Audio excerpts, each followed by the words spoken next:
Hello, hello, hello, hello, everybody. Thank you all for being here. Impromptu stream. Hold on 1 second. So impromptu that I forgot to open up this thing. There we go. Now I can see you. Welcome on in. I lost my surfaces and decals. I don't know what happened. It happens sometimes when you have extra asset importer in your build. And the unfortunate thing for me is I've got a bit of an addiction and I've replaced a lot of the surfaces in my build. So yeah, it sucks. But here's the thing. This has happened to other people and they've had to either go backwards in time and rebuild a bunch of stuff, or they've had to scrap their entire build altogether. And I'm here to tell you that you don't have to do that. There is a fix. I'm not going to say it's going to be easy or super fun, but there's a way to do it. So I figure I'll take you guys along for the ride and we'll hang out together and we'll see. Wait. My mic does work. Jablaka, you scared me. JK Georgia, thank you so much. I appreciate that. I'm glad that you're enjoying the event. Me too. That's one of the reasons this matters so much to me to get this working. I haven't even looked at Saguna Beach or Magnolia County at all. Last night when I went in to take a look at this build, with the new build, I knew immediately that I had an issue and I figured I'll just do it. We'll have a stream. We'll figure it out. Love the hoodie. Thank you. I appreciate that. There's actually some new merch that's going to be coming out too. It's going to be also awesome. Driving the bus today. I actually, before I got here, I would have started this stream earlier, but I got all my hail damage looked at. And the funny thing about that is, so Progressive, my insurance company, told me that I was good under the deductible, no problem. The guy who took a look at the hail damage looked at my car, immediately shook his head and went, "This is going to be expensive." So super interesting morning so far. But I kind of already knew that. Like, hail was they were softball size hail. It was gnarly.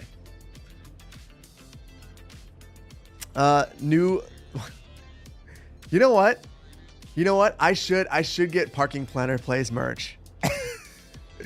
Nice to see you too, Marcus. Welcome on in. You need to order that hoodie? Okay. You know what? Hold on. There's not many of us in here. YouTube, I'm going to tell you right now, if you have any interest in the hoodie, jump on over to Twitch. Before we get started, to celebrate the impromptu stream. Actually, I might have screwed up my login. Okay. Oh, I did it again. Screwed it. I'm giving you guys on YouTube more time to get over to Twitch, because you can't join the giveaway on YouTube, and it's not my fault. I mean, it is, but it's also not. Yes. And I keep screwing up the login, so you have more time. I don't even know what I'm doing wrong at this point. It's early and I haven't had my coffee yet. What am I doing?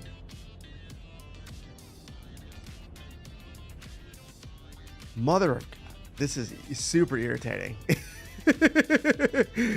Hold on. I'll let you guys stare at this for a second while I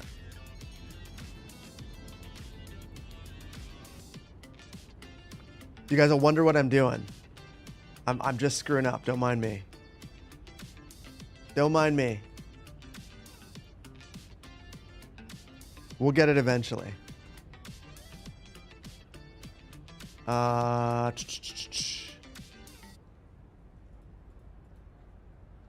Fourth wall, you kill me.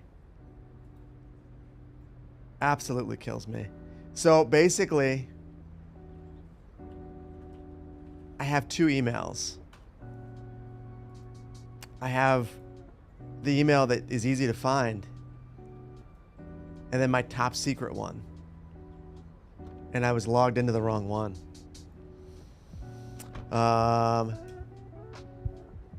and I didn't even need to log in. I'm an idiot. Never mind. Why did I even log in? All right. It hasn't started yet. I need, hold on. I'm gonna let you, white or black? White or black? So you got black. When I get 3. Oh my goodness. Hold on. I'm just gonna pull you guys. This was the dumbest way for me to figure this out. I just see so many things. Hold on.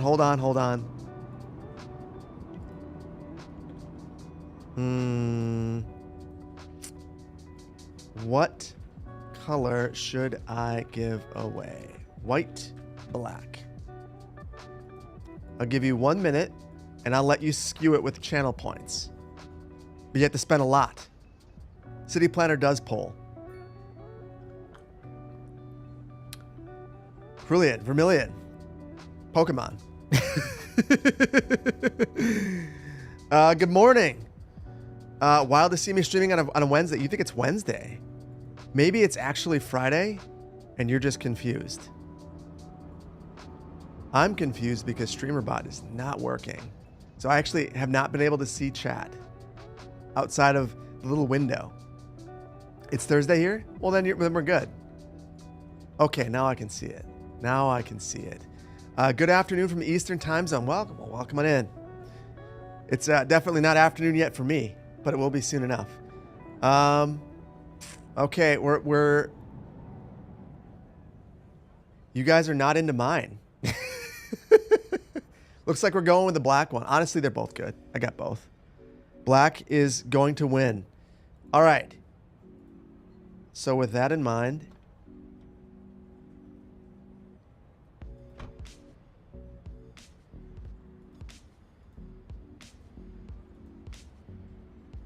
one second.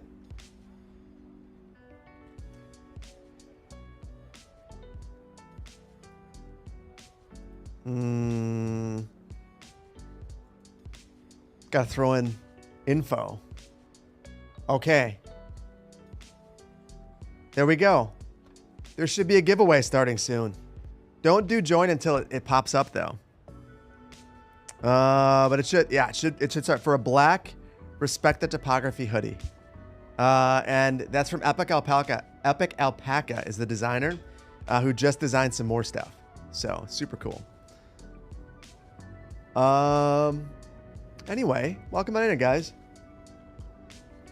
Give me 1 second. I also don't have my my alerts up, so I don't know who's doing anything with activity. I'm like, it feels like a Wednesday to me.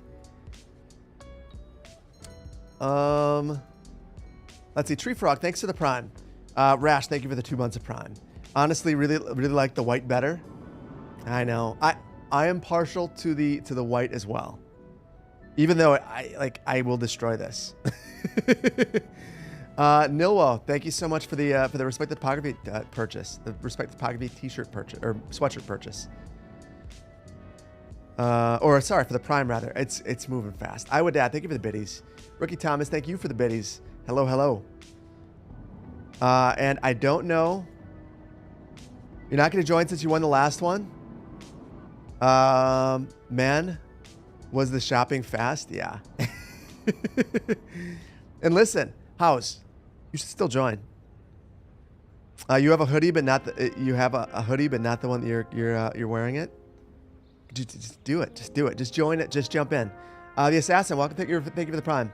Lenny, thank you for the gifted subs. You've given away so many. I appreciate you, Lenny. I always appreciate you. I would add, thank you for the Prime. Jinx, thank you so much for the Prime. Lord Mabo, thank you for the Prime. Serial Lurker, thank you for the Prime. RL, thank you for the 21 months, dude. Dr. Beekman, thank you for 9 months of Tier 1. Will we do any day now? It's right around the corner. Googler, thank you for the Prime. And Darth Frostbite, thank you for 20 months, dude. That's super generous. Let's see. I think someone must have won at this point. QZ, thank you for the gifted subs. QZ, thank you for all the support. I appreciate you, man. Very much appreciate you. No decaf. No decaf. You jumped on over to Twitch and you won the sweatshirt. Congratulations. I hope you enjoy that. eBaked Potato, thank you for the 21 months. Camper, thank you for the 20 gifted subs. You know what? Hold on. If you guys are going to be generous to me, I'm going to give it right back. So hold on. Hold on. I appreciate you guys. So here's what we're going to do.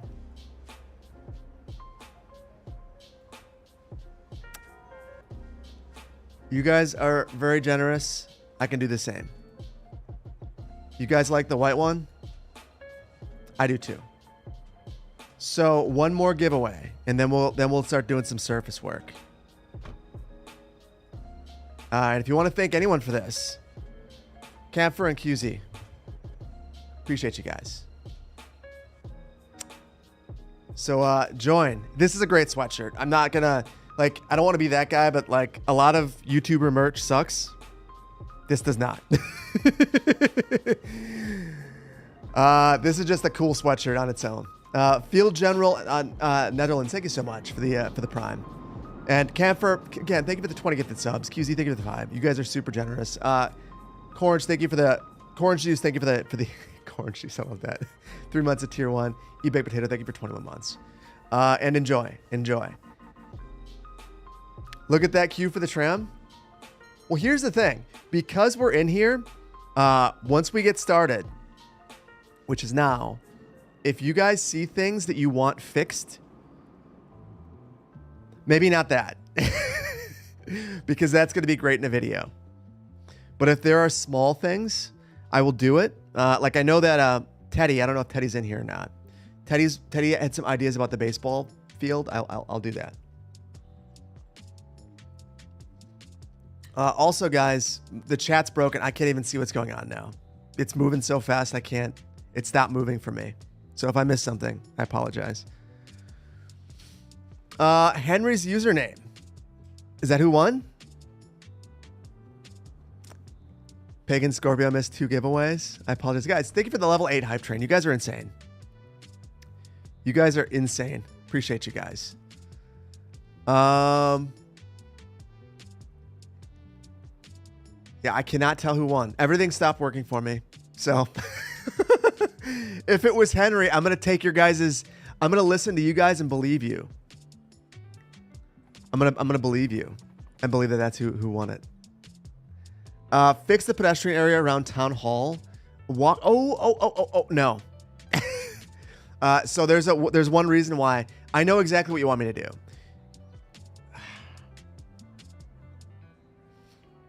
That's the next video. I can't do it. That's okay. There are going to be 3 things that I will not fix because it's a video. I'm not going to add pedestrian facilities downtown or fix things or bike facilities. And I'm not going to fix transit because those are all interesting things to do and they kind of cascade. And by the time you're done, you've ended up doing a lot more than you expected. But I think, so you guys can see now the extent of the issue. I basically lost all of the surface work that I just did. Oh man, it's brutal. The more I look, the sadder I get. It's basically everywhere. So, and here's the thing about it. You might just think, no big deal. Just grab a surface and replace it. I can't. That surface is dead. It's toast. The only way that I can fix this is to straight up replace this and delete the surface. So every building that has this, every block downtown where this has occurred, we're going to have to go through and do it. But it's beyond that because it's not, I thought it was just surfaces. It's also decals. This is Harvey's. Harvey's is broken. I think that we lost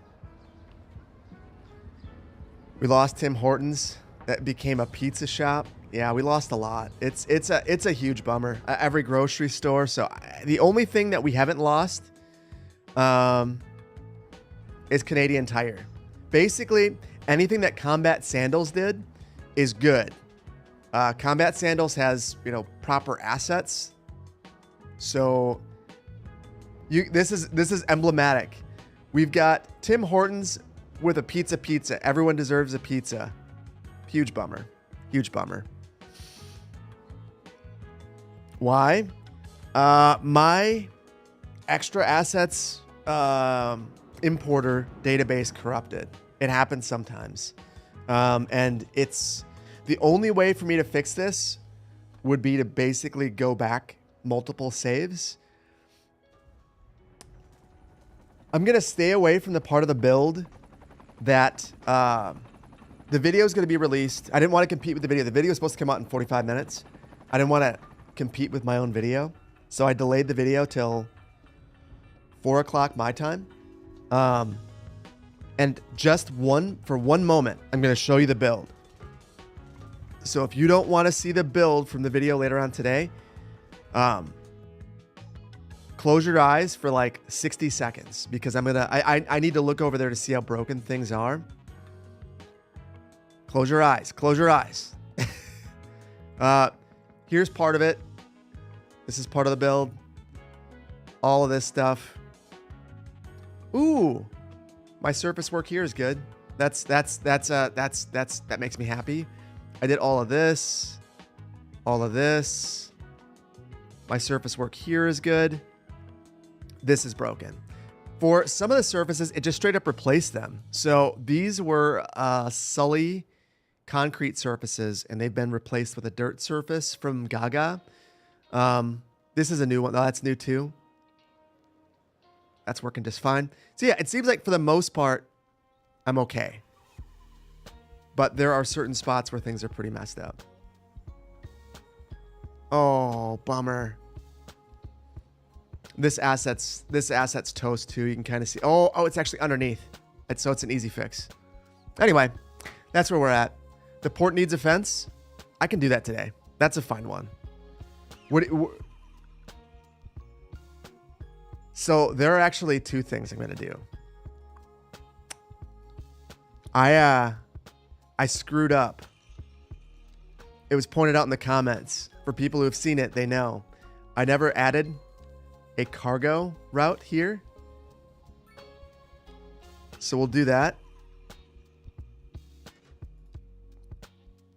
So there we go. Now it's actually working.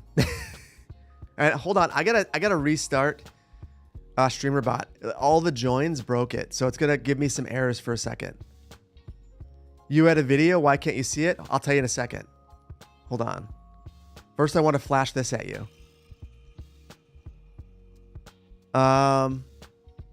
Guys, thank you so much for the level 9 hype train. You guys are insane. I think. Oh,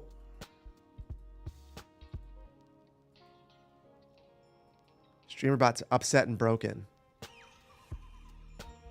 There is a video that's coming out in like 4.5 hours. So yeah. You have a question? Why are some of my cities so grid focused? Because I live in a place that had lots of grids. That's the main reason that I've tried my best to do this is to break away from that a bit.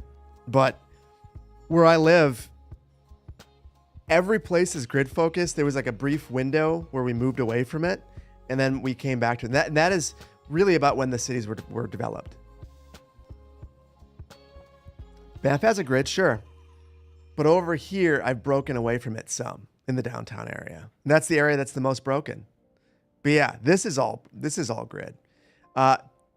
Here's a really one of the big reasons. So when you have a big grid like this, it's easy to rapidly expand. And it's funny. I've seen a lot of comments. People will say, I wish you would get back to what you did the first few episodes where you were growing really fast. But I think that this whole area right here lacks character, with the exception of this area over here. This area has a ton of character, but it took me 1,000 years to do everything. And because I'm straight up not letting myself record for more than just a few hours, I'm not making as much progress. But I think that the build is better, so I don't really know.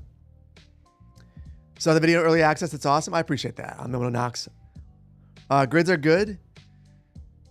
Easy to walk. Most of Manhattan and Southern Manhattan, night and day difference. Yeah, I completely agree. When I moved, it's easy to rip on a place like Los Angeles, but I knew how to get around almost immediately because it's easy to understand. Same thing with Denver. Denver, it's alphabetical. Can't get better than that. Before I keep talking though, I need to set the stage for what we're going to do. So when your extra assets importer database corrupts, you'll end up with a whole bunch of surfaces that are just white. You can't find those surfaces. You can't delete them with the regular bulldozer or better bulldozer. Even if you go in, oh, make a liar of me. Are you kidding me? Well, this just got a lot easier. I didn't think I was going to be able to delete these. They're letting me delete them. So we basically just need to go through and do this. But where you can't, okay, I know that there are some that it will not let me delete. So I'm going to come back over here for a moment. This one I can delete. This, okay. The reason why this one's allowing me to delete it is it got replaced with something else. This one right here was the red brick pavers, and I can't get rid of it. If I go to delete it, it's a missing asset. I have tried everything to delete this. And there's only one thing that I found that works.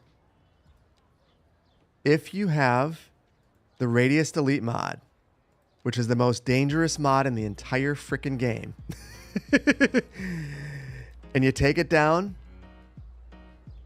the smallest thing, you can get rid of it, but you're going to get rid of a whole lot more than you bargained for. So unfortunately, for better or for worse, this is what we're going to be doing. So yeah, I'm a little bit nervous. If only cities got stairs. Well, so a little peek behind the curtain of this build. The build after the ice rink, I was going to add stairs here because there is a great stair asset. But I'm an idiot and I only added half of the asset. So when I went to add the stairs, I didn't have the stairs. I only had the railings. So I just puzzled at it for a while and then eventually just cut it out of the video because I was like, no one wants to watch me fail. But yeah, hold on. I'll show you what it looks like because we're going to add it in a future video.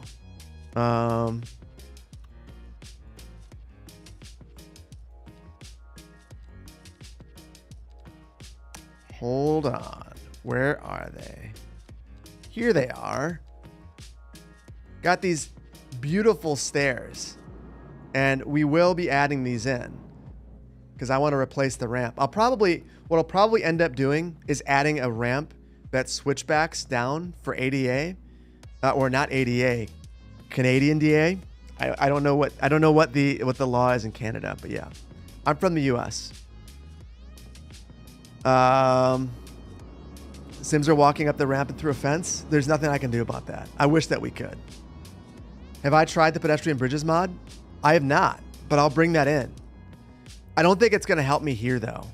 And the main reason for that is that I need this pedestrian road up here. Otherwise the trams can't stop. Lightning Dot, welcome on in. Have I seen Mike Build's YouTube road pack? Mike Builds has some really interesting stuff. But I don't want to introduce a bunch of local mods into a build that I'm sharing every save of. So there have been other local mods that I could have introduced, and I don't want to do it because, it's complication. It's just complication. So I'll be honest, I haven't even looked at Mike Build stuff because I don't want it. To me, it's not worth it. ACR, Accessible Canadian Regulations. So yeah, we'll make it Accessible Canadian Regulations compliant. Do I ever use the first person camera mod to drive through or walk through my build? I do. So I'll give you a peek behind the YouTube curtain. I have been really thinking differently about my videos since I started this series, because different things have proven to be more successful. And the long and the short is that means that you guys like it more when I do certain things. So I've been, the city tours, for instance, people said they love them, but I cut them out and I've seen one comment saying that they missed the city tour. And it delayed videos, like many videos, by like a day. Why won't Mike Builds put his stuff on PDX? Listen, I get why he doesn't want to. The process of putting stuff on PDX sucks. It's not fun. Particularly the first time. Like, I've talked about the decal thing, like wanting to do the decal stream. One of the things that makes me reluctant to do that is straight up the absolute pain associated with putting things on PDX, because it's not fun. Basically, I don't know if you guys have ever noticed this. If you go into options and you look at modding, you have to install all of these things and then get basically a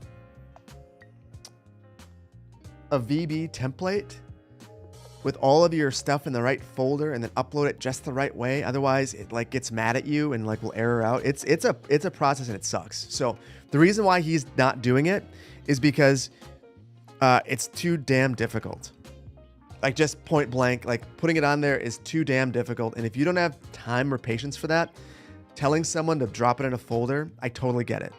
But from my perspective, I want my mod set to be super accessible. And I want people to be able to play along with me. And by introducing that friction, I make it infinitely harder. So it's just not worth it.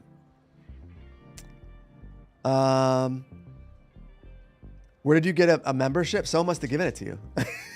And of course, I'm not seeing YouTube stuff. So hold on. Here's where I'm. Give me 1 second. I'm missing my partner. My partner in crime. It's because I did not do a good job of messaging. Give me 1 second. I need to make sure that I know what's happening on YouTube.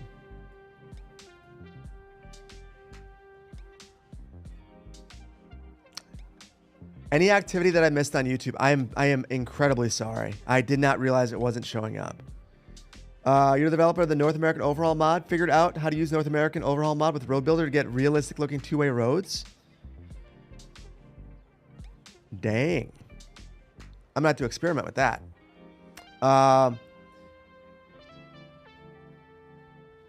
Ziev, one of the things I'm going to do in a stream one of these days is replace every single road in the build with something that looks more realistic. Something that's narrower, that doesn't have, 8 foot, 1 meter, or 8 foot or 3 meter sidewalks, or whatever it ends up being. Yeah. So at some point I will need to take you up on that. How many hours do I have in CS2?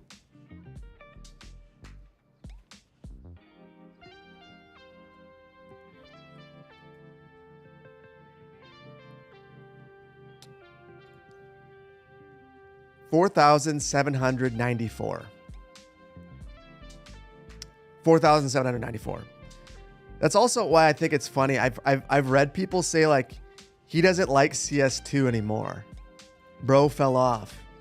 He only makes CS2 videos because it's the biggest draw on the channel. None of those things are actually true. It's still my favorite game. You can voice your frustrations and still have a hell of a time playing it. And want what's good for the game. So that's I've put a lot of time into this game. Kind of a stupid amount. It's kind of embarrassing.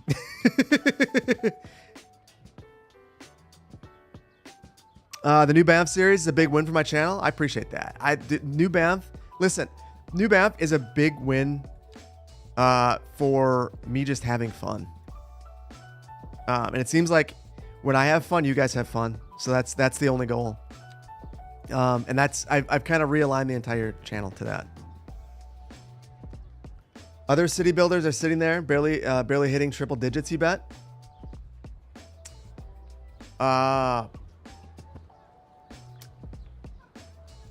mean,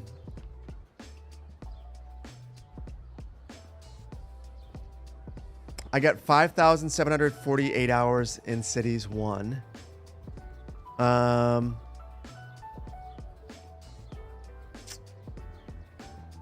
Here's the thing. The city builders that I've played the most aren't going to show up in here. Like, it says I have 971 hours in Banished, but I bought Banished twice. I bought it directly from the developer first, and I played it on there, and then I bought it again on Steam to support the developer and to have easier access to mods. So I probably have 2,000 hours in Banished because it's such a great game. Anno, I played a whole bunch. It says I have 53 hours, but I played a whole bunch on Ubisoft Connect because that's how I had it first. 166 hours in Polytopia is kind of embarrassing because I've played it way more on my phone. Furthest Frontier, only 24. I should change that. So yeah. Banished is a classic. Banished, I don't know that I will ever find another game that... I don't know if you guys felt the same way with Banished, but the first time I played it, I wasn't expecting much. It blew me away, and it instantly became my favorite game and the only game that I played for like a year and a half. Like, I basically, when I was so disappointed in SimCity, Banished came there, and like, I didn't know anyone who played it. So I would like talk to my wife about it. I'm like, there's this really cool game. I don't want to hear it. Yeah. How is traffic after the city's update? Honestly, I don't have a lot now. It seems like but I fixed traffic before the update. So I didn't really have a lot of traffic because I've got way more capacity than I need and good roadway hierarchy. So I don't know. It seems like the streets are kind of dead. It's also 1 a.m. in the city. So yeah. Sounds like your wife with all games? Oh, here's the thing though. My wife's a huge gamer. She was playing that new... My kids have that new Pokemon game where you're a Ditto. I can't think of it. Pokepedia? Is that what it's called? I'm the only one who hasn't played it. Pokopia? Pokopia? Yeah. Every single day in my house, it's played. Every single day. But I don't want to play it because then I got to share the Switch. And just not good.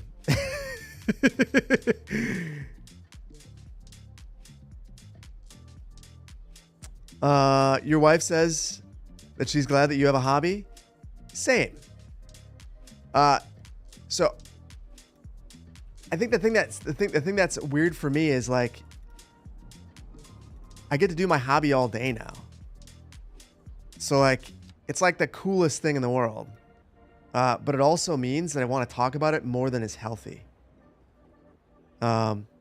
So I've got to try to mind myself. Otherwise I can get pretty irritating.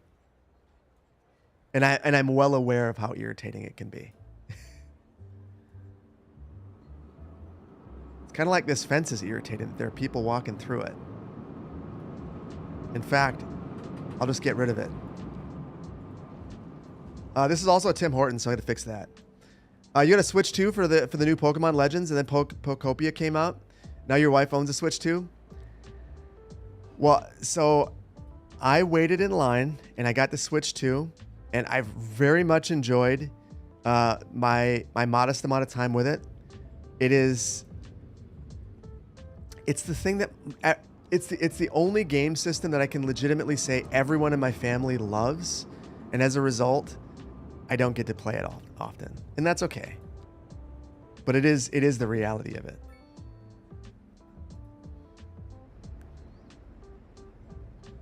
Yeah, you can fix the surfaces. If you want to fix the surfaces, you have to have the radius delete mod. You have to have it.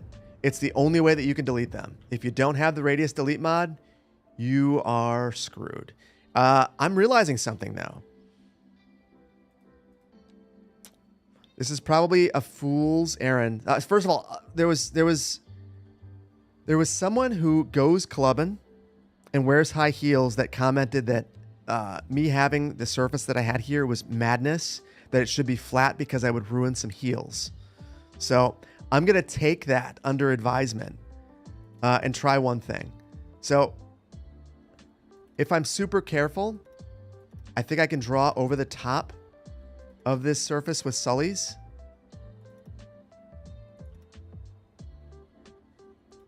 And then delete that one. In fact, here's how we'll do it. I'll go this far.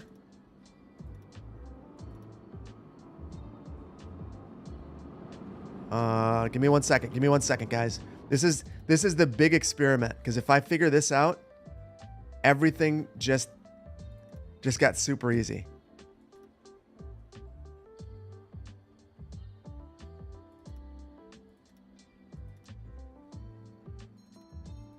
Okay, so there's the new surface. We got the old one.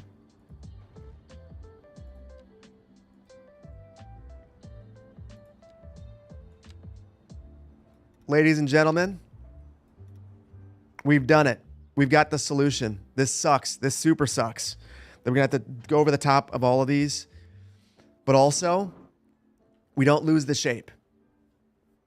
So that's good enough for me. Poplar. Riri. Good to see you guys in here. Are Segunda Beach and Magnolia County ever returning? Oh, absolutely. Absolutely. I've actually commissioned artwork for Segunda Beach. And it's beautiful.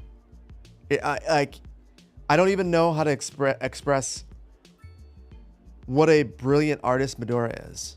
I've got the story figured out. I got the build practiced. But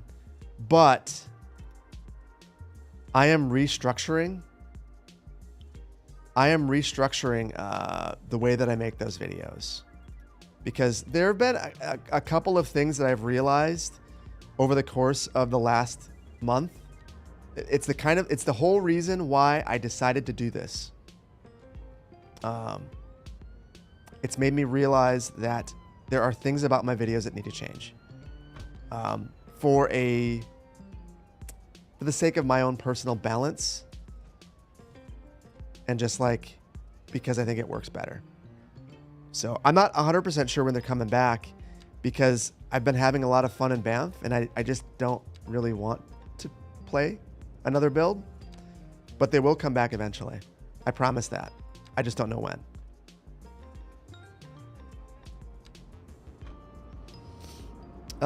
Do we have a new Banff logo yet? We do. In fact, I just got it before the stream. The real question, and this is probably the saddest question, is how much should I be using it? Because I think my videos work better when the intro is shorter. So that is probably one of the bigger changes. I think the intros are harming the videos, and I don't think I had realized it. I think the intros are kind of the secret sauce and the kryptonite of the video. So I've got to navigate that, because I think that there's a strong number of people who miss 2, 3, 4, 5, 6 episodes and then just fall out of the series because it feels impossible to catch up. And I've done that by adding the story in the beginning, and I don't know how to fix that. Short of making the videos a bit more self-contained, which is something that I'm going to be focusing on. You missed the city tour?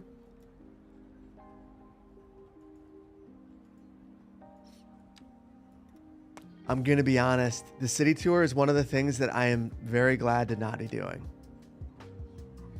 They're very helpful in being able to demonstrate the before and the after,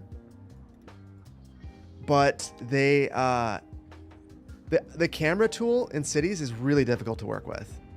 I think it's better after this update, but there are still all sorts of issues. And I think that the number of my frustrations in the game were the camera tool and the length of time that it would take me to make cinematics. So I don't know. City tour every 5th episode. Well, okay. Fortuna Decay. Here's the thing. So not only is that like you skip the city tour, I totally get it. But if we're talking about the cold reality of YouTube, that also means that you gave a signal to YouTube that the video couldn't hold your attention past that point because it was boring. So if I include something in the video that's boring, that tells YouTube that the video sucks, that doesn't make any sense. So I don't know. Like if I know that it's there and I know that people don't like it and it stresses me out and it tells YouTube that the video sucks, I probably shouldn't have it in there. So I don't know. It's one of those things where I don't think that, like, I haven't seen many comments of people saying I missed the city tour. I'd be curious to know though. You always skip the city tour? You love the city tours? The stories are one of the things that makes my videos special. So I need to find a way to make the video, the stories less soap opera and more self-contained. I have no problem with the stories. I think the stories are great and I love making them. It's one of the things I've really enjoyed doing with the channel, but I think I need to make them more self-contained. I think it really comes down to is the skill of writing is something that I've never really worked at. I've never tried to become a better scriptwriter. I've never tried to become a better storyteller. And I think I need to. I think I just need like that's a focus I need to put more emphasis on.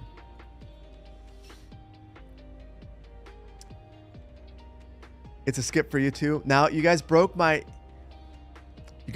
chat again. The city tours are important, but not always. But you always watch the full video. I appreciate you. 5 employees at Tim Horton. Oh. So I deleted some of these videos off. Before I started to realize I need a stream, I had to replace some of these buildings. I think we could dive down the rabbit hole and add a whole bunch of different workplaces here, but we'd have to do it with basically every commercial building because they're all off. So instead, I'll just make sure that we at least have a Timmy's that works.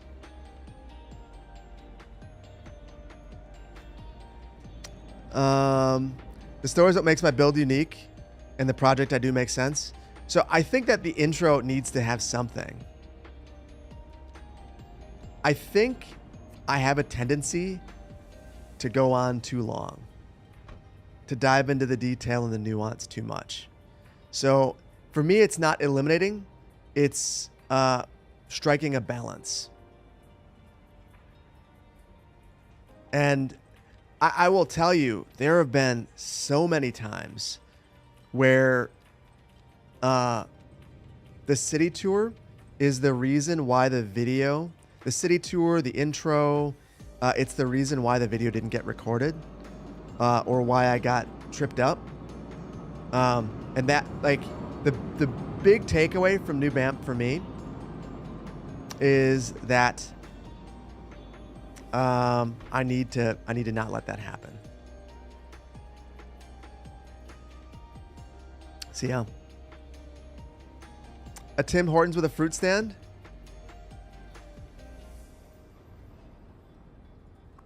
Hold on.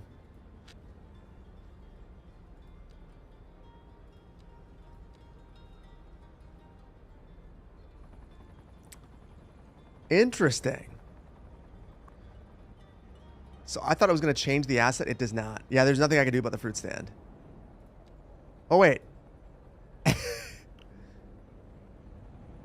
Ignore what I said. There is something I can do about the fruit stand. And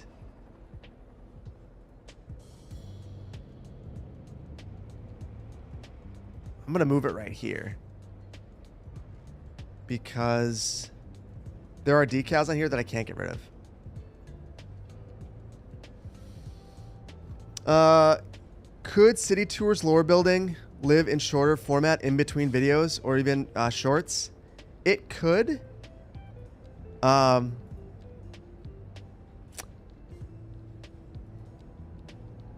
So I don't really like shorts, personally. So I struggle to make shorts because I don't enjoy them myself. I mean, it's one of those things. I feel like if I don't personally enjoy it, I'm not going to do a good job of making it.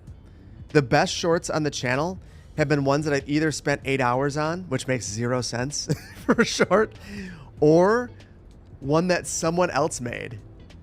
And because of that, it's a good short form video, and I still don't understand why it's good.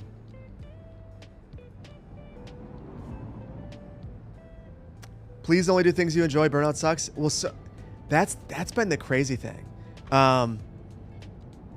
There was, I mean, like, I've been doing this for a hot minute now.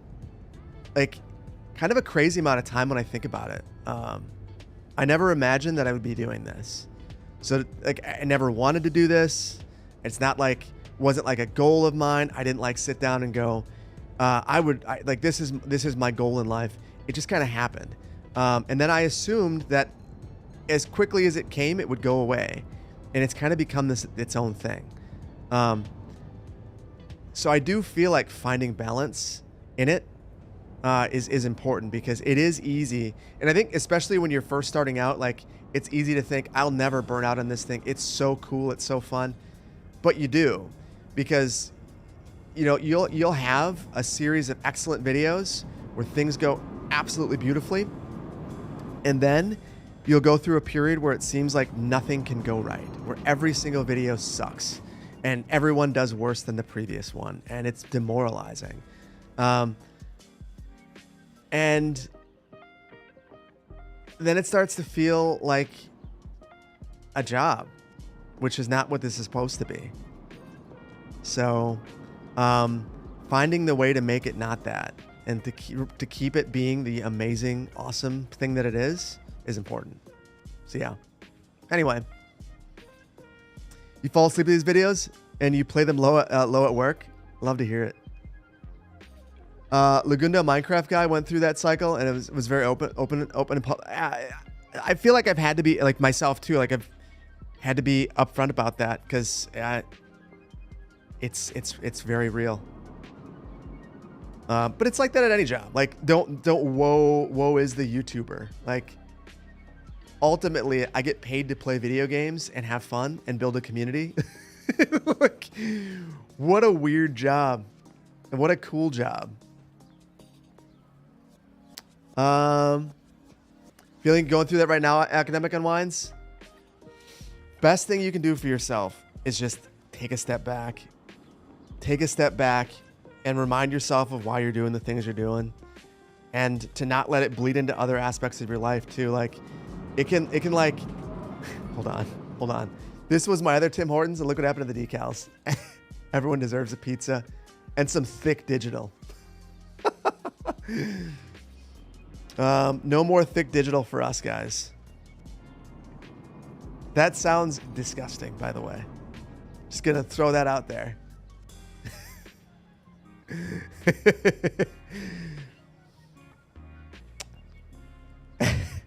I can't.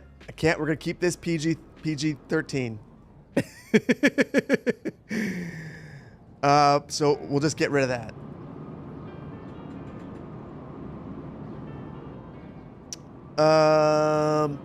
Sorry if it's common knowledge, but do I have a mod list? I do have a mod list, and you should never listen. Not everyone's gonna see things. Yes, if you go to my videos, and I don't know if I have it. I'm gonna apologize up front.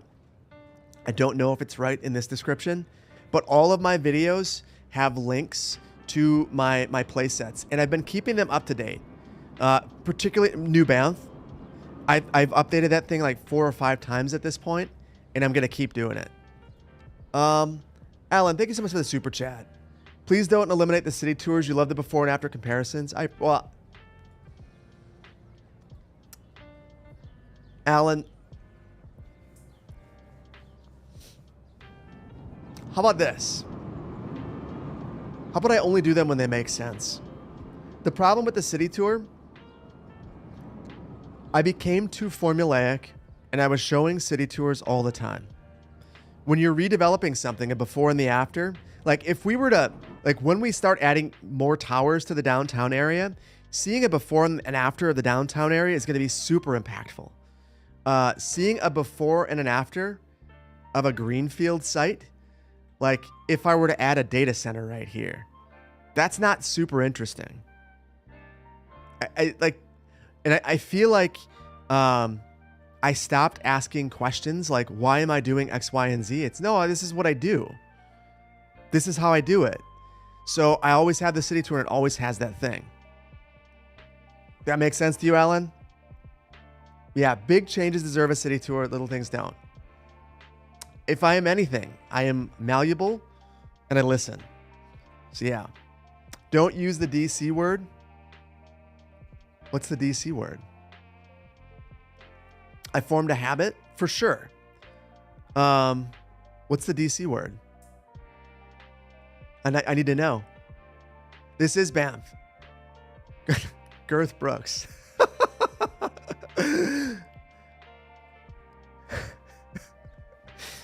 Very, very topical with the thick digital conversation. Anyway, Vainglorious. Vainglorious, I didn't know you were here. I appreciate you being here. I've missed you, buddy. It's easy to get into a pattern and not question why you do it, especially making videos. Also, welcome to chat. Thank you, Vainglorious. I appreciate you being here. Is it wrong for me to say that I enjoy this a lot more when Vainglorious is here? That is my way of saying that I appreciate you. I appreciate you. Always, Brandon. Appreciate you. Data center. Oh, sorry. I won't say that word. But I'm also totally going to have a video on it.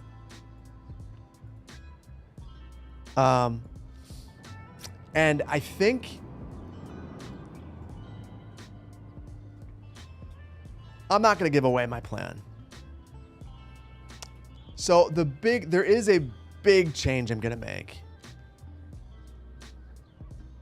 that I think is going to be interesting. That's going to broaden the appeal of the channel and kind of bring us back to our roots. And it's going to be neat. And I'm looking forward to it. So we'll come to that soon. New Banff government is for sure putting a moratorium on data centers. Are you sure? Here's the thing. New Banff is putting a moratorium on industrial. I don't know that I'm going to build any more industrial outside of extractors in the rest of the build. I might. No, I don't think I'm going to. I think I'm done. That's it.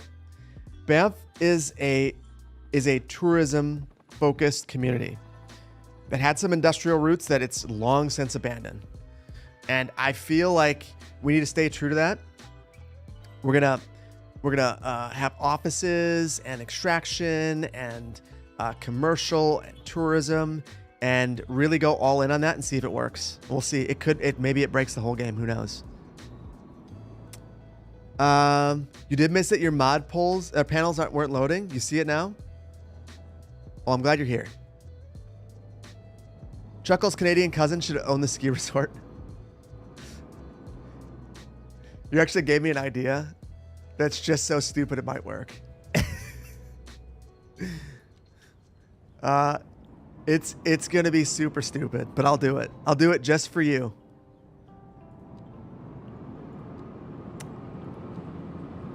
We will do that. We will do that. And if Medora's in here, don't get mad at me for what I'm gonna do to your artwork. Because it will be blasphemous, but it will also be funny. Tourism and so here's the thing about the data center. It sucks for sure. And I've not been a big fan of the push to add them in my area. But also, if we're playing the game as a game, how many jobs does the data... 40 jobs. It's not that many. It's not that many. That sucks. But you know, we'll add it. We'll likely add one anyway. I think what would be interesting would be to think about high-level planning principles, apply them to the game, and then try to improve upon them. So we're gonna do some of that, which I think is gonna be fun. I think it's what we've been missing. Loving new Banff content, but is there any chance we'll see some Town to City content? This is 1.0. Yes. Yeah. 100%. I actually have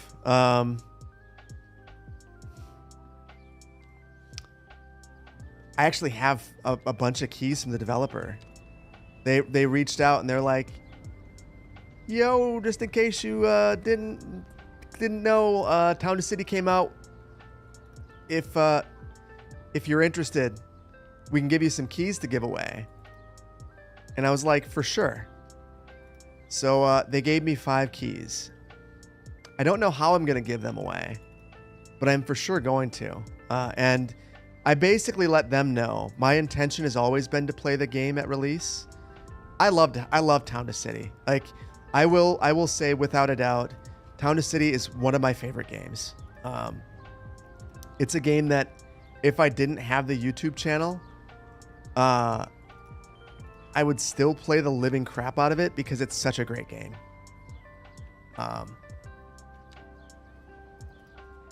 I actually probably play it less than I want to. Because I'm doing other things. So yeah. We'll do it. Town to City pulls you in, and then all of a sudden it's 3 a.m. Yeah. Well, now that they have tourism, and I haven't even fully explored what's in it, and I have to. I'm super pumped, but I'll be honest, I haven't wanted to look at it because this is the final week of the new Banff. Basically the whole thing that we're doing with New Banff. So I feel like I got to finish strong, and then we'll figure out what happens from there. I'll also keep it real. There's also a high likelihood that I just keep doing New Banff. And then like switch half the time and do Town to City, basically like every other day or something like that. I don't really know yet. We'll see. Do I have a playlist for Town to City? I do. Yeah, if you go to everything that I have except for streams is in a playlist. So jump on over there, and the next one's gonna be I'm gonna start over, I think, and just kind of experience the full game. So yeah, honestly, Town to City might be next week, and I would just go every other day. We'll see.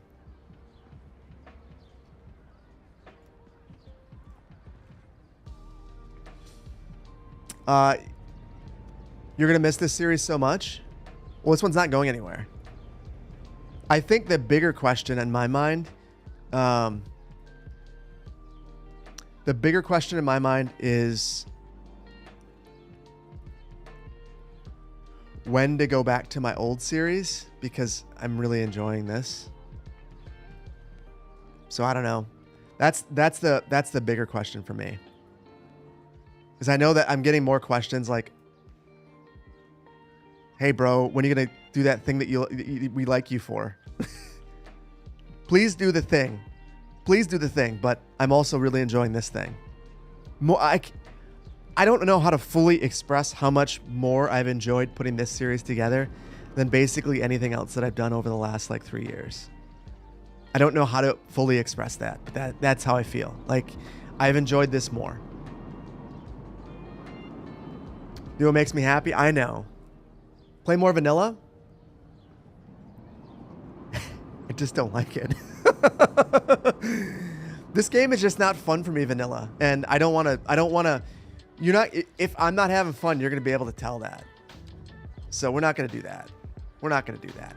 Someday I will, for sure. Like, Ice Flake has moved this game into a place where I legitimately believe that at some point in the near future, the vanilla version of this game is going to be dope.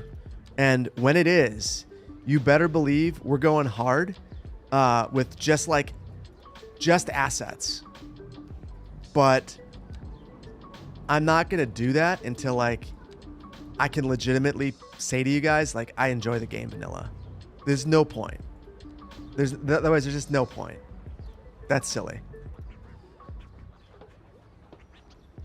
You're genuinely curious what I'm planning to do more beginner's guides.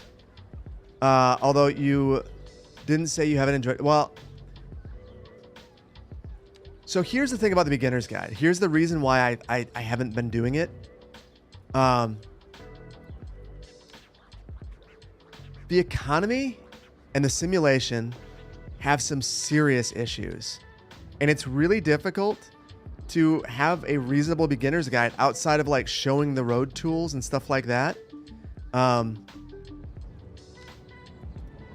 Right now, I think at some point in the near future, it's going to be much better. But there have been so many fundamental changes to the game too. Like, it sucks doing a brand new beginner's guide, but I feel like that's what'll probably be necessary. And when I do it, it should probably be a vanilla map. Like, that was one thing I heard in the last one. I don't know. That's why I haven't done it. Like, the economy's like, it's just not like, that's just not interesting to me. Like, showing how to figure out a broken economy it sucks. Like, it's just not fun, and it's a huge bummer. And then like not being able to make sense of it. Like, in a beginner's guide in particular, you have to be able to explain those things and make sense of it and show how to play the game. And it got to the point where sometimes I could, and then there were other times where it's like, I can't make sense of it. I can't explain it. And as a result, I don't know what to do here. And if I can't explain it, I don't know that others can as well. Short of exploiting it, which in a beginner's guide, that's not what you want to do either.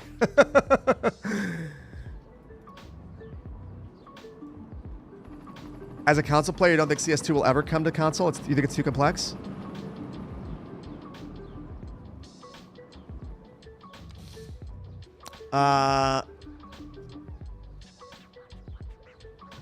Without getting myself in trouble.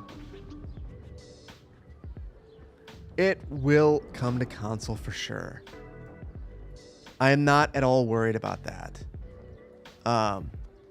But you got to let him cook.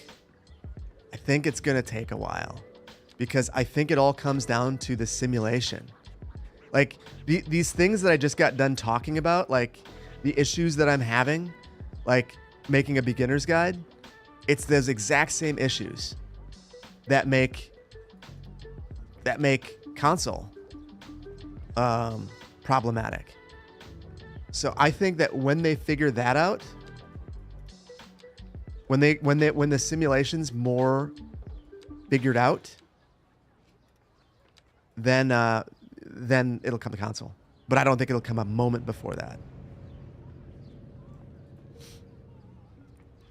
We'll wait to the stream. What happened to the surfaces? I'll show you in just a moment. Basically, every single surface and many decals in the build broke. So though I wanted to record the next video and I have a great concept for the next 5, really fun concepts for a number of them, I can't do it until I can get the surfaces back. So we're going to keep plugging away until it's done because I can't record any more videos. So there probably, unfortunately, will not be a video tomorrow. There will be a video today, though. What broke them? Extra asset importer broke. It's a thing. It's a thing that it's kind of a known with extra asset importer. It happens sometimes. So I rolled the dice wrong, and the consequence is that my build broke. So we're dealing with it. as best we can. Gary, good to see you, buddy. Did it break? No. The funny thing is, I don't know. So I've seen people with much more complicated mod sets have zero issues. I was the tribute this time. And I'm glad it's me and not you guys. The real question, Gary, did you get the game running? You were having issues before. Did we get to groove with Gary again? You hope your surface is okay? Listen, this is a me thing. There's a 90% probability that your surfaces are just fine. When things break, you always get a surprise stream win. I think so. You did. Good. Gary, was it the Cities 2 modding Discord? Because those folks are sick. And honestly, folks in there are the reason why I was able to figure out this issue. When does today's new Banff episode release? It was supposed to release 8 minutes ago, but I didn't want to stream during a video release. So 4 hours from now, it'll release. That also means that I must end the stream by then, so you guys aren't deciding whether or not you want to do the stream or I don't want you to have to choose between the stream and the video, because the video should win. The video is way better than the stream. I actually think this is a great video. Love the new Banff series. Been watching daily on your lunch breaks. Thank you for the awesome build series from Ontario. Thank you, man. Alex, thank you. I appreciate that. You were told Phil plans to also name Masterplan Music song after you? Oh, hold on. I have my favorite one in a while.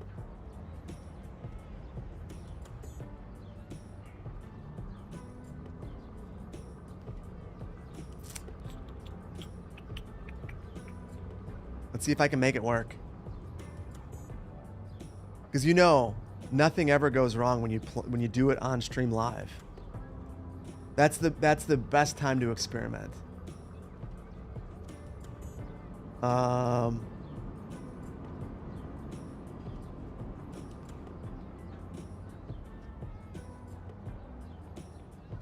And if you like this one, has.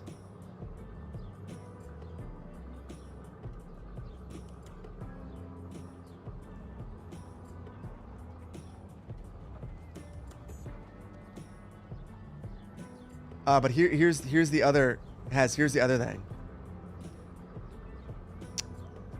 I recently misled Gary. So I'm not going to mislead you. I told Gary that I had submitted that album. I had. And then they told me that the process changed. And then they warned me that the process is going to change once more. But the net result will be that it's way easier, but for now it sucks. And as a result, it's not out. All right, has. Let me know if you like this one.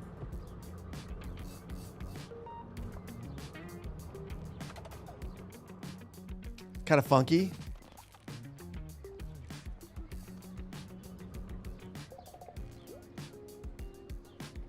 The process is yeah, it really is.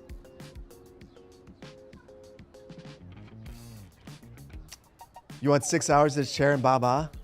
I mean, we can do that. You like this if it doesn't call dibs? You're the one who knocks? You want me to turn it up a little bit? Turn it up a little bit.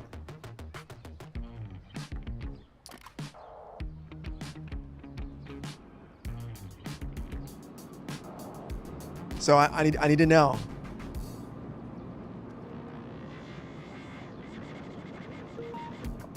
So if you like this one, it's yours. If it's not you, it's Knox.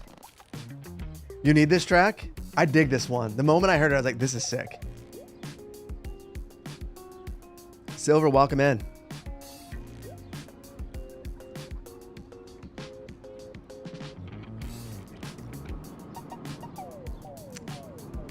Kind of sounds like Valorant home screen music. I've never played Valorant.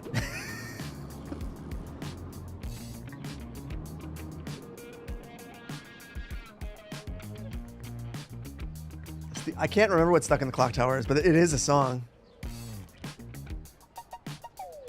There's 4 ads before you can watch this.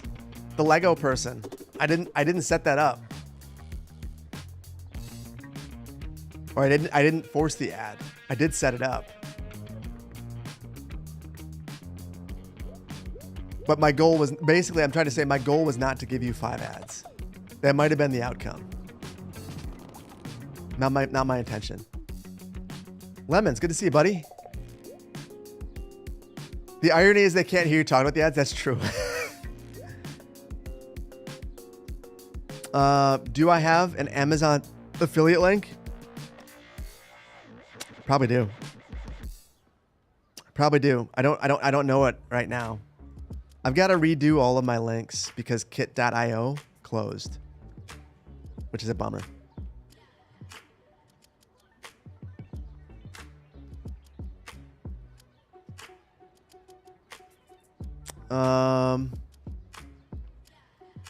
Will all the new Banff videos be members first? No. Most of them haven't been because I've not been able to get them done fast enough. But this one in particular happened to work. And I feel bad because over the years, I've basically taken every channel membership perk and given it away. Mostly because I don't want people to feel like I'm gating things. But the net result of that is that there have not been many perks. So when I can give an early access video, I try to. But it's infrequently at best. What happened to the build? It's a good example right here, demonstration of it. So basically when I loaded in to the new version of CS2 for the first time, I lost all my surfaces and a bunch of my decals. Extra asset importer. Sometimes you get the bad roll, and this is the result. So as a result, I have to go through and delete those. You can't do it. Like you can see if I go over the top right now and I try to remove the surface, even if I only have surfaces selected, I can't do it. But if I have the radius delete mod and I select surfaces, ooh, that's the first one that I have not been able to get rid of.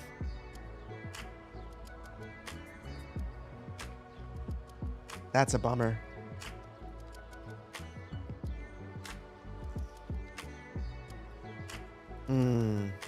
Oh! Well, I got rid of the surface, guys. Nothing to see here. Nothing to see here, guys. Yeah. My bad.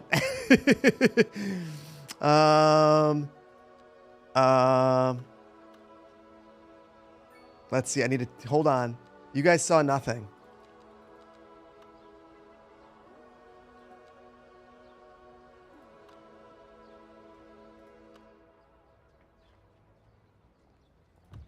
This will be good enough. No, it's not. It looks terrible.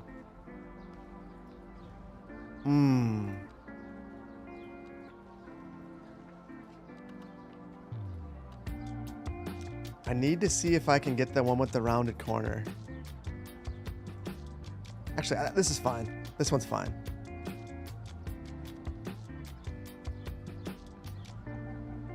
Okay. Yeah, it was a Thanos snap. That was my bad. Put a data center.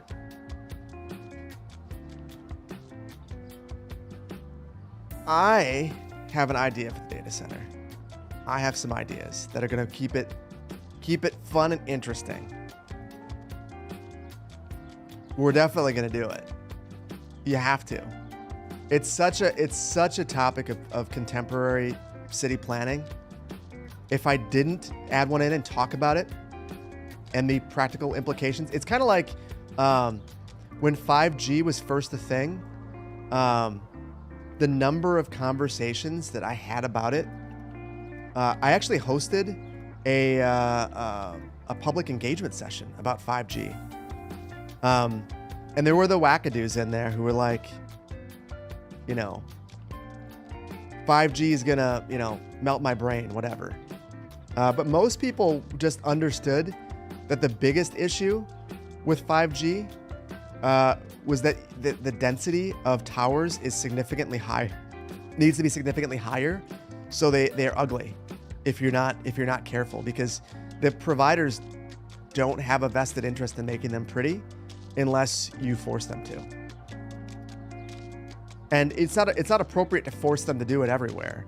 But if you have special areas like downtowns, you probably should. Yeah, is causing COVID? Yes. Well, that's like when I was a part of Agenda 21, and I was with the UN. My whole goal was to take people's property as part of Agenda 21. And they nailed it. They nailed it. I'm part of the globalist cabal that wants to take your property and strip you of your rights. That is my goal. Agenda 21. Yeah, that was listen, man. Wyoming is beautiful, and it's also a trip. That is an interesting place. And I got to plan for both Cheyenne and Casper. And some weird times, man. Some weird times. Some exceptionally strange times there.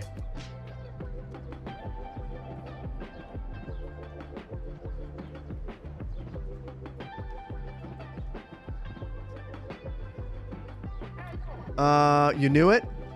Good night. Hey, Mr. Moonman. Have a good night. Started a new city and the economy is struggling. How do you keep New Banff starting at the green? Make sure that you're building the jobs. Make sure that you're building jobs. I think the biggest thing that people can screw up on is they will expand their population, but not add employment. And that hits you in two different ways.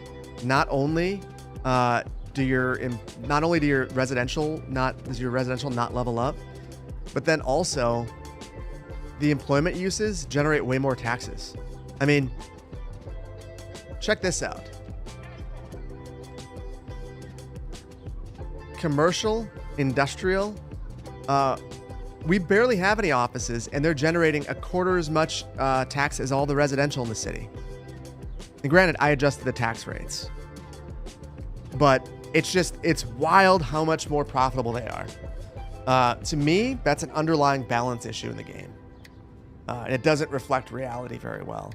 But that is the reality of starting out in this game. If you want to do well, it's not difficult if you just build a lot of employment uses. You really can't get into playing the game yourself, but you'll have watching my builds for years. Keep it up. Absent Onion, I appreciate you. City tours, you watch them, 80%. You skip them, 5%. Interesting. Oh, Hez. You know I'm in the Illuminati, but do you want to join? Did you like that song? I need to know. It's yours. I'm going to rename it right now. When will the new Masterplan music be?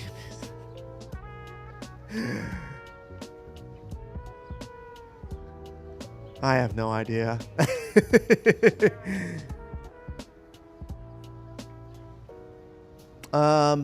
Unless there is something more pop pins than this, you could be funky.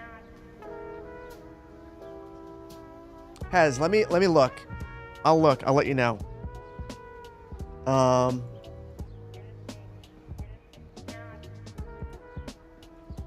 Yeah, I'll let you know. Oh my God, there's 20 songs here that are not labeled. That we are currently in the current list. Yeah, all of these that just have numbers are not labeled. They're all open.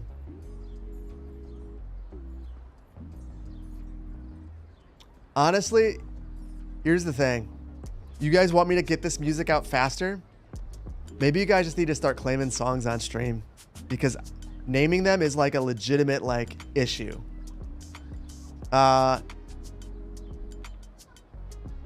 It's Rise. It's Rise. Welcome on in.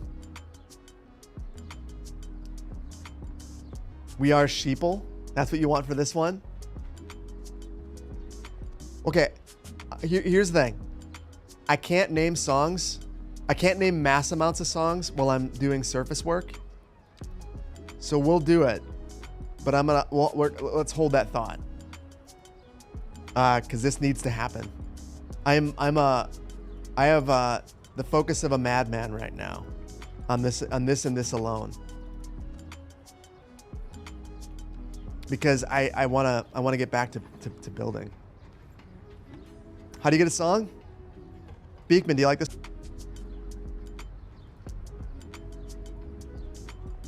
Madman focus. Listen, I'm just gonna randomly name some of these.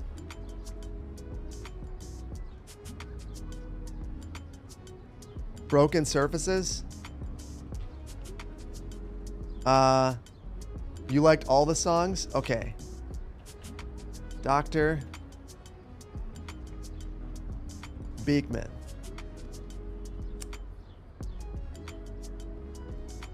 This song is now called Dr. Beekman. What happened to the decals? A bunch of my decals, a bunch of my surfaces broke. As a result, I kind of have to go through and fix them. And there's a bunch that are like this that I can't tell if they're broken or not. It's not. This one's good. But this is Harvey's. And look at Harvey's is unhappy. The radius delete mod lets you fix all this. I don't know why the radius delete mod is so magical, but if I were to redo my mods video right now, I will tell you that the radius delete mod would be right up at the top, because I could not fix this without it. It's such a good mod. It struggles with some of the same struggles that Skylines has generally with like scrubby things. But it's pretty essential at this point. The Filuma, hold on.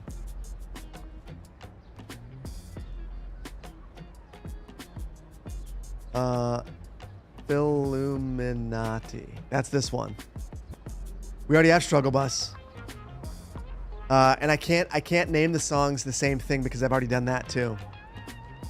I thought it would be funny if I named two songs Mud Lake, because there are multiple Mud Lakes in Wisconsin.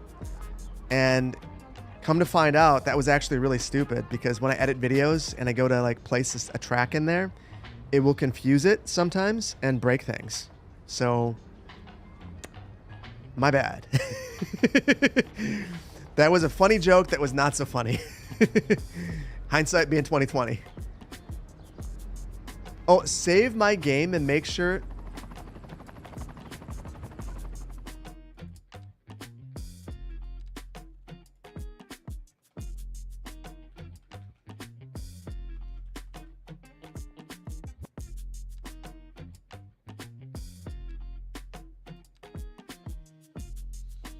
Oh, you're making me nervous now, Const.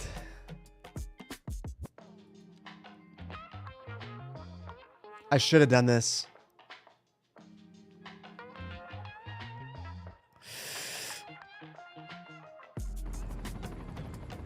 Oh.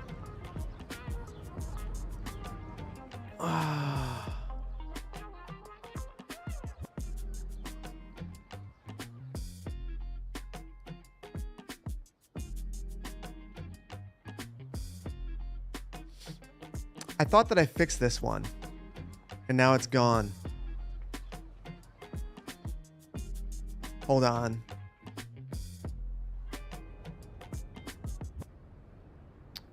Those decals are there.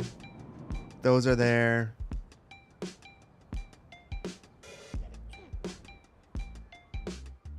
I'm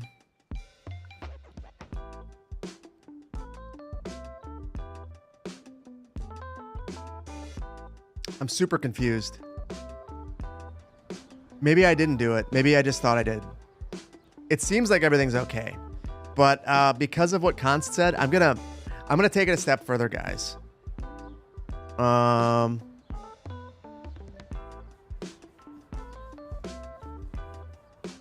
Why do I use such small streets?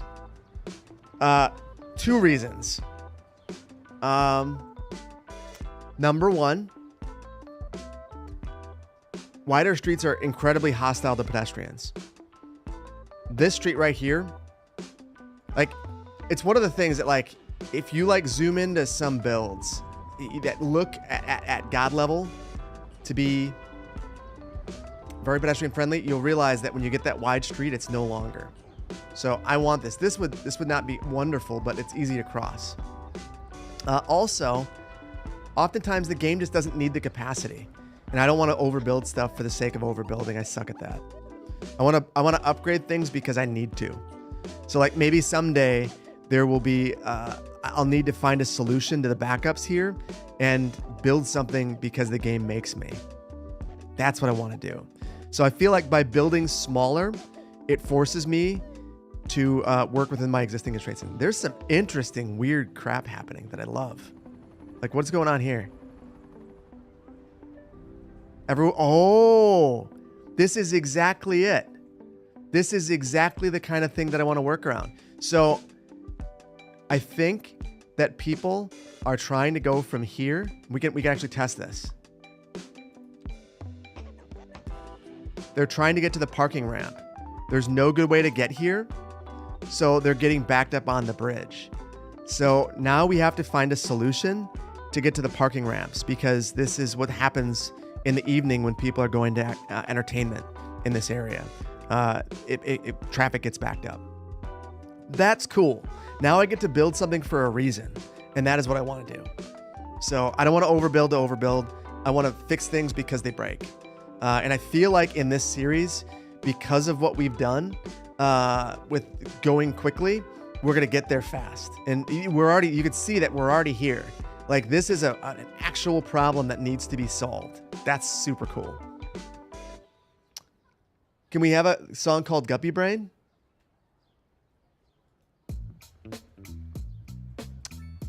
I mean, I am straight up honestly, this sounds like a Guppy Brain to me. So, I'm gonna find you something better.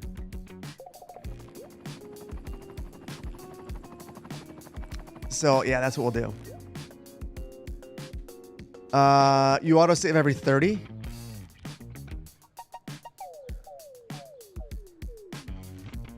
I never even thought to look at my autosaves to see if they were all busted, and now I'm too far gone. I did have the last build in 3 parts.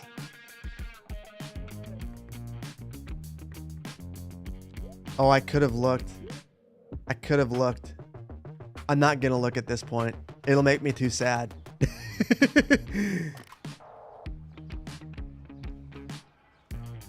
Gracie?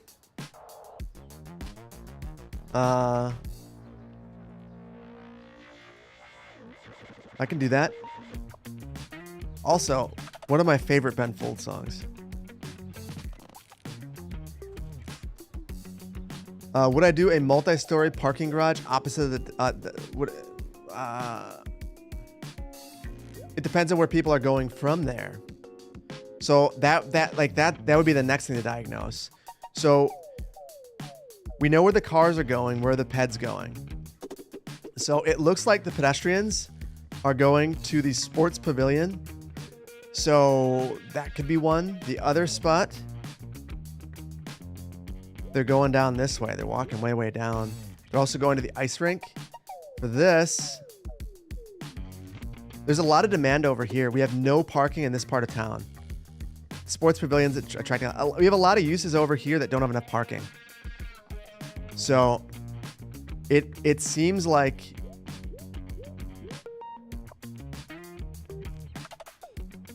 like this. Sunset Brewery, this would never be allowed. Just bluntly, this would never be allowed in contemporary planning. I screwed this up. In fact, looking at this makes me think that I should change it. Or not change it, but add parking near it. Some sort of parking. Because you wouldn't build this with parking and this with none. Doesn't make any sense. Yeah, parking planner to the rescue. The issue is that there's no parking. And I didn't build public parking associated with it. So one of the two should be true. There's enough publicly available parking, or the building itself has parking. And you can actually draw a line between the traffic problems and this building right here. All these people are going for either transit or the parking ramp. Or one person drives to it. So yeah. And I've kind of added a bunch of uses over here that don't have parking.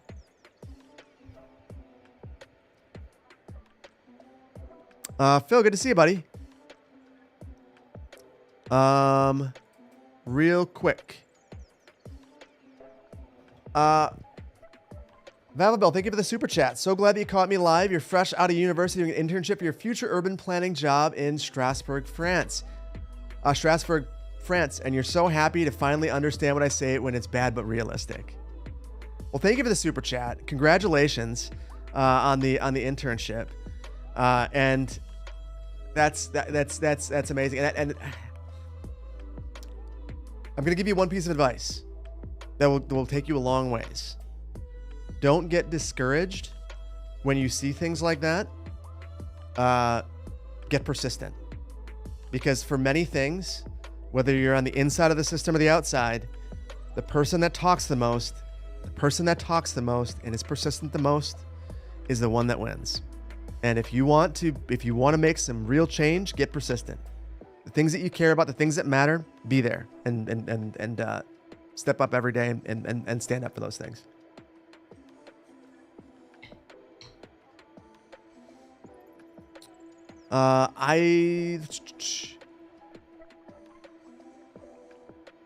Ankigoop, thank you for becoming an associate planner on YouTube. Coven, thank you for the super chat. So mods make the game playable. Updates break the mods. Vicious cycle. Okay, Coven, here's the thing.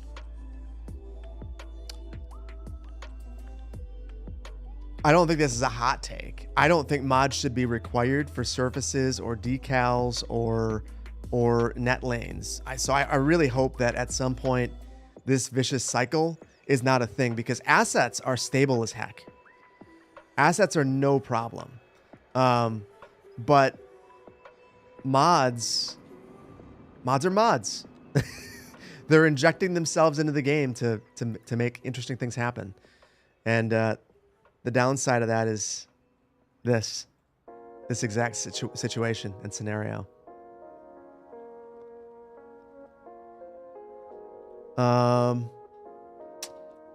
Book, thank you for becoming an associate planner. And the Buffalonian, thank you for becoming an associate planner. Xlax Limp Lungs, thank you for becoming an associate planner on YouTube. Alexander, thank you for becoming an associate planner. Some of these usernames, guys. Benjamin Franklin. Benjamin Flankum. Thank you for becoming thank you for the Prime over on Twitch. Idle Being, thank you for the Prime. Dr. H, thank you for the Prime. Russell Laotian, thank you so much for the Prime. Scarfu, thank you for the Prime. Tariq, thank you for the Prime. Or Tarek, thank you for the Prime. Bobby Cryant, thank you for the Prime. Never thought that Bobby would be a Prime, but would give me a Prime. Appreciate you. Master Volumpi, thank you for the 7 months of tier 1. Blue Eagles, thank you for the Prime. 11 months, almost a year. Sushi, thank you for the Prime. Demook, thank you for the tier 1. 17 months. I did not know there was going to be a stream. I didn't either. I thought I was going to be making a video right now, but I got a great video idea and a stream that needs to happen. Robert the Bruce, thank you for the tier 1. For 20 months, dude. That's wild. Everything is fine. Jetty Vetter. Jetty Vetter, thank you for the prime. Drake, thank you for 22 months.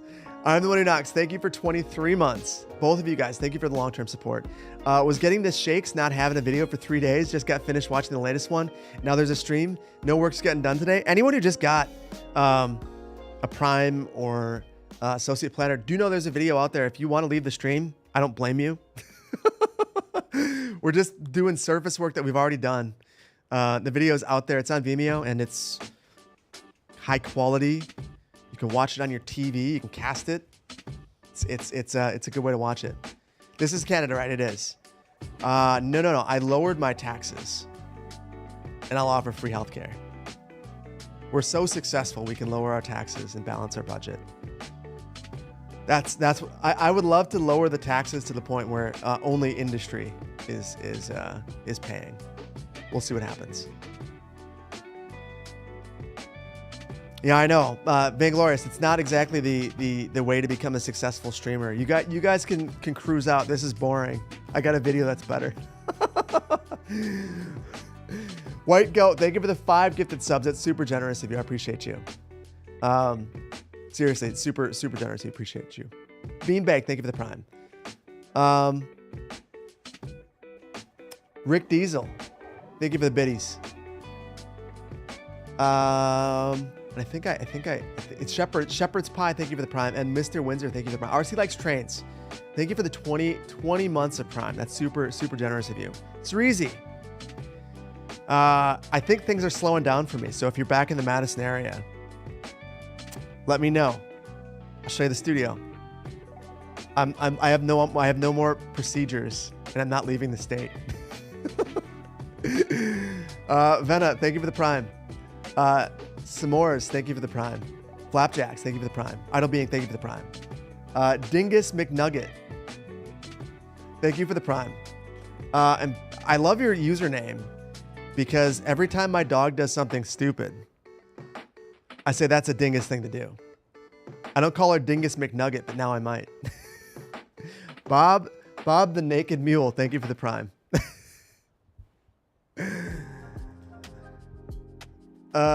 Do it. Yeah, Dingus McNugget. That's my dog's new nickname. It's faded at this point. Oh my goodness. This makes me so uncomfortable what I'm doing right now. So it's picking up.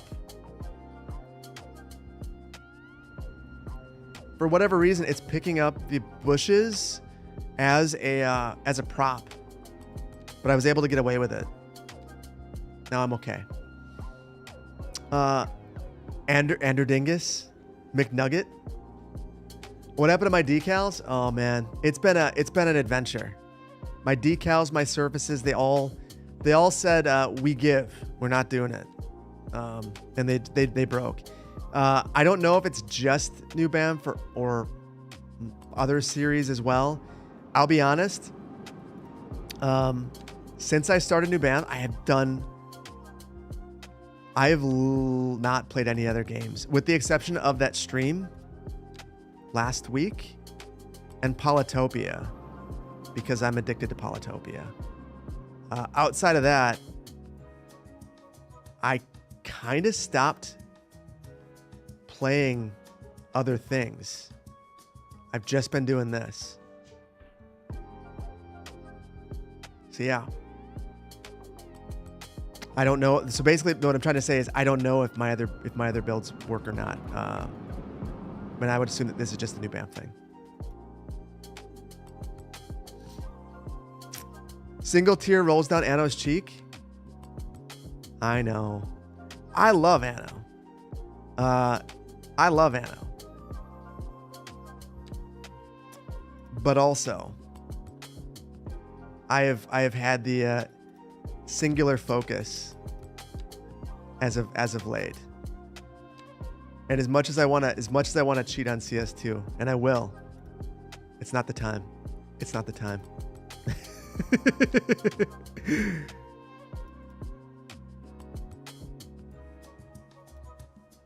By the way, is this song with the ba ba ba? Well, that's the funny thing is that's not my song. It's by Rocket Jr. So yeah, it's Epidemic Sounds. So the two places I get most of my music from are Epidemic Sounds, and the rest is Master Plan Music. Epidemic Sounds is just it's a service that creators can pay for, and I've had it for years. I actually did a sponsor with them a million years ago, and they made a collaborative playlist. It was super cool. I really like them. The only reason that I stopped using their music exclusively is I started hearing it everywhere. There's only so many times I can listen to Cats Walking on Paul's Hardware before I go, I should try something else.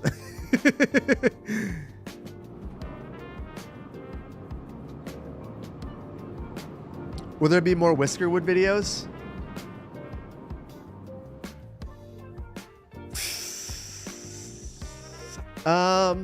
Not anytime soon. I honestly, it's one of those things where I was like super into it and then I fell off and now I'm lost. Oh, that looks dumb. I should have left that there. It's kind of like, it suffers from foundation syndrome. Where I was having a good time and then I stopped playing and then I lost where I was at. So if I were to play again, I need to start over. And yeah, I don't know when I'm going to do that. What is this? Weird. Hello from Romania. Always excited to watch the builds. Well, thank you so much, Gabrielle. I appreciate that.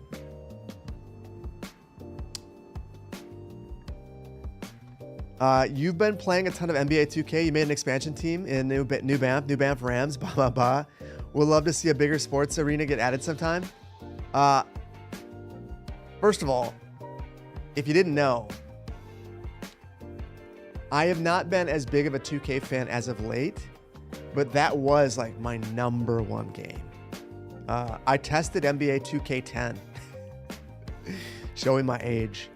And every day that I went into work was an absolute joy.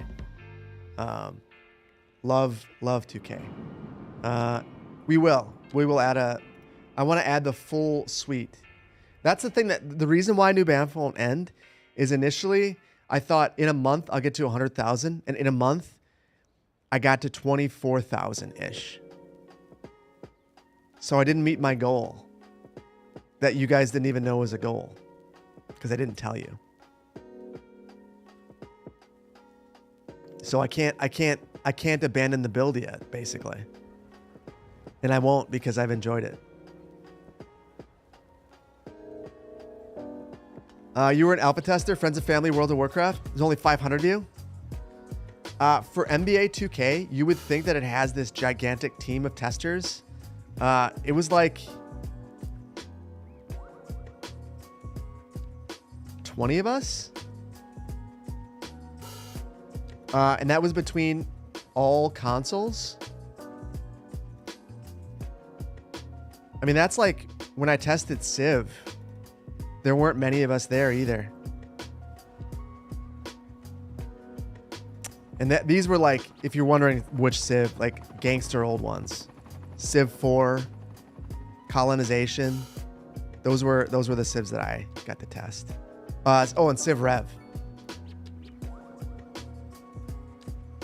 I'm in the credits for all of those. Am I still working full time? Well, it depends on what you consider work. I do YouTube full time. A lot of people would say it's not work. It is for sure, but also it's like the coolest thing in the world. So I'm not gonna call it work. I started doing planning consulting accidentally, so there's more of that coming. But you guys will get to be involved in that. Because that is a thing that no one else can do that I think is going to be super cool. So stay tuned for that, basically. Details forthcoming.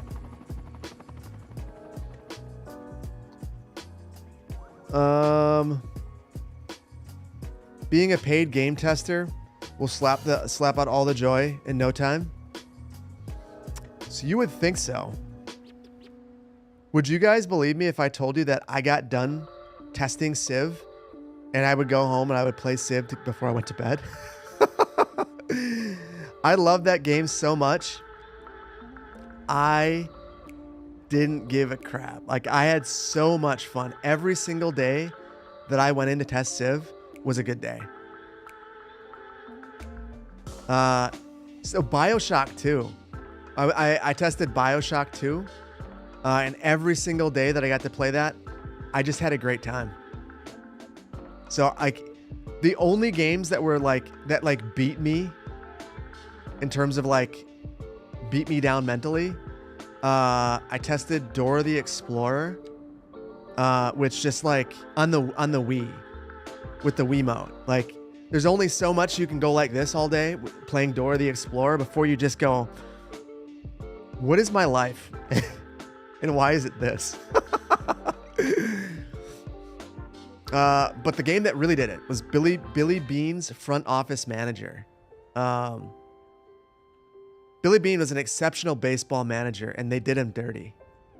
They did him dirty by making a game that was one of the worst games of all time. And I will say that. And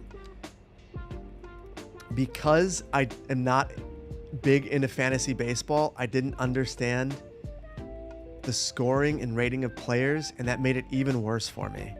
Every day that I had to test that game, I just dreaded waking up. I just dreaded everything about my job. I just wanted it to end. Kind of like I just want this table not to be tilted.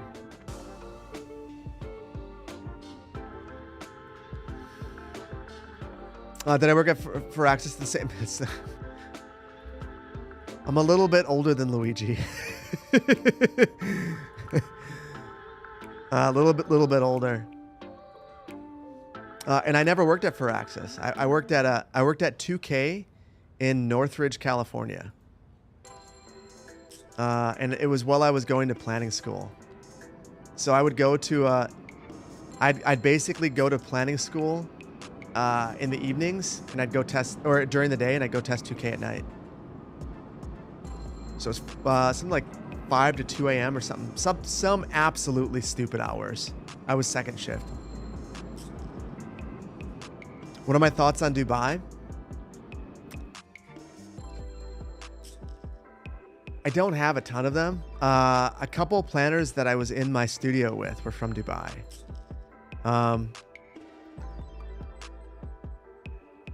I think first of all, because I haven't put a lot of thought into Dubai, I'm not going to get super hardcore critical about it. I think a lot of the planning that I have seen, though, is not sustainable and doesn't make a lot of sense. It's just kind of extravagance for the sake of extravagance. But that's also what happens in most places where tourism is a major driver of growth and development. And that is like a big thing in Dubai. It's one of the reasons why, like, with all the stuff happening in the Middle East, it's really bad for Dubai, more than most other places. So, yeah, I think a lot of it doesn't make a lot of sense. That's my honest to goodness read on it.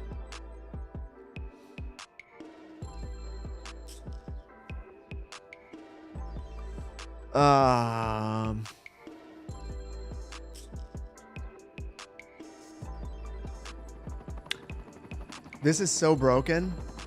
I might just delete and replace City Hall so I don't have to redo all the surfaces, which sucks a lot, but I think it's going to make the most sense. Dubai looks interesting in the planning aspect. Oh no, for sure. It's super interesting. The thing about Dubai, China, they just get stuff done. Like, the thing that I hate about the US is we will see a problem and then not do anything about it to get it done. And that culture does not exist in a place like Dubai. But also some of the constraints, like money is like a real constraint for most projects in the US. Doesn't matter how much money exists in the US, it's not at the municipal level. So like, yeah, it's like a thing. Use the replace surface tool. It doesn't work. So when the surfaces are broken like that, it just doesn't work. So the only thing I can do is before it was known that radius delete could take out these surfaces, the build would have been toast. Just point blank. But because radius delete works, the build is not toast. But it would have been in the past.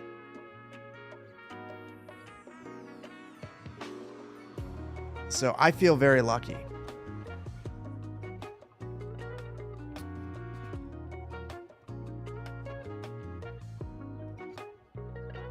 Hold on. To be fair, at least we don't use slave labor. Yeah, I mean, that is... Well, to be fair, there is a lot of undocumented labor that goes into building generally in the US, not for infrastructure, but building generally. And that is not something, they're not being compensated appropriately a lot of the time, I would think. So as much as I would love to say we are much better, there are many places that have exploitative business practices in the building trades. So I don't know. I don't necessarily.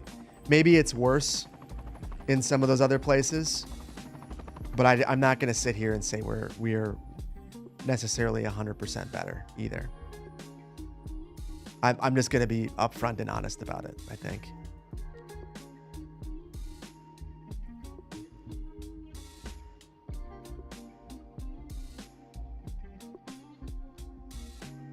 China doesn't use slaves or undocumented immigrants. Well, sure. But China also has a 7-day work week at some places, and they literally put nets underneath some of their factories because people decide that they want to not work at the factory anymore, and they're willing to take some extreme measures. Also, they do.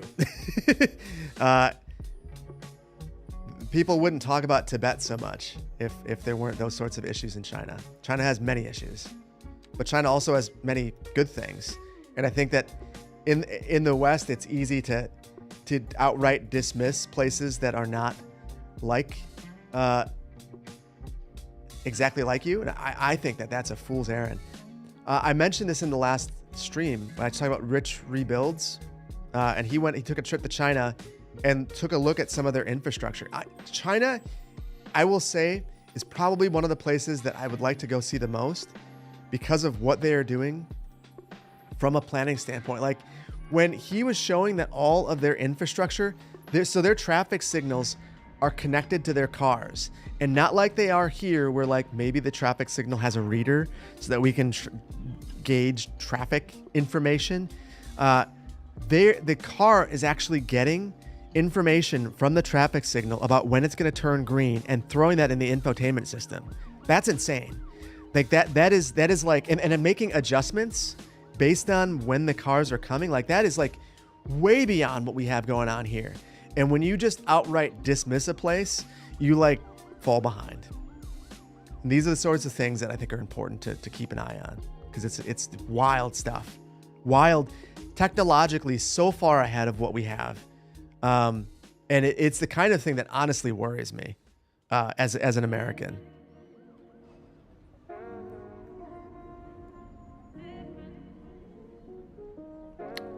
Look up Metro maps for Beijing and Shanghai over the years. Yeah, well, the way that they are building transit and rail, just generally, like, yeah, it's wild. It's wild. You can learn from and disagree with people on specific things. So that's my take on it.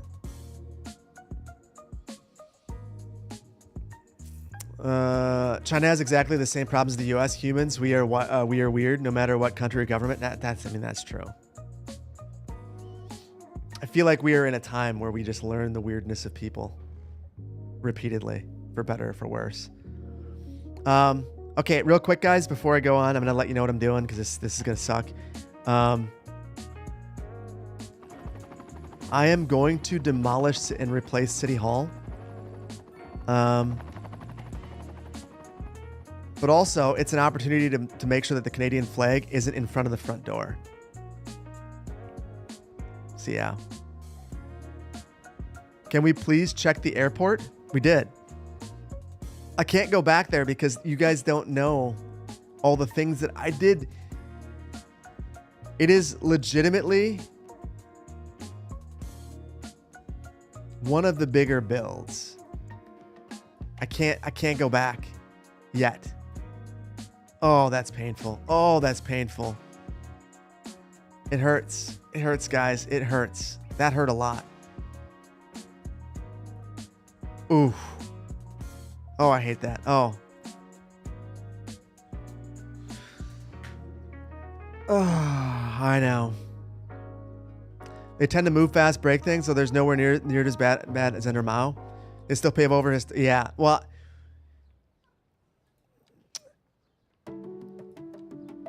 I mean,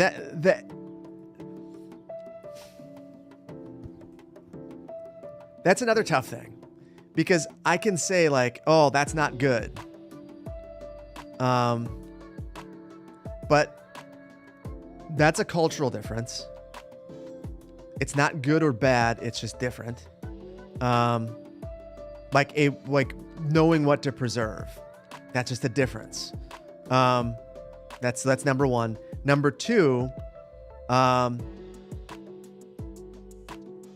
someone who really values historic preservation, who has taken, I took a National Park Service course on historic preservation because they're the eminent authorities in the U.S. about that topic.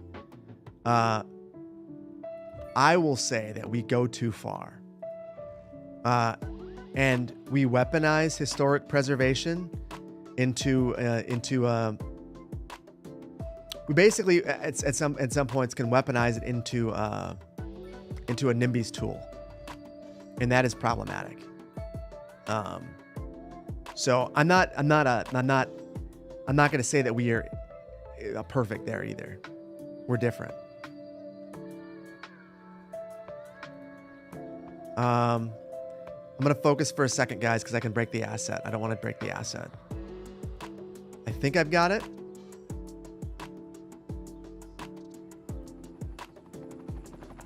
Because we got rid of all the parking and just turned it into like a park space sort of deal. Yeah, we're good. Oh, it actually became a NIMBY tool? Yeah, so what I mean by that is rather than people wanting to preserve things because there's a historical significance to the community or, intrinsic value of a building or an object or a structure, it gets weaponized and turned into a reason to stop development. That happens. It's a real thing, and it sucks. And ultimately, it ends up meaning that when actual things of historic significance come up, they are not taken as seriously because people have weaponized historic preservation in illegitimate ways. But the point I was trying to make there is that even though I am a strong proponent of historic preservation, I'm not going to pretend that we always get it right. I think we quite often get it wrong. So there's a balance. There's a balance. Obviously, getting rid of playing with the radius delete in real life is not a good thing. My view is nuanced, and that makes you confused and scared. I think in most things in life, I try to, I don't want to be I don't want to be a contrarian, but I also want to, I want to be pragmatic and take a nuanced take of things, because most things are not as easy as they seem, particularly things that are worthwhile. Things that are worthwhile are oftentimes very complicated. And then the other times we overcomplicate things that aren't actually that complicated.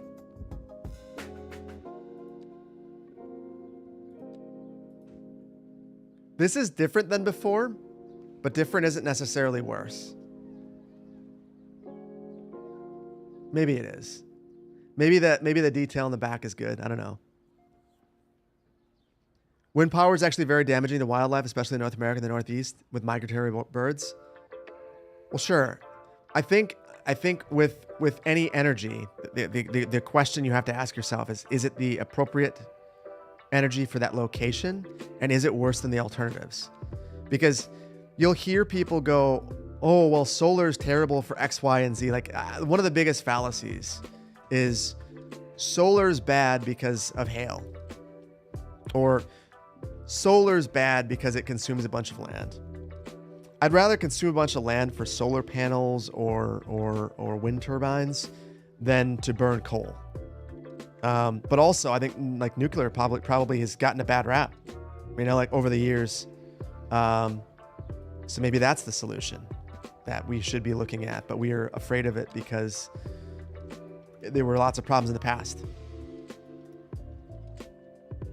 Or perhaps it's the natural, maybe it's the gas and oil industries that have demonized it. Perhaps that's part of the issue too. Francis gone nuclear? I think it makes a lot of sense. We need so much more energy now. And we are reluctant to go for one of the better, more proven technologies. The U.S. has an abundance of flat, arid, semi-desert land. Yes, that's true. And that is something. So here's the goal here's the deal that I think that we should make. In the Midwest, we've got so much water we don't know what to do with it. We literally just like make fountains and throw water in the air because we have so much of it.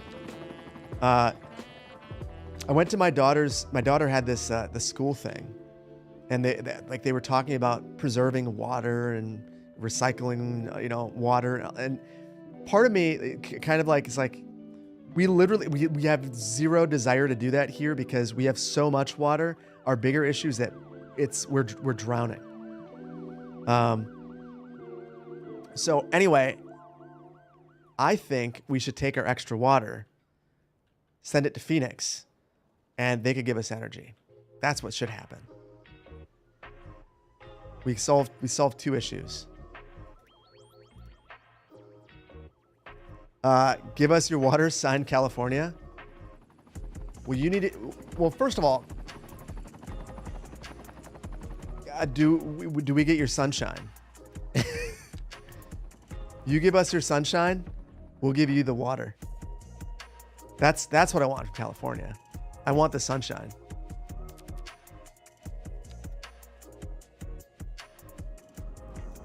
I don't know how to make this not look stupid without going ham. Give the Colorado River extra water. Well, I was reading that like there were some like southwestern politicians that were saying we just need to make a canal from the Mississippi over to if we could just make a canal from the Mississippi over to Arizona. Arizona's where people want to live, and the Midwest is where we have water. So the solution shouldn't be get more people to move to the Midwest. It should be build a canal to the desert. But I'm not even saying that the canal to the desert is necessarily a bad idea.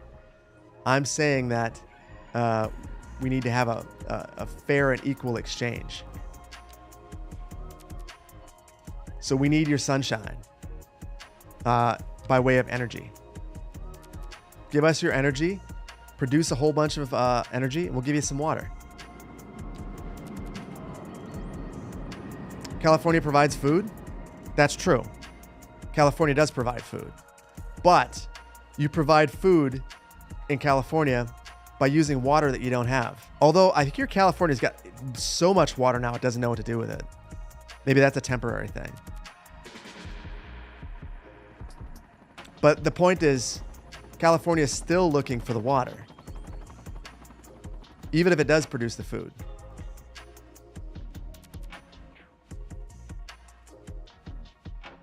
What am I doing?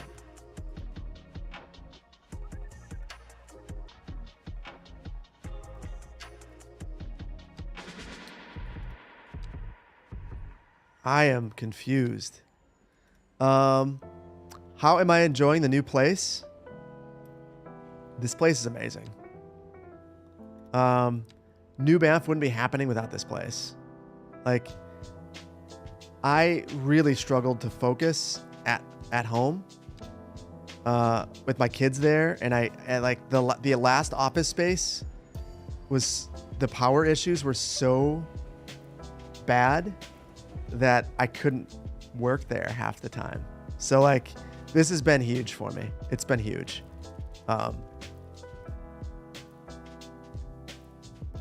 Northern California there, no shortage of water.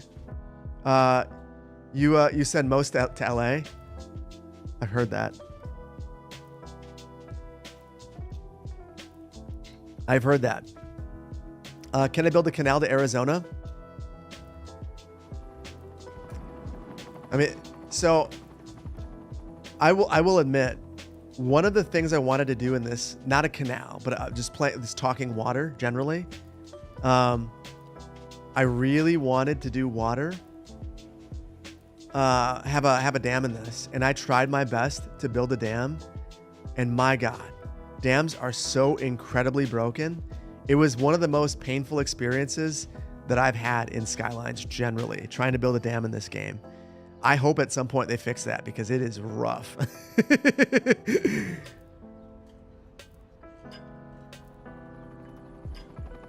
I honestly, I really want to see someone actually succeed at it, because it was a wild time.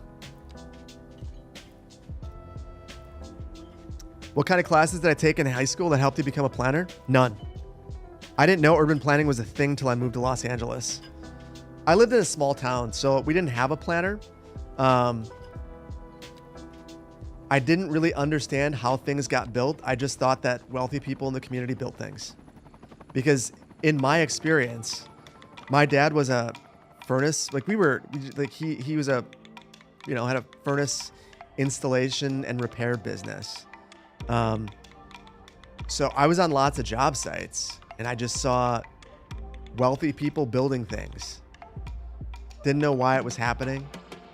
So the classes I took in high school that I thought were the most beneficial were like graphic design, computer networking. Those, honestly, those are probably the classes that were the most beneficial now that I think about it. Because I used graphic design as a planner. So I would say that. And all the web development classes that I took, because I set up a lot of websites for public engagement. How important is a planner being in the local area? I would argue that it's critical. You can tell when a place is not planned. Hold on, stare at my face for a second. Look deep into my soul. Deep into my soul.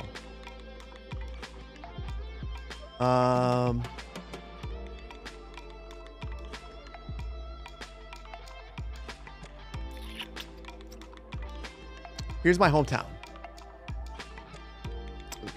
One of the three places I will claim as my hometown. It does not have a planner. It has a city administrator. So things are kind of just happening here. The city is developed the way that it has because, they'll hire a consultant and they'll do things, and, the city council will approve things or not. As a result, you end up with this kind of a development pattern. Here's Courtney Street. This is an important street in town. Mind you, this is a city that sees itself as a tourism destination. Look at all this surface parking. Woo! That's new. That is a big ass flag. Cool. Anyway, welcome to America, land of the parking lots. We've got parking lots. There's my old bank. Nice looking bank. And cell tower. You think is that a cell tower? Oh, it is. It is. That's actually a pretty creative way of hiding it. That is a creative way of hiding it. But if there were a planner here, if you're going to have all this parking, the moment that anything gets redeveloped here and any of the buildings up front, I would require, first of all, there should not be access to this parking lot on Courtney. That is legitimately insane. This makes zero sense that someone could end up pulling out directly into these cars at a traffic signal. That makes zero sense. We got the exact same thing here. More access, zero sense. We've got no landscaping. We should be removing some of the parking here to add landscaping. Looks like they've at least replaced the lighting with LEDs. The city does have an engineer, so it's got that going for it. There are 0 street trees here. I guess they're starting to add a couple, but not very many. And then you get to the downtown area, and even though there's a stupid amount of parking on Courtney Street back here, a block away, tell me what the priority is here. This could be a super downtown. This could be super. You could have street cafes for every single restaurant. Yet, we are going to have a whole boatload of parking. And granted, it gets some utilization. And I'm not saying that parking is not important. I'm saying that where the parking is matters. And this is prioritizing parking and all the circulation that comes along with it from pedestrians being on Brown Street. That's a problem. So this is the sort of thing that I think a planner would fight for this and say, you have something right here that could be a tourism amenity. This could be special. This could be an interesting place. You've already got the bones here. You've done the work of putting in trees and urban furniture, and you've got these cute little flags and flowers up here. Really nice stuff, and a nice selection of businesses. Really nice mix of uses, but you're still prioritizing parking. And all it could look like this. This is vibrant. This is what the whole place could look like. I do expect Americans to walk a block. Get out of your damn car and walk a block. You'll be fine. Even in the winter. This place is cold, brutally cold. It's colder than where I am now. Winter is a month longer, which says something. But these folks up here are hardy people. They could figure it out. We got Rhinelander Brewing over here. Imagine if instead of this, there was a place where you could sit down, sit under a parasol and drink a beer and talk with your friends outside on a nice 70-degree day. Look at this. We got these cool lights here, and there's no place to take advantage of it. Just imagine.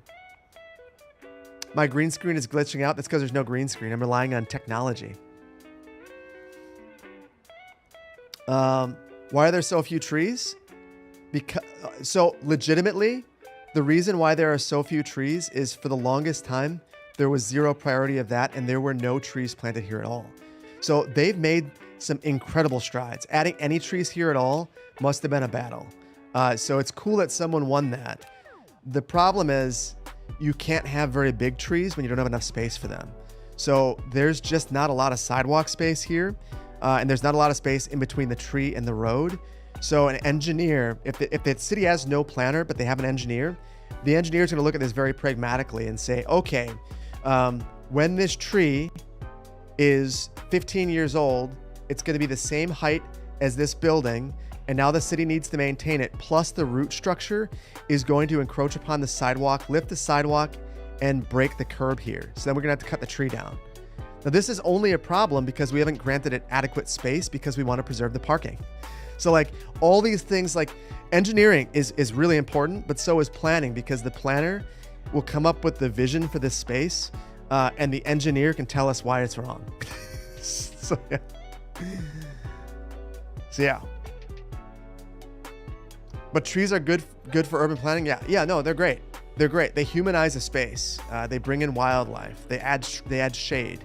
There are a variety of reasons why you want a tree.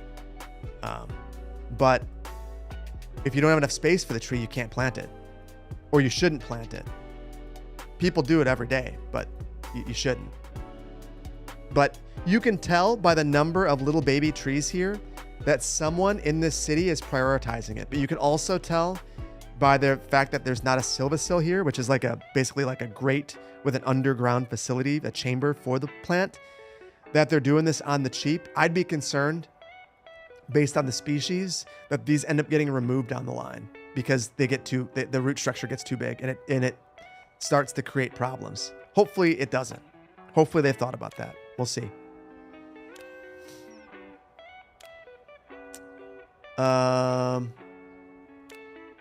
Have I ever convinced a business owner that a planning idea that restricts parking is better for them? Yes. The only businesses that will agree to that, though, at least in my experience, are restaurants where you're giving them public space for free, and then you give them parking as well elsewhere. Then it's pretty easy. But even in those situations, look at my face again. Look at my face again. And then we'll stop this because I got to get back to the surface work. I'm guppy braining out hard now.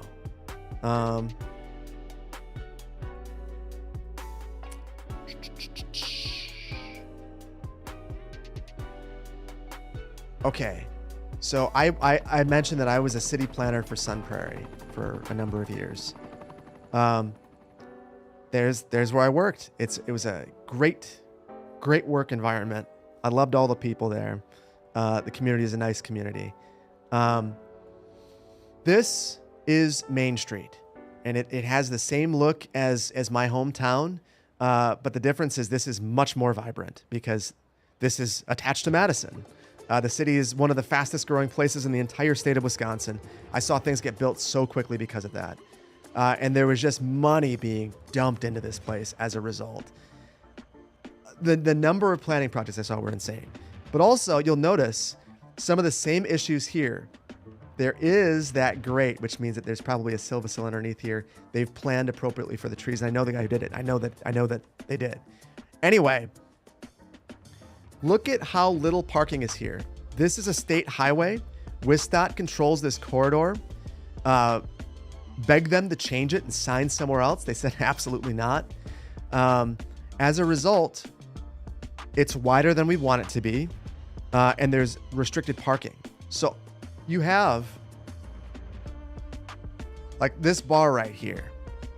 I would love to convince them that these parking spots right here aren't needed, but they are convinced that these are required. So are all these other businesses.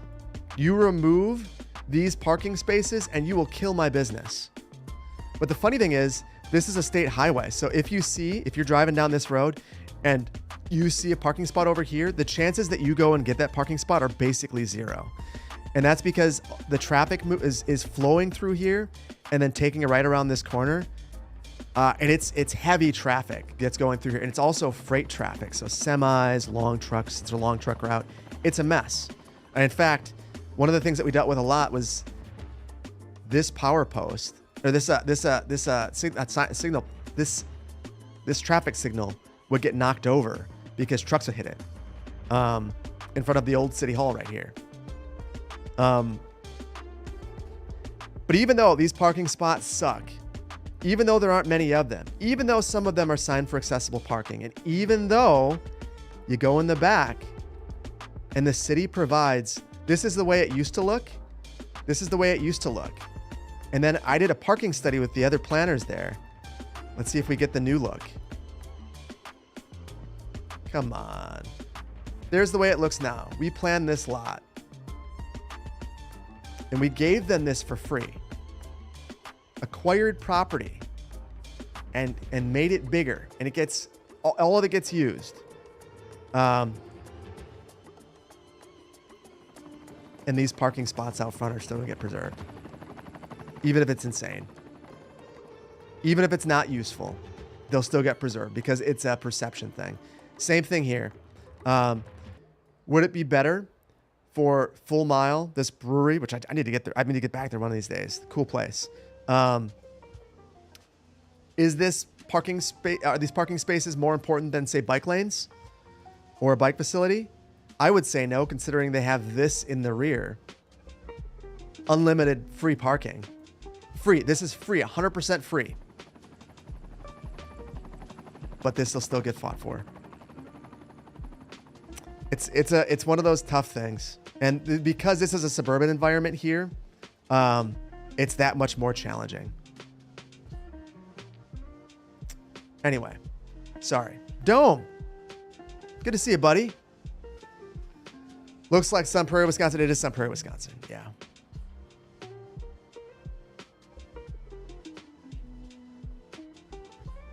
And I'm sorry. I got swept away there. Buddy, thank you for the prime. Marginal utility. Thank you for the 8 months of tier 1. Can I shed some light on game tester job? How does it work? How does a workday typically look?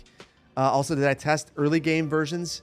And if yes, when would testing start? I will answer that. Give me 1 second. Sushi, thank you for the biddies.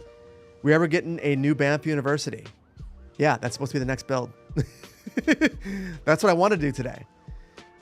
Phil, thank you for the biddies. With all this talk about music makes you somewhat anxious to finally hear what you have in store.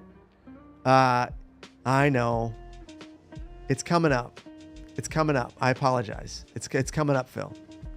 Joy Pop, thank you for the prime. Poplar, thank you for the tier 1. 27 months is 3 babies. What a coincidence. And that is why I love you, Poplar. You think Phil would be a good person to be in office? I will admit, one of the things that I've disliked the most about this is that I very much enjoyed working in an office. I really liked my coworkers. I was the type of person who just enjoyed hanging out with people. That also means that I'm sometimes not super. I'm not as productive as I should be, but I try my best. I get my work done, so that counts for something.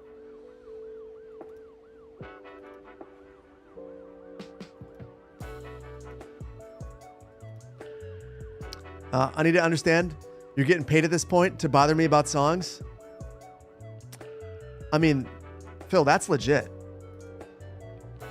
And I will do it. I will do it. It's just been I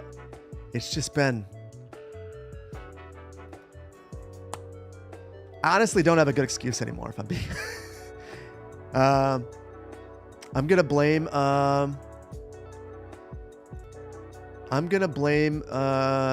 Gary. Not a good. I have no good reason to blame Gary. I'm just going to.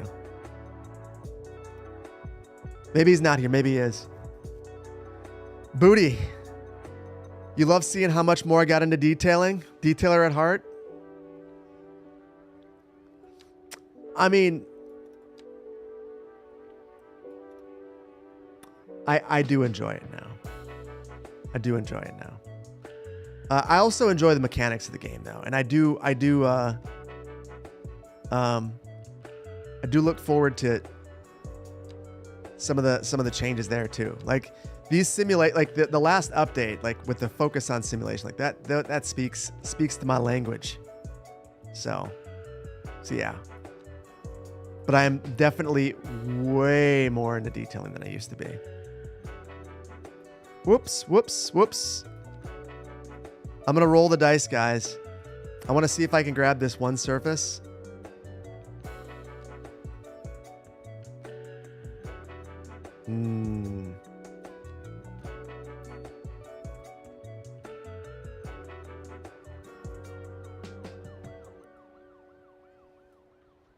Nope, I'm not gonna let perfect be the enemy of good. That's completely fine.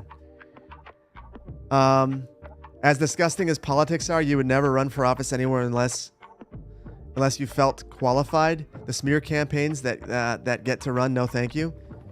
Well, first of all, no one's qualified for office. The only qualification for running for office is loving your community.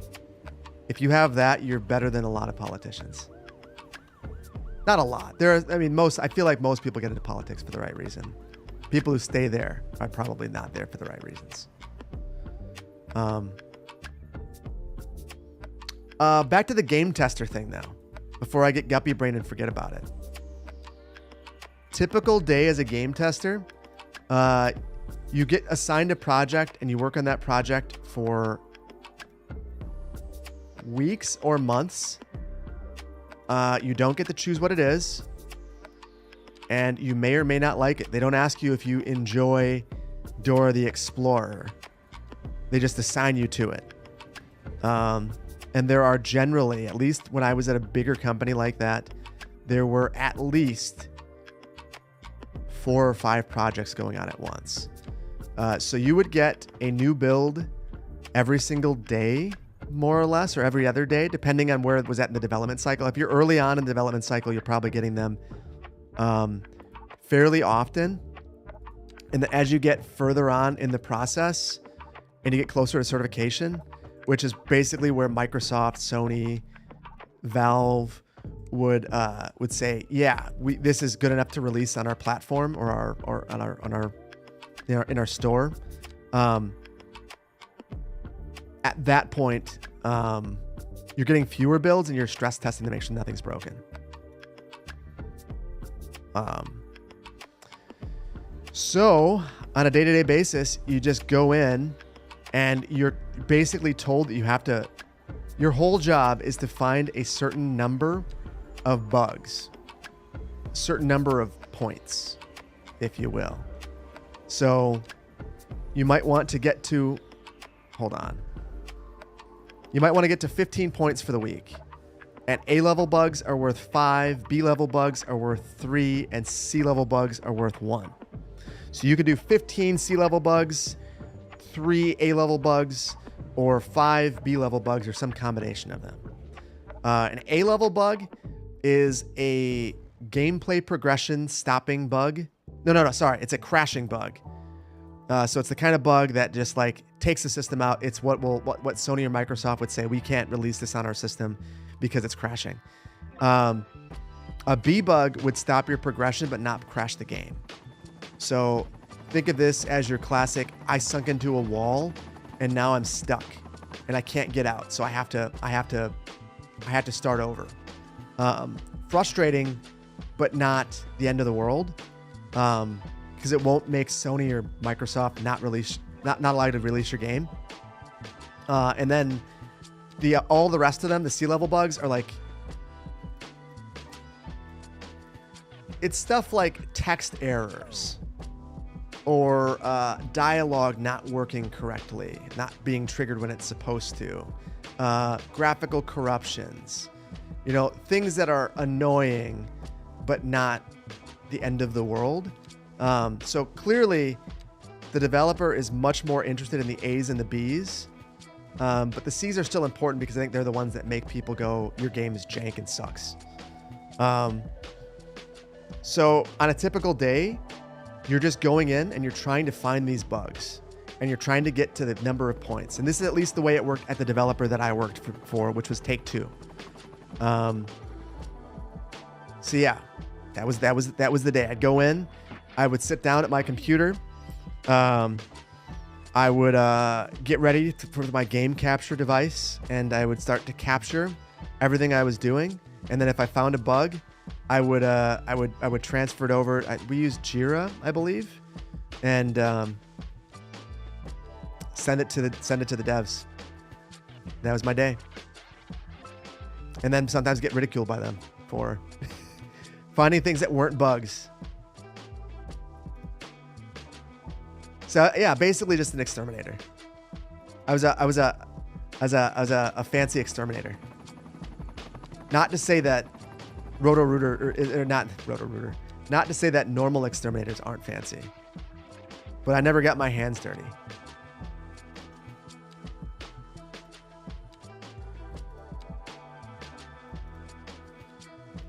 They obviously don't do testing. It's clear for the multiple mishaps and updates. Well, so here's the thing that most people don't realize. Production environment versus release environment, as much as you would like for them to be the same, they're just not. And one of the things that like in QA you can fall into the trap of is like seeing a bug and working around it and forgetting it's a bug. And the number of times that happened was pretty high. You know, like we're like, I have this workaround that I must do to get past this section, so I just keep doing it, and now I forgot that I'm doing it. Huge problem. Huge problem. If it doesn't work the way the user expects it to bug, well, so that's the other thing is I would bug things like that, and I would get yelled at like I would say like from an end user perspective, this is not fun, and they would say that's not your job. That's not what we pay you to do. They don't care that I don't understand, or that I don't understand the way that it's supposed to be played, or that I don't have fun in this particular section. So yeah.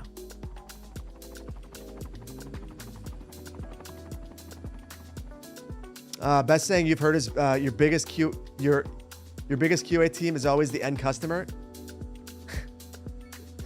It's a dark way of looking at it. But I think it's the way a lot of software development, I mean, it happens.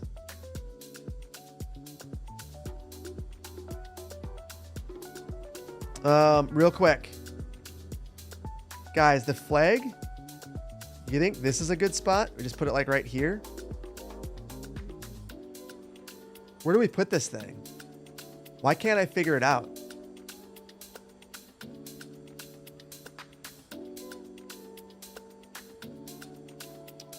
Further with a fountain. So, you know, I was waiting for someone from Canada to call me out on this. If I'm being totally upfront with you. Okay, hold on. We're coming back. Okay, here in Sun Prairie, this fountain, this is an adorable little park. The number of times I've sat in this park to, so I would go to, there was a coffee shop, Beans and Cream, excellent breakfast burritos that had mayo for some reason on them. But anyway, I grab a breakfast burrito and just like sit down in this park. Lovely place. Just a great amenity. But this fountain right here was the bane of the engineer's existence, because you can't open it up when freezing is possible, and then it gets warm and people are like, please open it up, please open it up. And then you have to shut it down whenever a freeze is potentially going to happen. So this thing ends up not being open all that long. So I'd assume in Banff it's even less. So if we can only have this thing open for 5 months out of the year, they could probably have it open for 3. So if that's the case, this fountain is completely unrealistic and stupid. That doesn't mean I don't love it. I'm just keeping it real. Look at the real park has pedestrian. Okay.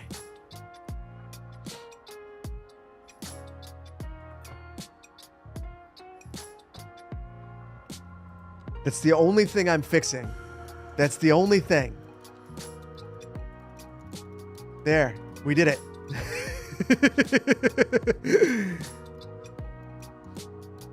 Finally. The fountain is not accessible anyway? Hold on.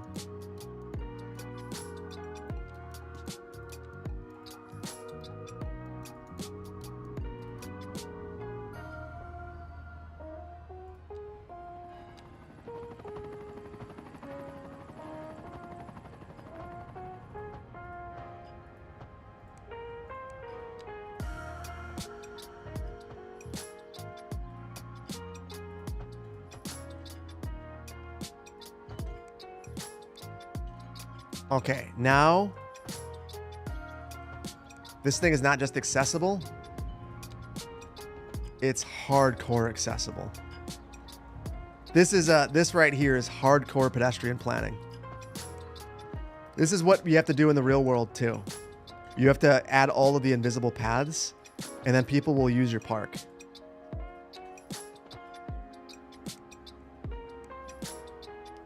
Okay, so let's see.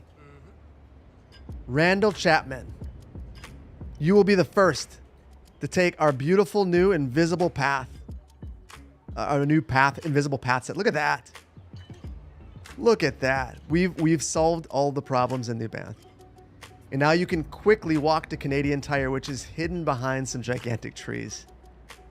This is why you've got to look at things at the ground level.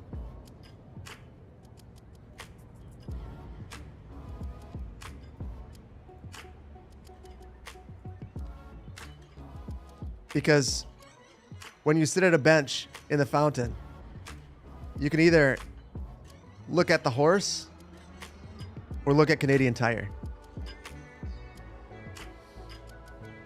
The nightclub signage is also hidden by trees. Oh, you guys are going to get me off track again. Hold on. Eclipse Nightclub? Well, this one's okay. This one's not. You know what? I don't like that anyway. That shouldn't be on there. That looks silly. We've already got... Oh, these ones. These ones. Okay. Thank you. Good fix there. Good fix. You would charge Canadian Tire $10,000 per tree removed? I mean, maybe they could trade us some brake pads. I don't know. If they have dent removal kits, that's what I would go for now. Oh, I shouldn't have removed that tree. This is in the public right of way. They can deal with that, even if they don't like it. Yeah. So I knew that as soon as I turned this into a live stream, I was gonna get stuff done, but it was gonna take me twice as long, and I just kind of accepted that. I still stand by that decision. I think it's a good thing. So this is interesting. I don't know why for this one, it's going to allow me to replace it.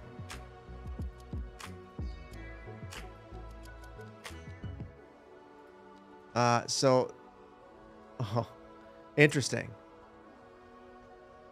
So it's allowing me to replace one of these, but there's one down here that I can't.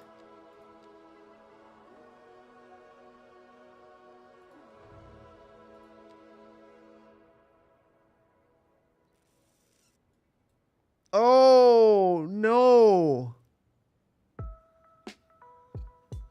What did I do?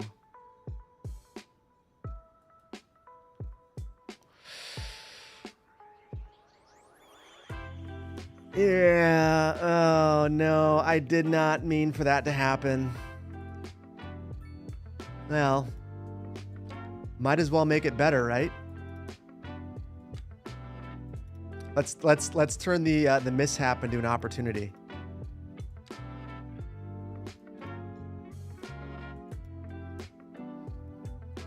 We enjoy the friendly community vibes. I appreciate that.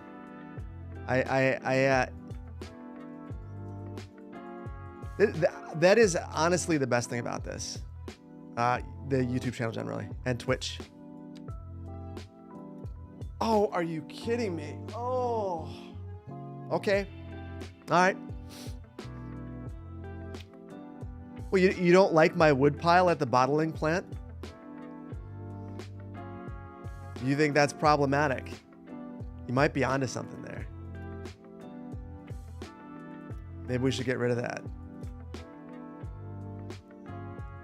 Oh. Okay. It's okay. We're just going to be super methodical about it this time.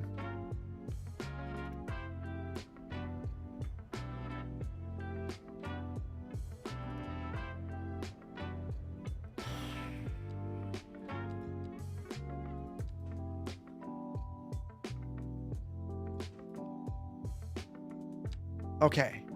Good. Good. We'll add the dirt, and then we'll be super good.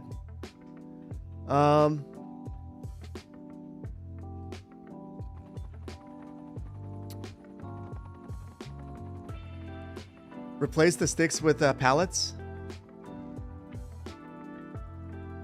You know what? That's why I keep you guys around. The good ideas like that. We're gonna do that.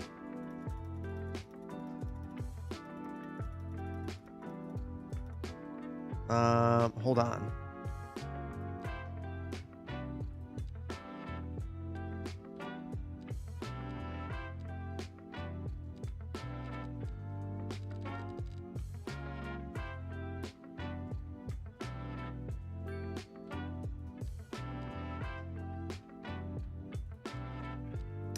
Are there pallets, or is it just cardboard boxes? These are kind of probably good enough too. Phil, thank you for the gifted subs. That's super generous of you. And here I am missing a bunch of activity. Phil, I appreciate you. You're always so generous. Thank you. Vasco, thank you for the prime. I appreciate you. Samet, thank you for getting the respect to topography. You respect the topography. I appreciate you for getting the sweatshirt to prove it. Phil, thank you for the biddies. Thank you for all your support, for real. Buddy, thank you for the prime. Hi, Phil in his chat. Why did I lose my surfaces and decals? Bad luck. Just honestly, straight up bad luck. I don't think it was anything beyond that. You probably won't lose yours, but I lost mine.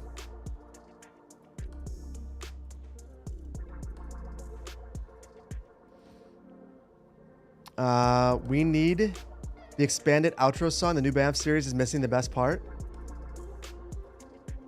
Do you know why it's missing that? Oh my goodness. I bet you that I can finally do... Hold on.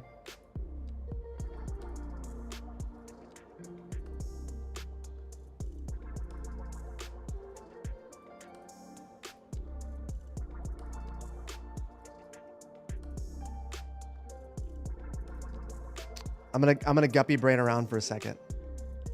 Oh my goodness, what did I do? Oh my goodness, where are we? Whoa, we are in the middle of a mountain. What did I do? Oh, save me.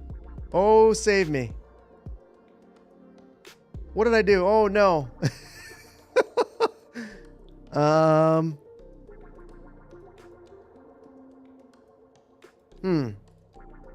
Maybe if I run this one.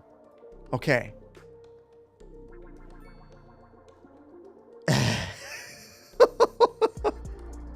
I don't know what that was, but we were in the mountains. We had a great time in the mountains. Oh, crud. I didn't see this one. Well, that's where we're off to next. Anyway. So let's say I want to do the classic pull-out view. So, mark here.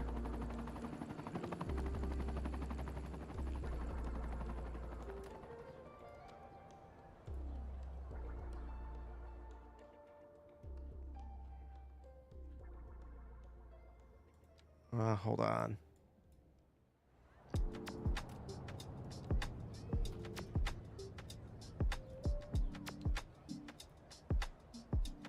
Okay. So basically, I just want to get a regional view of everything. So here, I'm going to change the focal length.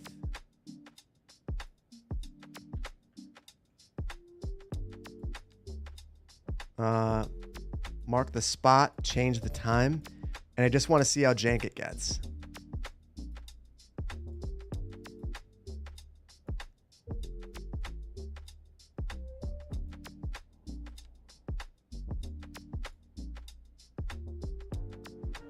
This isn't right, but you get the point. Let's see how it does. I just want to see if it's all flickery and stupid. It's struggling because I have everything set to the max settings. Oh my God. They actually fixed the shadows. That's legit. They still got that weird flash. Oh, that's yuck, but that's been yucky. That is a huge improvement. That is a huge improvement. So that is why we're missing part of the song. I can probably add it in because that doesn't take long. When the sun turns off, yeah. Hold on. How much do I read the Rainbow Serpent? What did you say? How much do I read something?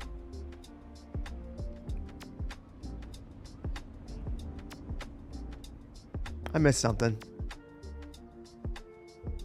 What mod allows you to change the type of business? Company Changer. And it also lets you change the amount of workers there. Company Changer. It's awesome mod. Awesome mod. Highly recommend. That's the one.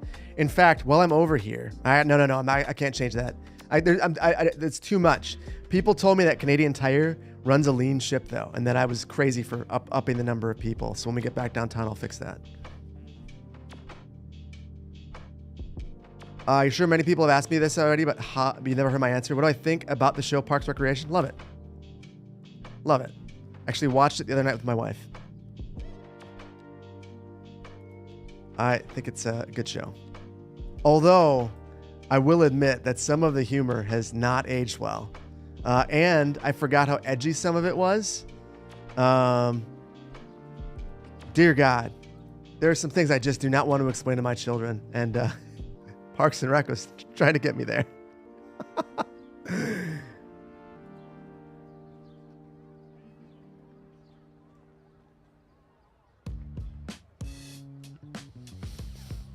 Are we going to get skyscrapers in this build? Yes. Yeah. In fact, the way I see it, eventually downtown will jump the river. And that's one of the reasons I wanted to save this. We'll probably redevelop significant portions right here. And a bunch of this as well. A bunch of the lower density stuff. We'll leave some stuff behind and add buildings in so that it feels like things have naturally changed. And then I think where we're probably going next is this way. But the problem is we've got forest here and the rules say that we can't develop the forest. So I probably need to encroach upon this with a road. But we put end of the road cemetery at the end of the road and it's blocking our bridge. So we've given ourselves lots of reasons to get creative. Constraints breed creativity, so we're probably going to use a little bit of eminent domain right here. Reorient this, come across here and start developing more. Lots of stuff. We've got to get over here. And then this is also coming up soon. Did I find the chair on the map? No. But Shane and Vainglorious told me that it's right about here. And that likely means we can check it real quick. Let's see. Oh, did you see it? Oh, we found the chair. There it is. There's the chair. Yes, we found the chair. I plopped right on top of the chair. X marks the spot. The perfect spot for our communications tower. Zen, welcome on in. Welcome on in.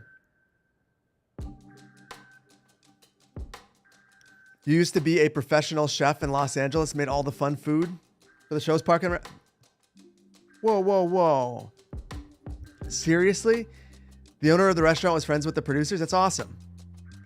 I think a lot of people don't realize that it was shot in... They believed that it was actually shot somewhere that wasn't Pasadena.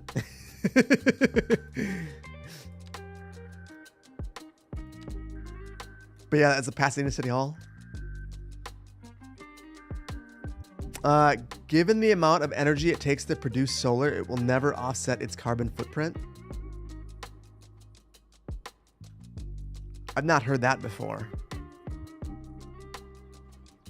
But that doesn't sound right to me. I would want to look into that personally.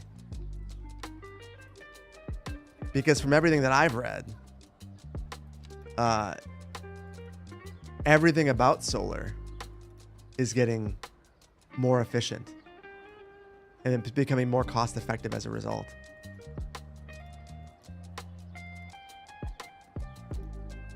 But also, I will say that I am the type of person who believes that your beliefs or your thoughts of something should always be challenged. You should be willing to challenge your own thoughts about things, as long as it's not moral stuff, and be open to hearing something that might be in opposition with what you've thought is correct.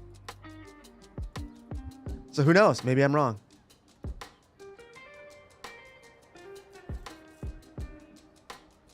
As a scientist in solar, and it will definitely offset its carbon footprint. Yeah, I mean, to me, that's like, there are all of these fallacies about batteries, and basically EVs not making sense because batteries are so terrible for the environment. And it's like, well, yeah, they're bad, but it's if it's going to be a thing, if people are going to use transportation, then we're not comparing batteries to nothing. We're comparing batteries to gas and diesel. And now the comparison's different.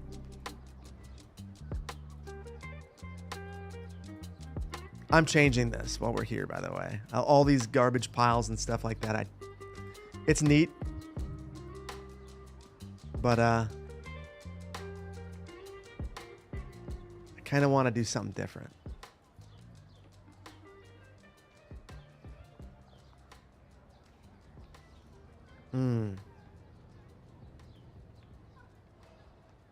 I actually need to, so to make this look right,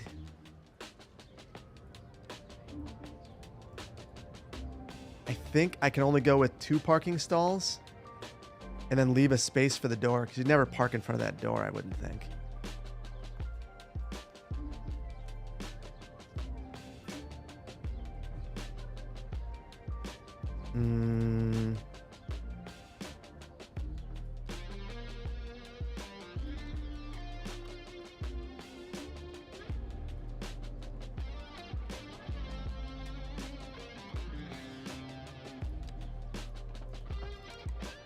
Okay, give me one. I'm almost out of the focus zone, guys. I'll come back to the land of the living in a second.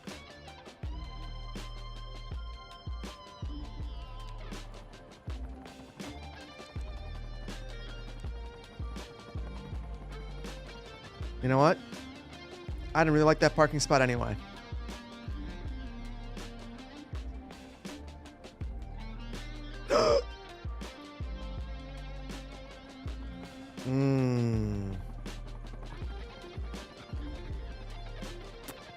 I'm creating problems now, chat. I'm creating all sorts of problems.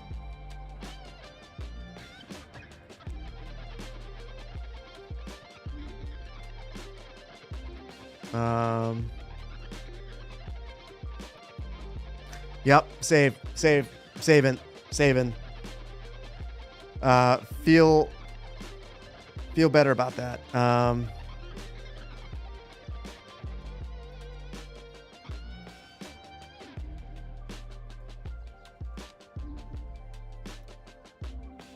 I think I might leave some of these messy surfaces too, just to imagine that things were repaved over time. It's fine. It happens. Yeah, in videos, I speed these sections up a lot. And honestly, I probably should be doing even more to cut them down, but I enjoy them. Nobo Girl, yeah, I should be doing it way more. The lack of saving in this is actually probably not very smart. But we're rolling anyway. We've gotten lucky. I think it's, honestly, I think it's, for as much crap as we want to give CS2 about some of the issues in the past, I do think that it's kind of a testament to how stable the game has gotten over the last little while. That we're playing. This isn't the most heavily modded build in the world. But it's not like it's not either. We got a lot of mods in this one. And we're doing just fine.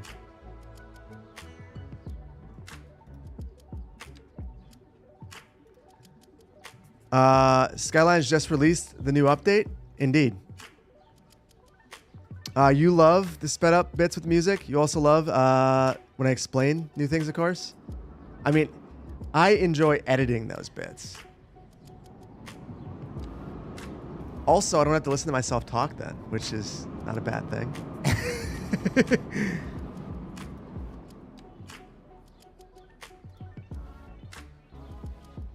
Is there a logistical reason the rooftops don't get used? Oh, there are logistical reasons why? Hold on. We're going to look at something. You're getting me curious now. I don't know if you're talking about in the game, but I'm curious if there's pathing up there.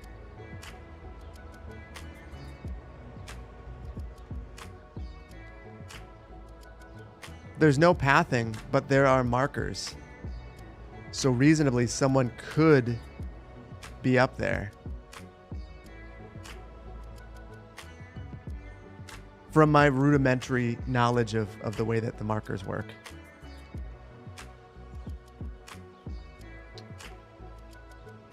You love the bits where Phil puts on "I'm the Struggling" track.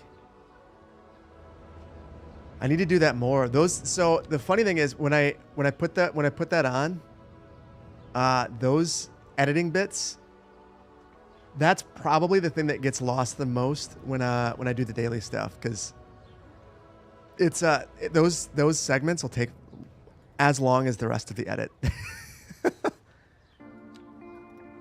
Because I end up guppy braining hard. Getting lost in the sauce.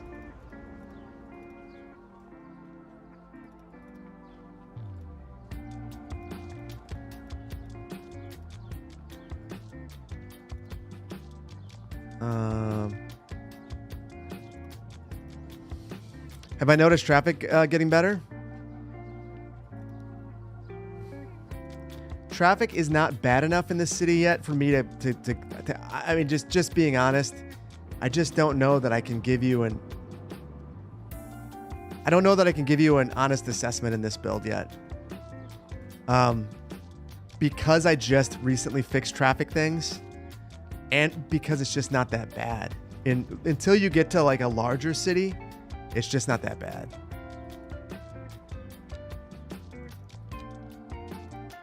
What we can do, if I can finish up this surface work, which we're getting close,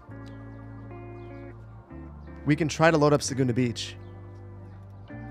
We'll just see what happens. We'll see, first of all, if it works. And then second of all, if it's a disaster. I haven't been in there in so long. Be like visiting an old friend.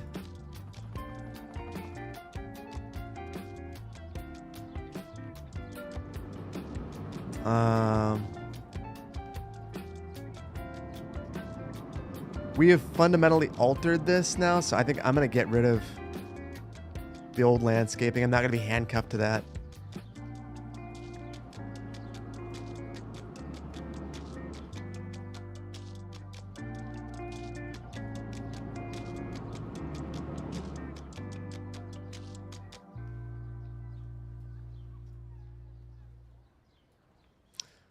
Glad you caught me live. Really enjoying Banff 2.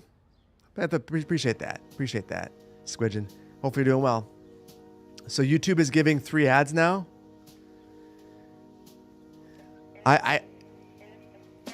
So I'll tell you the secret about YouTube that you're not going to like. From what I've been told from YouTube themselves, they will give you as many ads as they believe that you on a personal level will tolerate. Which I think sucks. But if you're getting 3 ads, it's because they believe that you will deal with it.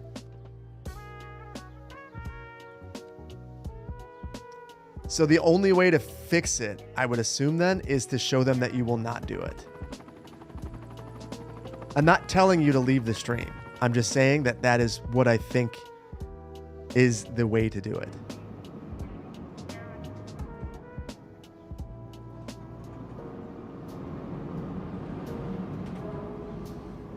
Do I have decals for beaver tails? If not, you think there should be one? I do not right now.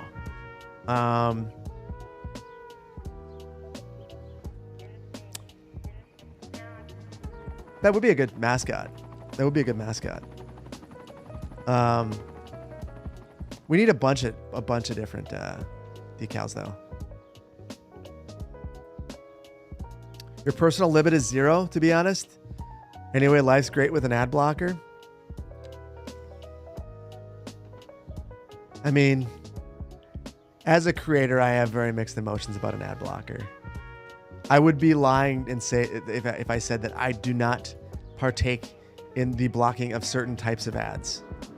But on YouTube, I have premium because I know that my tolerance is also 0. And I'm a creator. But I get it.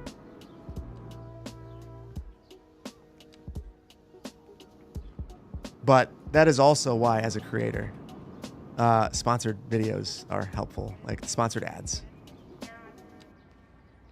Even if you skip those, we still get paid. Ooh, what is that? That was bad. You just pay for YouTube Premium for ease. So the reason I use YouTube Premium is I love being able to, like, I know that there was, like, I think it was called YouTube Advanced back in the day, where you could, like, watch YouTube. I think it was Android only. You could watch YouTube with it closed, with the screen closed. I watch YouTube as like a podcast player. So like, I like listening to, oh, that's bad.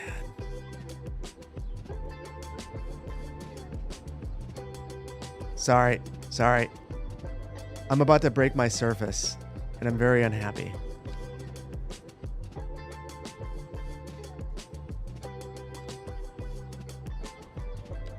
Okay, I didn't break the Surface.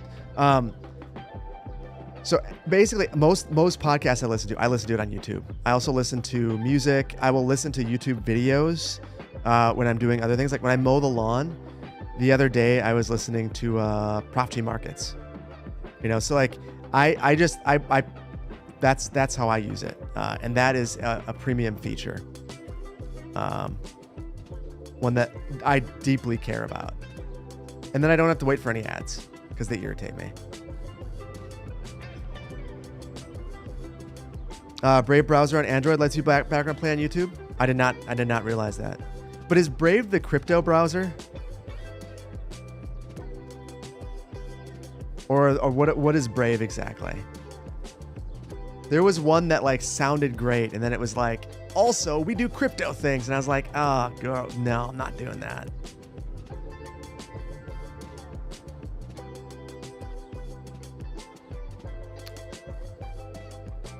Good luck. Hold on. What am I missing? Vainglorious. My full attention.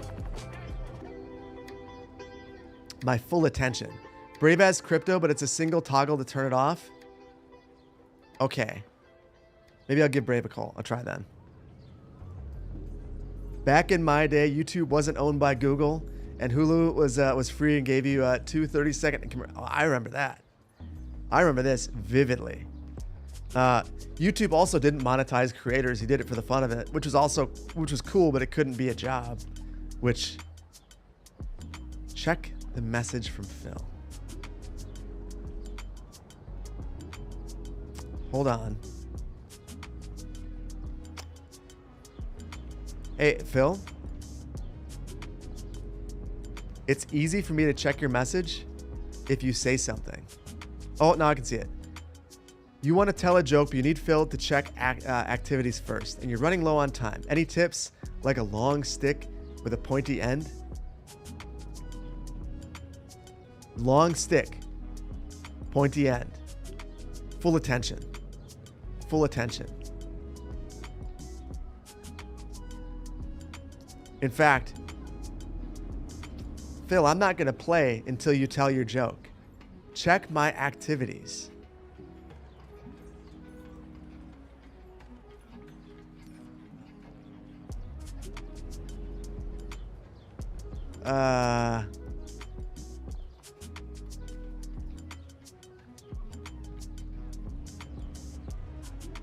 Not letting me. My Banff videos finally got you to fire up CS2. Just do a build along. The stuff that bugs you. I succeeded. I cannot. Oh, hold on. Okay. Kind of holding the hot potatoes till Phil finally checks activity. Oh, wait a minute. I see what you're saying. I'm an idiot. Fun fact. Twitch tells me that you get meaningless new chat icon if I were to donate 10 more subs. I guess my hands are tied. Fun fact. Twitch tells me that I get a meaningless new icon if I were to donate 10 more subs. Well, what is your meaningless icon? Thank you for the gifted subs, Phil. I appreciate you. That's very generous. That's for the biddies. There we go. My brain is so fried that you kept saying activity. And I was like, activity? How do you know what I'm doing in StreamerBot? So I kept looking. I can click on your name in StreamerBot and see just things that you've said. So I clicked on your name, and I'm just reading through everything that you've said today. What happened to your commitment to build one farm per episode anyway? That's the kind of message that I missed. That's the kind of message that I missed, Phil. Oh,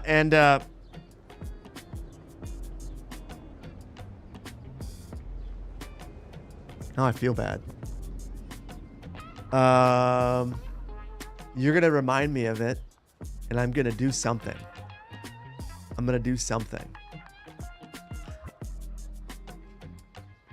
We'll see if it's the right thing. Again, thank you so much, Phil. It's super generous of you. Happy you didn't lose your texture decals yet because you've not yet applied any? Well, here's the thing. If you were just like not insane like me, you wouldn't have to deal with this. But I really enjoy it. I think more than most things in this game, I enjoyed changing the decals because it really changes the way your city feels. And the unfortunate consequence of that is what has happened. But we're almost back.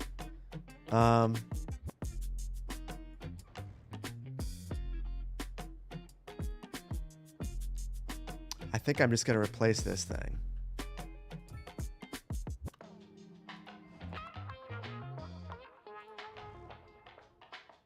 Hold on. Oh, it's not broken. It's not broken. It's just the color. Oh my goodness. I need to step away. I'm starting to do dumb things now. Hi, Phil. It would be great if you did a video on basic graphics settings. So unlike most people, I don't have any crazy settings on. I don't use Lumina. I just crank DLSS so that I don't get the flickering tree things. And then I just go high for everything except for global illumination and motion blur. And then under advanced, I turn off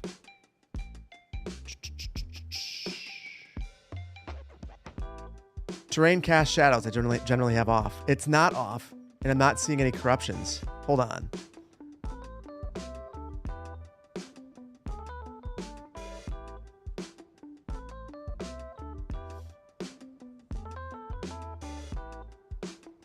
Oh my God, they fixed it. Oh wait, no, the terrain is not casting a shadow. Hold on, guys.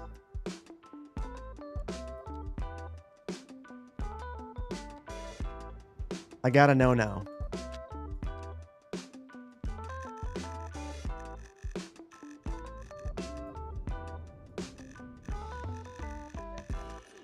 So back in the day, terrain cast shadows would create these terrible, ugly shadows on everything. In particular, when you'd have an area like this. But it looks like they fixed it. They didn't talk about fixing that, but it looks like they actually did fix that. That's huge, honestly. Very, very, very big. Super cool. Thank you. That's great. Yeah, I'll be honest. I'm in the Canadian Moose Club when it comes to the graphics of this game. I've heard him say like he thinks that the vanilla graphics go hard, and for a while I was like, oh, like I just don't like X, Y, and Z, and then eventually I don't know what exactly grew on me about it, but I just think that the default settings are nice. So I just don't see a real need to modify them at all.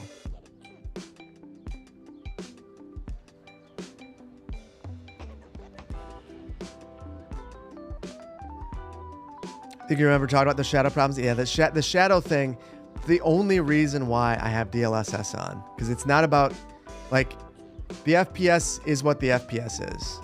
I don't really care. I'll deal with slightly lower FPS. The only reason I have it on is the flickering shadow madness that drives me crazy. That's been a problem since CS1, bluntly. And Ice Flake it's the first time it's been addressed. They're just killing it. Just killing it.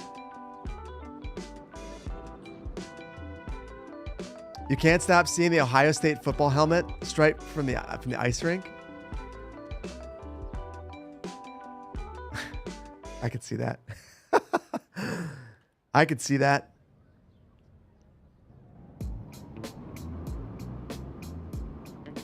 The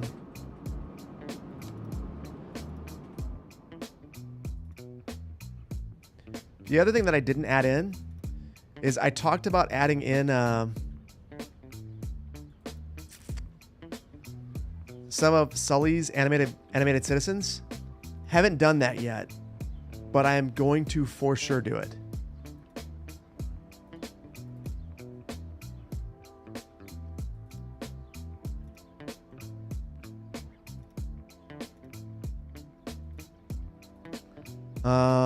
So happy those trees aren't flashing anymore. It's so nice. Gray noise. You and me both. You and me both. By the way, how you doing, buddy? Good to see you. Good to see you.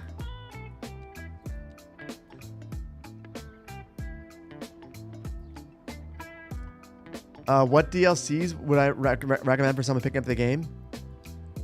Well, the real question is what content creator pack? Because I would recommend content creator packs over the one DLC.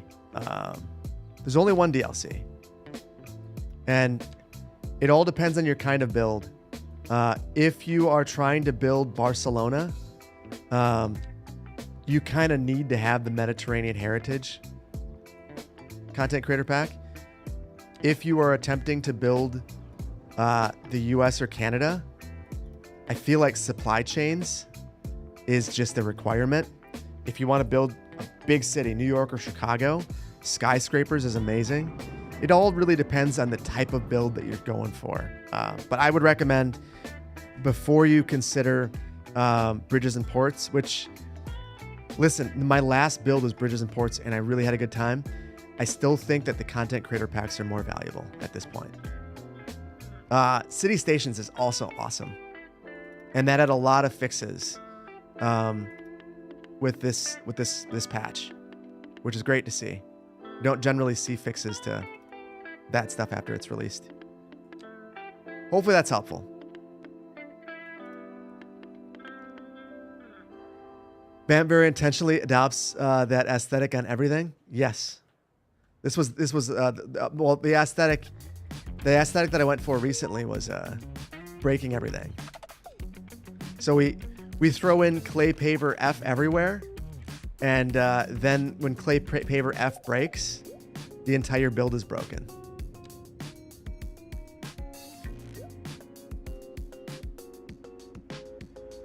Ice Flake is killing it so far. I agree. I get the impression that they're not only very competent, but they also really care about the game, which I think that when I initially heard that they were taking over the game, I was incredibly skeptical. And one of the reasons for that was, how could they care as much about anything besides getting the bag, considering it wasn't their game? They've taken it over. And then the other concern, ooh, what did I do here? The other concern was that, they just wouldn't be that good based on what we had seen them do before. But I think in all of those regards, they've proven themselves to be kind of awesome and exactly what the game needed. So I feel very pleased about the direction of the game.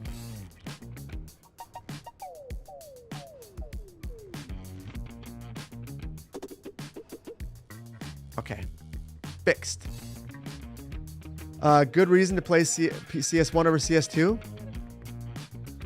The only good reasons to play CS1 over CS2, I think it really comes down to two things. Number one, three things. If you are a Mac player and you do not want to get GeForce Now for moral reasons or other, that's one reason, because CS1 is available on Mac. Another reason why you might want to get CS1, if you want to play with a specific DLC that is not available on CS2. One that comes to mind for me, Joy Build Cities loves building parks. Joy is fantastic. But this game does not do what she needs right now. Because it doesn't do parks very well at all. You have to really brute force a nice park, or do something that looks pretty bad. So that would be a reason. And then the third reason would be just performance generally. Not to say that CS1 is amazing from a performance standpoint, but it's hard to, it's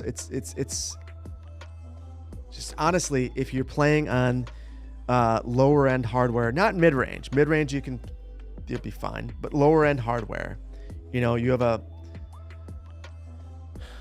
1050 or a 1060, or even a 1660. You very well might have a better time playing CS1 because the performance will be so much better.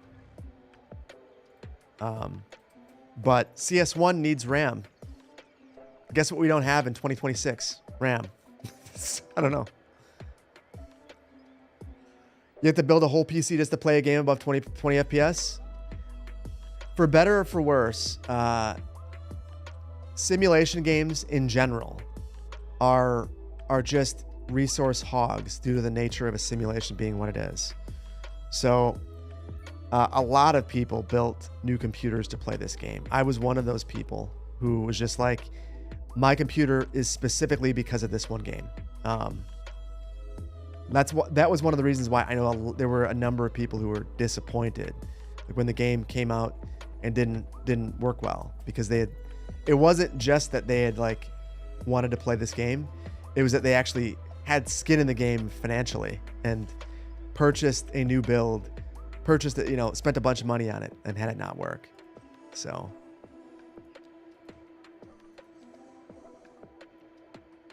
you remember when you were planning on building a new PC this year? Vainglorious.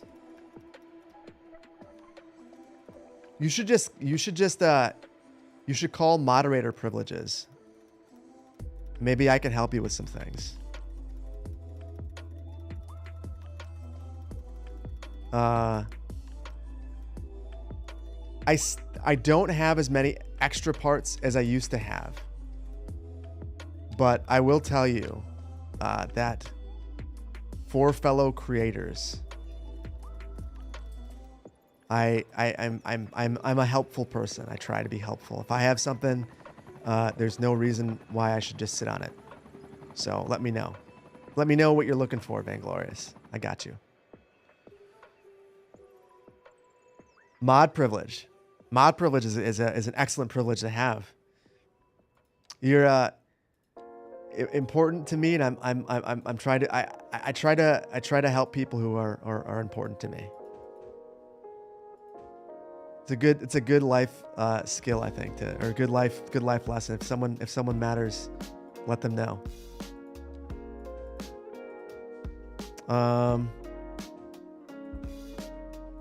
This is neat. I didn't realize that Gaga's textures had one that covers the road and one that doesn't.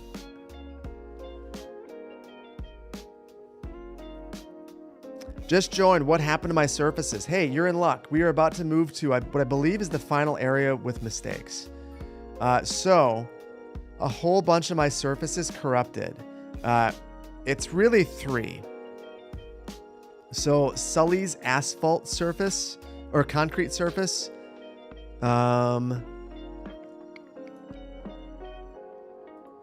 This one, which I used all over the place, corrupted and became this one, this soil surface.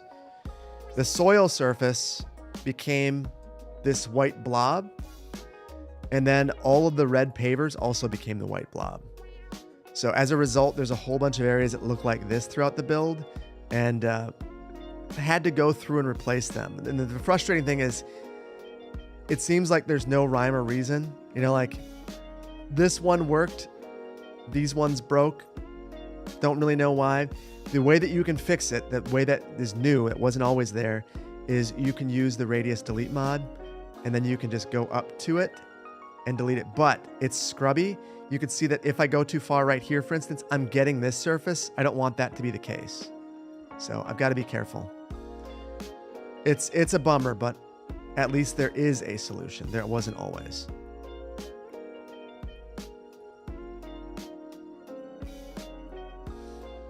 Yeah. Opportunity to remove that massive parking area by the campground.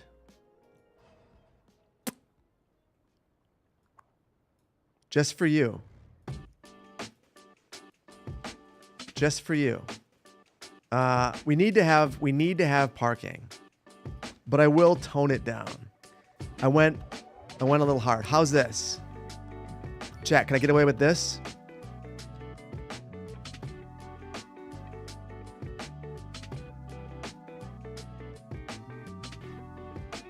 It's much more modest.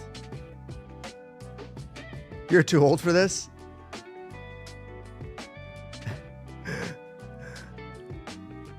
Much better? Okay. I feel good about this too. Meow Twitch Real, welcome on in. Thank you for being here. Phoenix, thank you for the prime. Good evening. How's it going? It's going well. It's going well. You know, it's a bummer when things don't go to plan. But you got you guys hanging out with me, which has made this a lot better. And it's cool to have a Wednesday to hang out.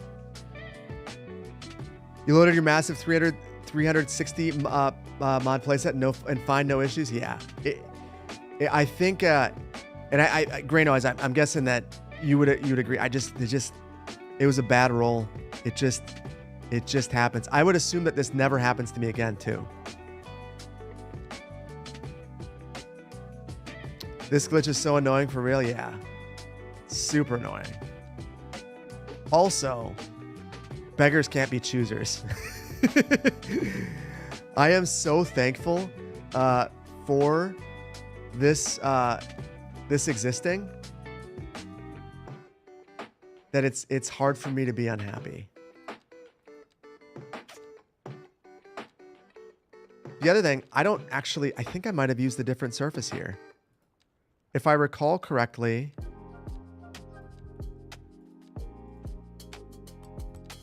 no, I didn't. I did use.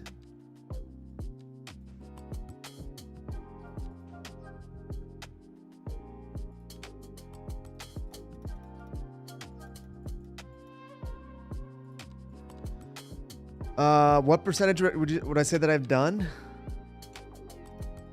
85. I'd say that I'm 85% of the way done now.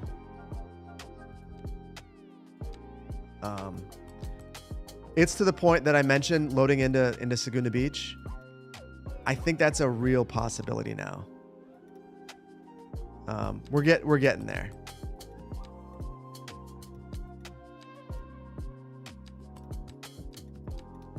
But this park needs some work. And truthfully, I might just wholesale abandon some of it and just redo it to make it faster. Petition to get more trails for the national parks. Hold that thought. Because I agree with you. And there's... So, I'm not going to give away video ideas. I have a video idea, and I was almost able to pull it off, but Spanish. I will get it figured out, though. And once I do, it's going to be a great video. I think it's going to do really, really well, and you guys are really, really going to like it, but I can't do it yet.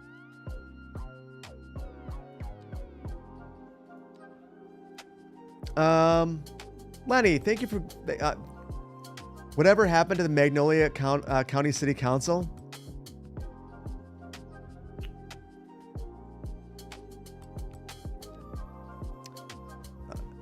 Well, so here's where I admit the dark thing.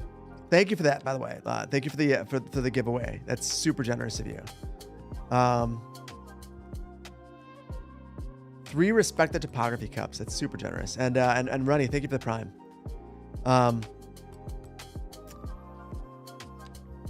After the previous update, I was struggling in Magnolia County to get things running. So I moved on to Saguna Beach, and then I moved on to this, and I still haven't gotten Magnolia County running. It was crashing upon load because I was going to move on to the council projects. That was like before all the Banff stuff. Like that is what I was going to do next, and then I could never load back in. So Guppy Brain caused me to forget about all of my troubles, and now I'm reminded, and now I'm uncomfortable again. So we'll see what happens. Basically, I'm afraid to even look. Kiss and Jinx, congratulations, and Lenny, thanks again for 3. That's super generous of you, dude. Super generous. Magnolia County returned to its home planet. I think that there is a very real possibility that Magnolia County's got some serious issues. We'll see. We will see.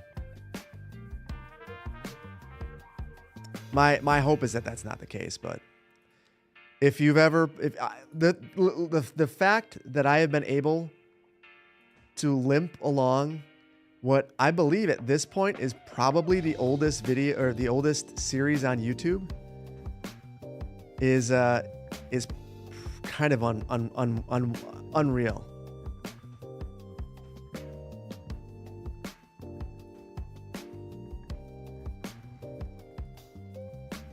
Oh, crap.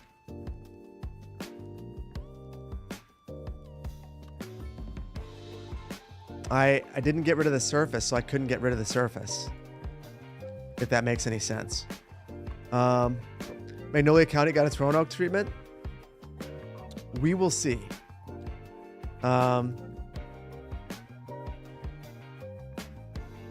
So I think what would bum me out about that, I had a lot of plans for Paradise Bay. And just like generally ideas for the series. But what would make me okay with it is like, I don't know. I've gotten a lot better at the game since I started Magnolia County. And I think that's what's made this so much more fun for me is a lot of the jank. Like I'm cleaning up jank now that is of my own creation. Like I just like didn't know how to play the game and like didn't have mods and assets. So like I did some stuff that sucked. And now I'm not doing stuff that sucks as much. I mean, I still do stuff that sucks. Like, let's just keep it real. But it's less sucky. And I don't have to go back and redo a bunch of sucky. So yeah, it's at that's a thing. Magnolia Redux. I mean, if I were going to redo any series, it would probably be, I already made the Verde Beach map. That would probably be the one.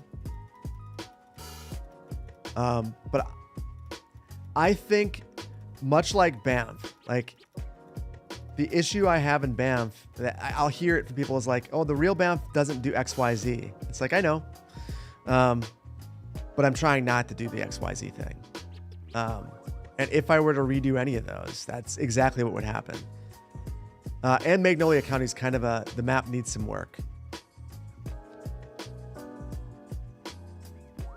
Before I delete all these. Okay, so that was the big park. These are the smaller ones.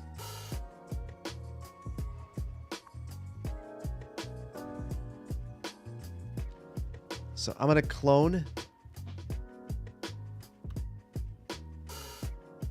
I need to get the right trees because I made sure, like, these are all the wrong ones. That's the right ones. So I'm trying to get the alpine looking trees.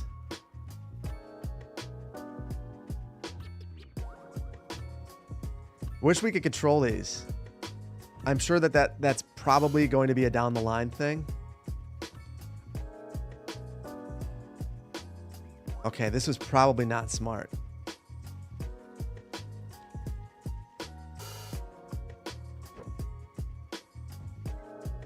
Okay, one more, and then the big park, and we should be good. You've been appreciating the regular Banff content. Have the same kind of viral cold that's just taking you out. Test negative for everything, but it's been awful. I'm sorry to hear that. There's something that's going around. Because I had it not too long ago myself. It was a huge bummer. It felt like everyone in my house got it at the same time. Hopefully you're feeling well soon.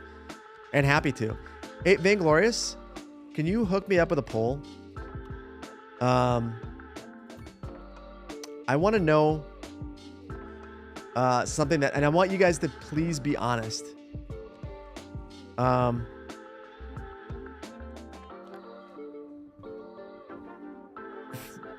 Video frequency. New Banff video frequency.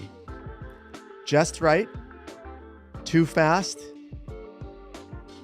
Bring back old series. Those are the three options. I am genuinely curious.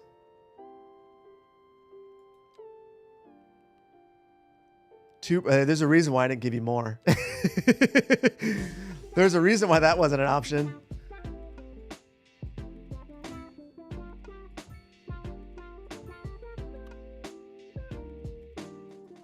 Come on, give me the one that I want. There we go.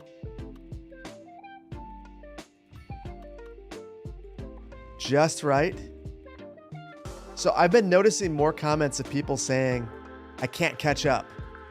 My fear is that I release so many videos that people just give up on the series.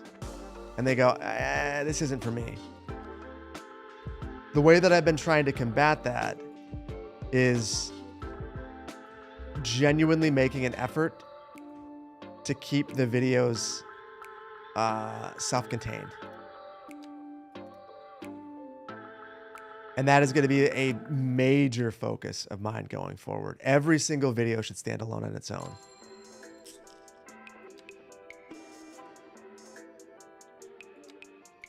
That's why I got rid of the numbers too, which I know some people are disappointed in. Just right. Well, just right will mean 4 because I can't do 5. 5 is too much for me. 1 every 2 days would be perfect. I thought about doing every other. What else do I like to play besides this genre?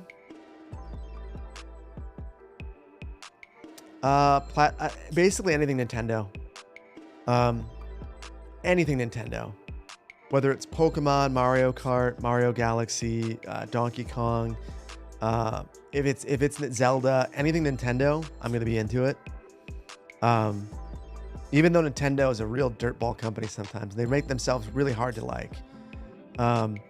They are so good at making games. Every time they make a game, I know it's going to be good. I know they poured their heart and soul into making it, and it's a banger. So that makes me respect them and hate them at the same time.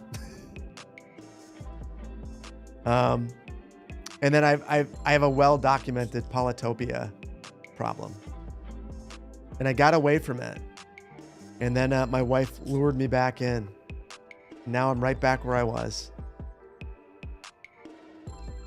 2 more spots I could think of. Here's one.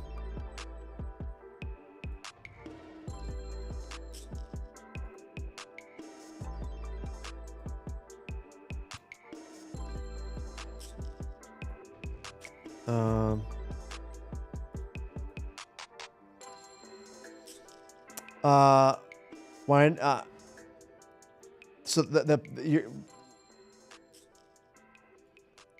because I don't get access to the Switch. I like my family takes the Switch from me. No one gives a crap about my PCs. No one cares about that. And especially, I ranted a whole bunch about Roblox in the last stream. After the stream, I was so heated about it that I went and I blocked it. I went into Microsoft Family, and I basically, my daughter can play for an hour. Like start to finish, and then it shuts down. And I thought that is plenty. And she has basically decided that that's not enough to be worth her while, and she stopped playing most of it. She's just playing Pokemon and other games, and I'm living it. I'm loving it. I mean, not living it, loving it.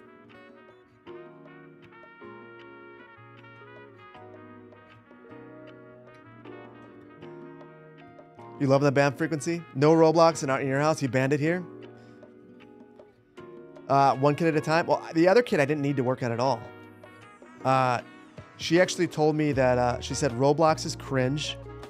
And she learned how to ride her bike. There was so they have a triathlon that all the kids in the Madison area can partake in.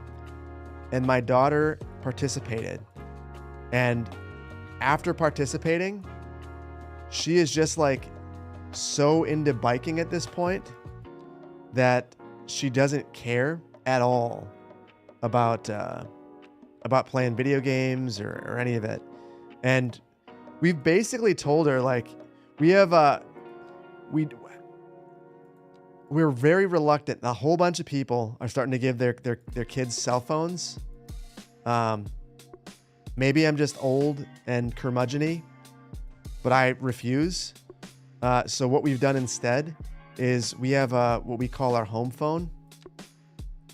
And basically, it's a phone that lives in our living room. If you're going somewhere, you can take it with. I can see the location of it. And she's just been grabbing that phone and biking around and going to a friend's house and basically living her modified 90s kid's life, which I've been digging. Super into it.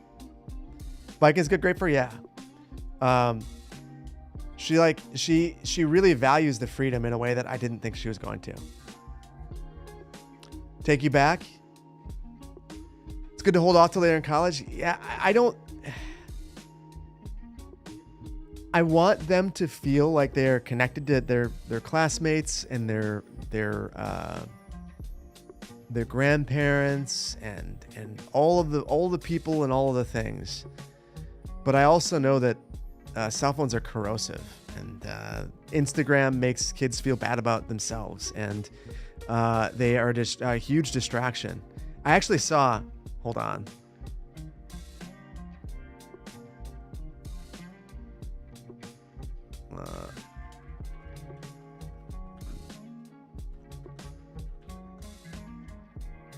I saw this article that just kind of cracked me up the other day. This is from my hometown. High school students are pushing back against the new cell phone policy. Basically, the high school the high school that I went to has banned cell phones generally starting next year. They'll have to have their phones locked away the entire school day. They can't look at them in the hall. And some students have pushed back on it. But apparently a neighboring school district did the exact same thing. And the first year, grades went up. Problems between the students went down. So there are less violence and less different things like that in the school, less fighting, less bullying. So it's a really difficult argument to make that you as a student should have your cell phone in the school when all of the data, anecdotal and otherwise, demonstrates that they're bad for you as a student. They're just not good for you. And they don't help the learning environment. I would argue that laptops in the classroom probably aren't great either. So yeah, it is hard to be a kid these days. I think that there's so many distractions and so many things that are just like the one good AI takeaway that I'm going to tell you is if AI is the reason why cell phones and laptops end up out of the classroom, I think that all the kids are going to be better for it. And for that, I will say, thank you, AI.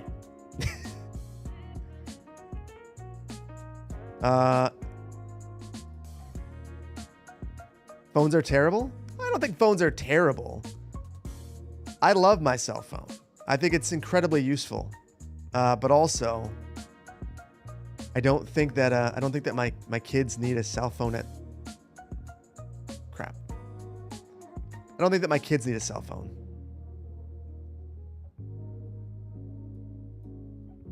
But I'm also a curmudgeon, so.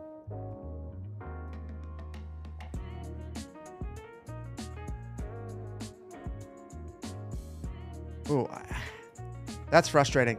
So the radius, I don't know where it was, where the attachment point was happening, but something was happening. I just noticed that. I wonder if it's just this farm. Seems like it might have just been that one. This one's okay. I used a different surface over here. Although on the roads. Oh no, I used a different surface. Yeah, that's at the default. So it's just that one. How can you find my mods playset? Look at any of the Banff videos, and in the description, I have a link to the playset. I hope they enable search at some point, but they're making progress. So it's hard to be unhappy.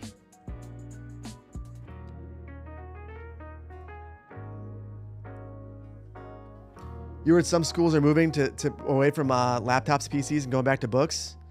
So I went to the middle school meeting for my daughter because she's going to middle school next year, and the principal said they are straight up like the first month of the year they're experimenting with that to see what it does to their school, basically, to have no Chromebooks, and just let kids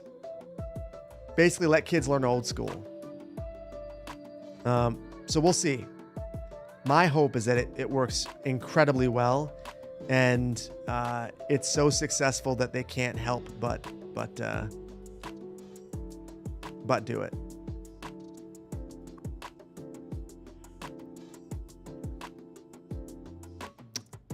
So this is not an important broken surface, guys, but I think I've got to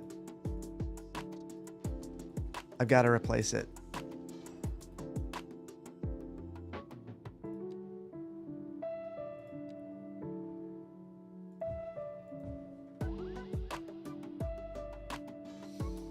Computers in school is basically non-existent topic in Latvia, at least.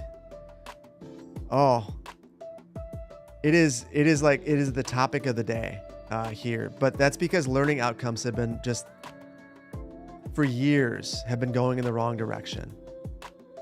But it's also behavioral stuff. Like there's just a lot of reasons why.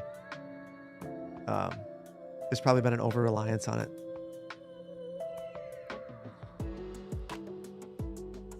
In middle school, you had a single computer at the library. I recall vividly at the school that I went to, they ended up getting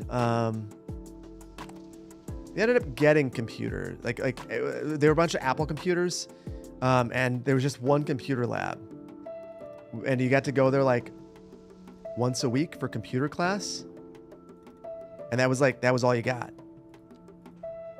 And I'm not advocating for that necessarily, but I do think that the process of going to the library and using a computer isn't necessarily a bad thing. Same thing with like only having computers in a computer lab. Like it gives it more of a, I don't know. I think it's not a bad thing. That's all.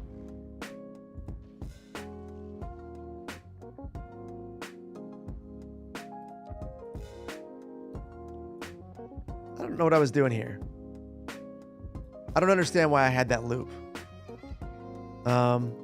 So I'm trying to work that out. Give me a second, guys.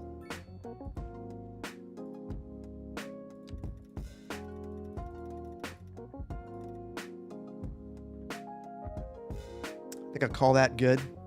I think with that, one more spot. This is the last one.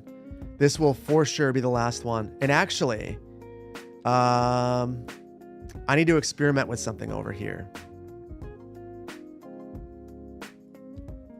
There was a discussion from the Discord about a way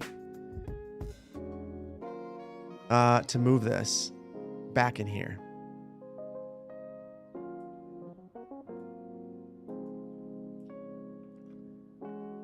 So here's the crux of the idea. So we've got invisible paths.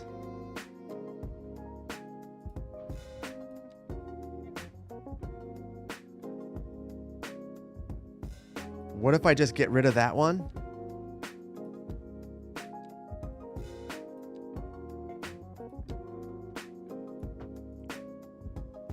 Add in a small segment. We'll do the Teddy Radko special. And then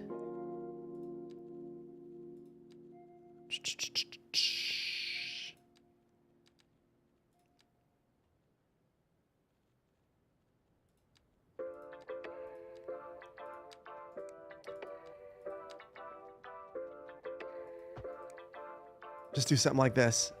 I don't know if this is going to work, guys, but I'm going to try it.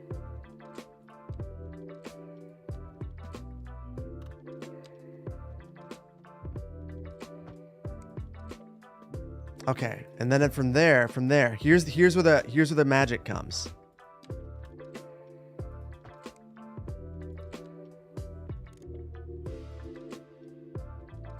It doesn't even require water.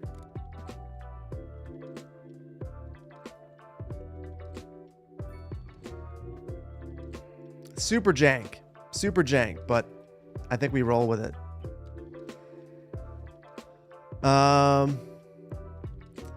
Is it not possible to drag a small power line underneath the road from the park? No. So I tried that initially. So here's what I wanted to do.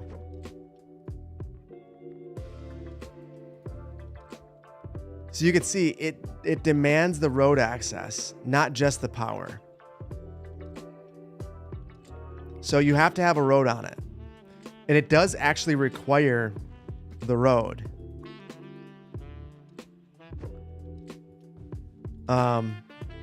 Because someone could die here. And then, and garbage needs to be picked up. So, it actually is necessary. But that does the trick. And honestly, from far away, it's not that bad. One-way alley are smaller. That's true, but that's true. But it's bi-directional all the way through here. So I'd be introducing a bottleneck.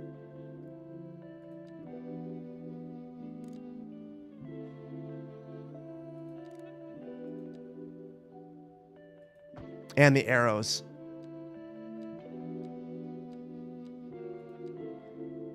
The real question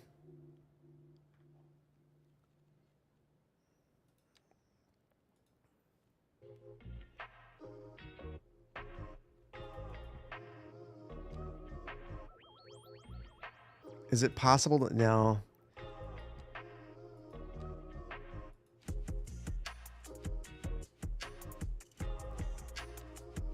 Wondering if it'd be possible to narrow it up, but it's not.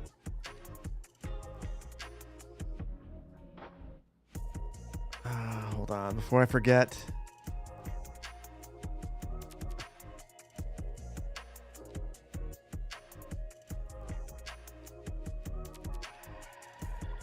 There we go. Keep things nice and clean.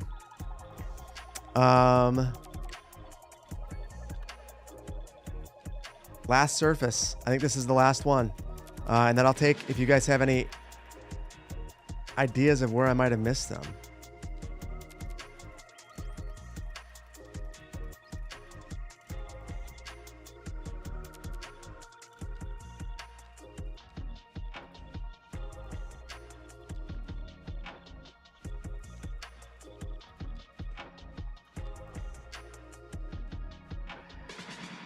Good enough. Good enough. I think...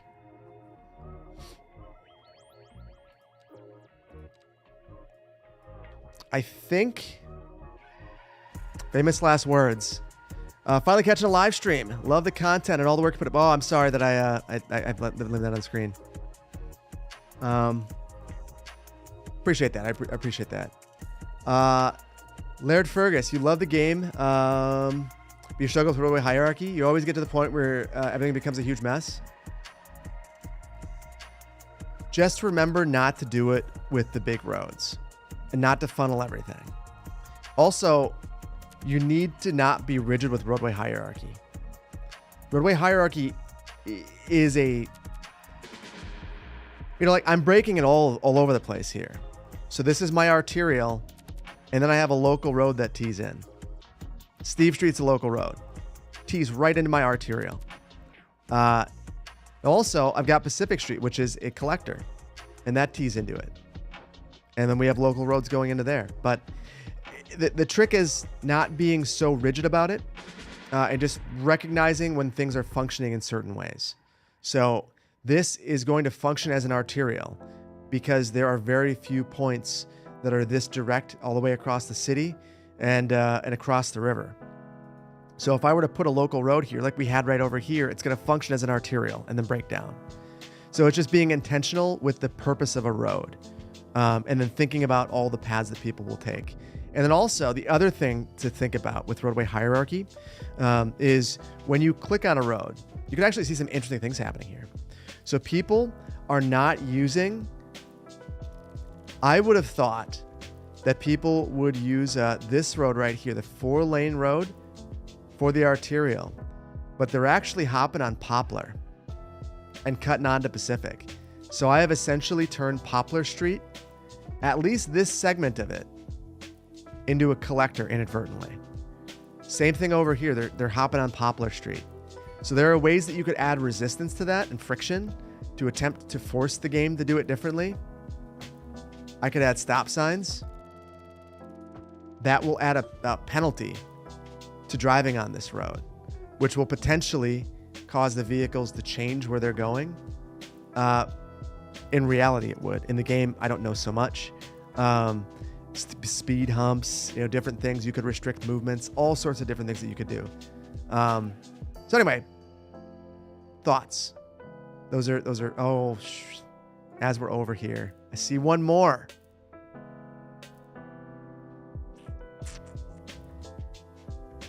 Can we put in a change? Put a request to change the name of the airport from WMLK to something more appropriate?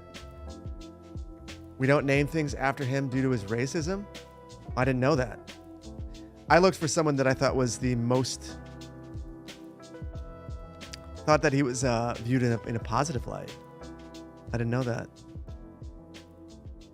So what would you suggest?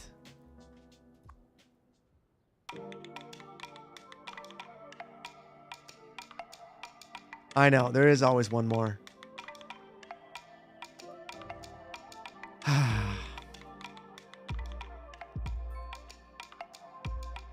Steve Regional Airport. I love Steve Regional Airport.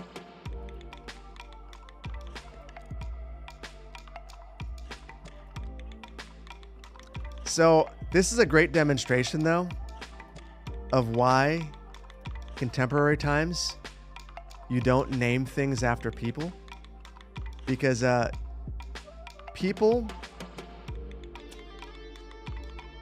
you know, a lot of people kind of suck. Or you find out over time that people kind of suck, or people are complicated. Maybe that's the better way of putting it. And as a result, you in some cases will need to do some things. Change signage that people are quite comfortable with, things of that nature.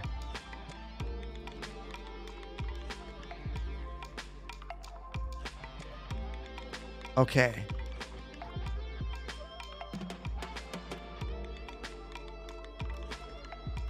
Everyone has dirt on them? For sure. Everyone does inappropriate things. And the first person who tells you that they haven't is definitely done something inappropriate.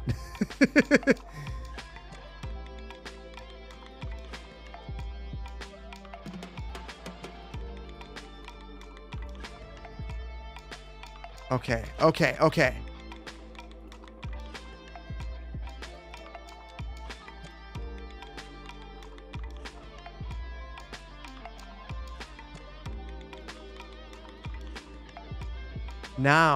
Now, no more crazy white. I forgot to put this one back. We're not done, guys. Oh, and I deleted this one. Oh, I'm making things worse. I'm so excited to take a look at Segunda Beach that I'm creating issues, new ones. You got the perfect person to name the airport after? Moped, who?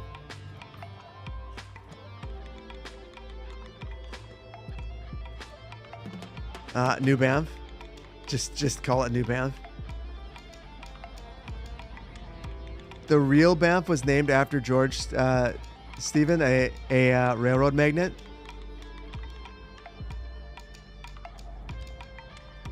I tell you what, I want you to. I'm gonna hold on to your comment for a second. I'm leaving it up.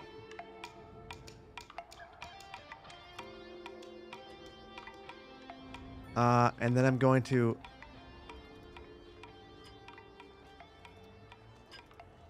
get this fixed, and then we'll go do it.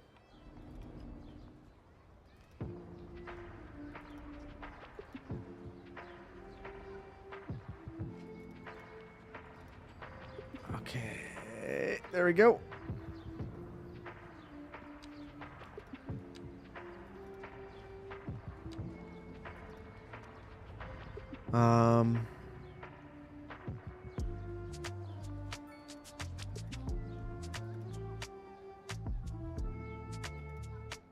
Okay. Now, after this, well, hold on. We gotta jazz this up a bit.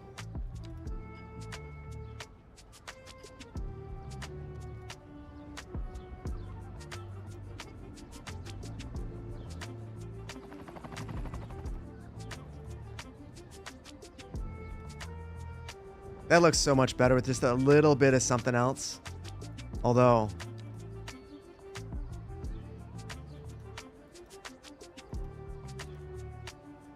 whoops. Yeah, that's good.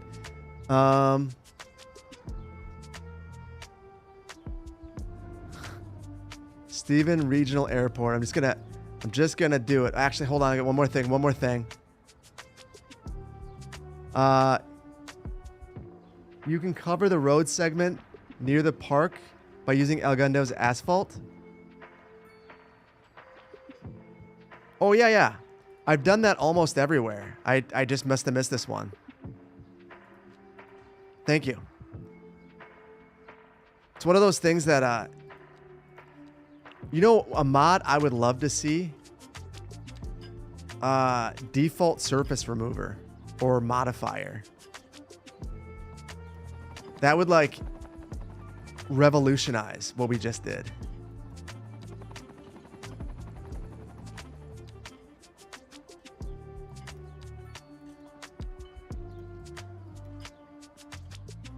I also have no idea how difficult that would be.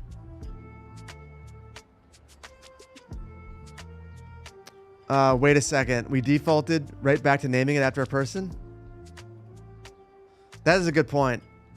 Then again, Banff is way older. And if the name of Banff is way older, and if that, anything associated with him has survived this long, it's probably fine. But yeah, but we defaulted back to naming to a person. And then, outside of this stream, I'm not going to talk about it, and I just want to see who notices. I'll discuss it if people notice in the comments. Outside of that, I just want to have a chill time.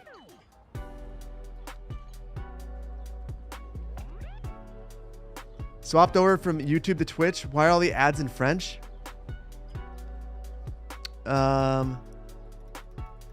There are actually some pretty popular French streamers of city skylines. So perhaps that? New Banff Maple Regional Airport. That's a little too on the nose. Those freaking French all stream. Well, listen, we're in Canada. And there are French Canadians. So maybe that's why everything's in French for you.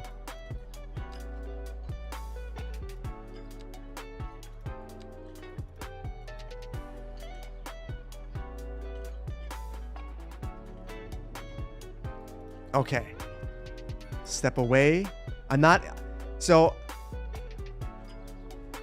I don't have it in the build. But there's a big piece of me that misses the vanilla curbs from Algendo. And wants to go truly crazy. And get those. Because they like this. Oh my goodness. With a clean line. Would look so sharp. Same thing right here. It's just screaming for it. It's just begging for it. But I can't do it. Wait, am I Canadian or Wisconsinian? I'm from Wisconsin. I'm from northern Wisconsin. So people thought I had a Canadian accent, but I am not Canadian. Nope. Much love and respect for our Canadian friends, though.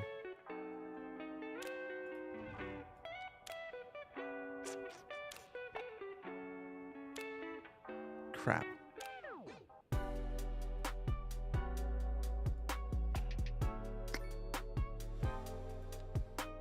Just when I think I found them all. The other reason why this is important is I'm getting an error when I load in now. So this should hopefully resolve that, but it sucks. Wisconsin. Funny thing is, when I went to Stockholm, they have a museum called Skansen. And it felt wrong. Felt like they were making fun of me. In my accent.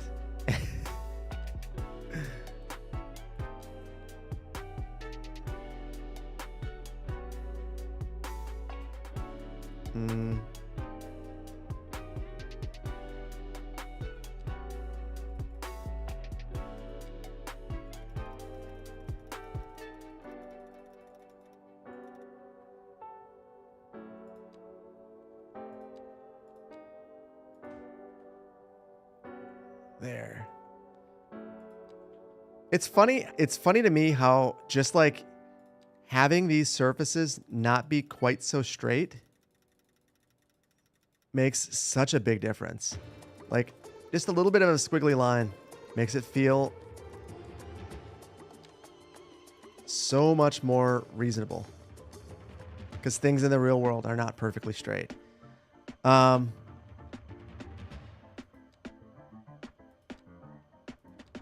I think the last thing I got to do is there were some of these areas that I stripped the surface from. I got to put them back.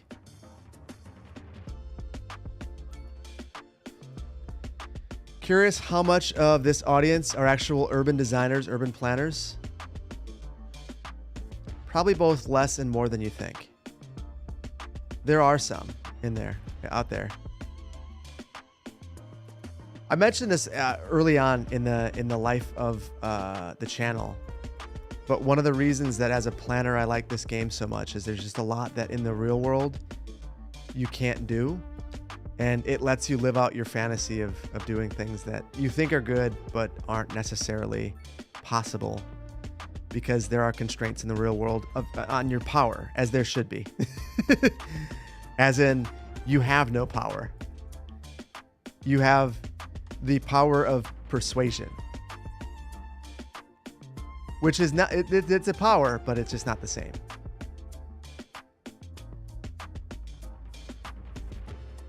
Yes, feasibility versus fantasy are that's a very apt way to put it. And then even at that, sometimes there's the political desire, but not the money. Money is a very limiting factor. Especially, people just don't want to spend money on things that necessarily, as a planner, you might value personally.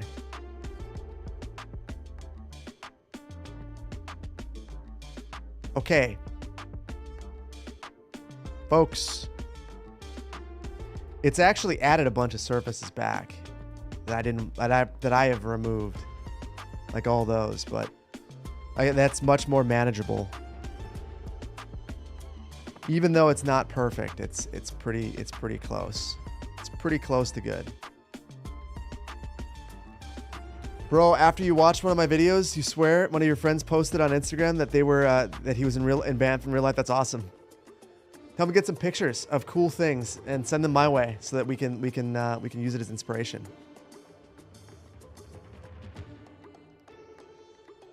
Okay. Oh man, that was a lot of surfaces, guys. We've been at it for 4 hours.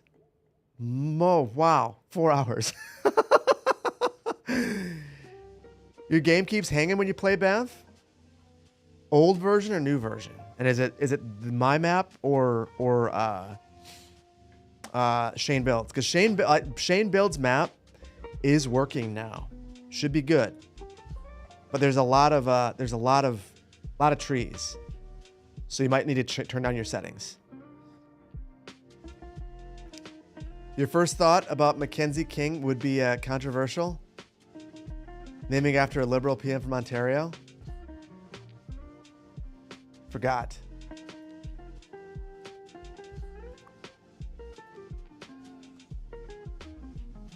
There we go. Stephen Regional Airport. And you know what? If anyone says anything, I'm like.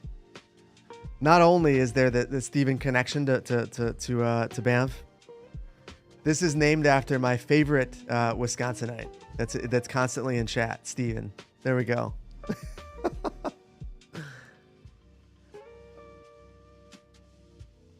Hello from Yugoslavia. Welcome on in, Crooked. Oh, hold on. Here's what I'll do. Just to keep it confusing, I'll have one of each. There we go. That is, oh, sorry. For anyone who hasn't watched the build, I just showed the whole thing. I think we're good. So I'm going to save this, and then we're going to try. Well, I'm going to do two things. I'm going to save it. Real finished. I'm going to publish it because the video comes out in 45 minutes.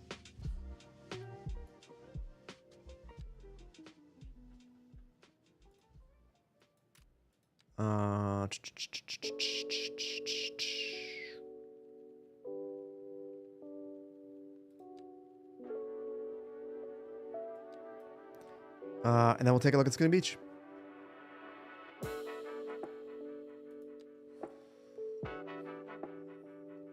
At a clock tower. I'll see if I can find one. If there's a clock tower asset, I'll sneak it in. It'll be our chair. and you guys can look for it. I'll sneak it in by the airport. It won't be hard to find, but okay.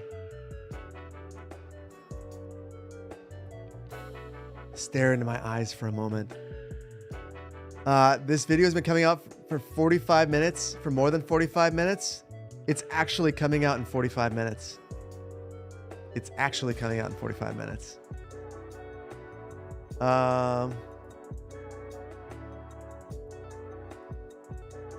Okay, give me 1 second. Okay.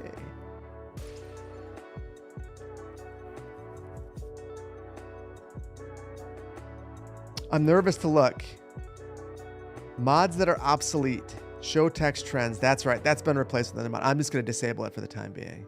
I think it still works, but Daniel's no longer maintaining that. There's a new mod. Thing is, I still like his mod.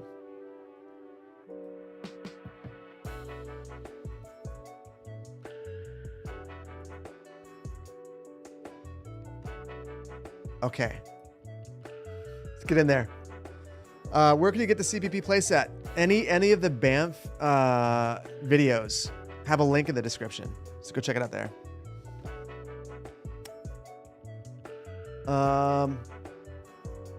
Clock Tower Plaza on PDX mods would work.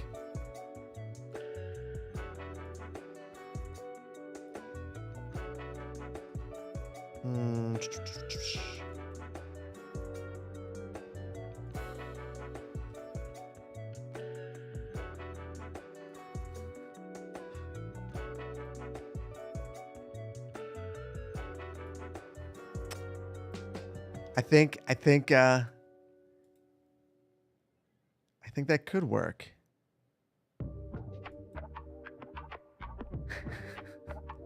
Steve, what do you think?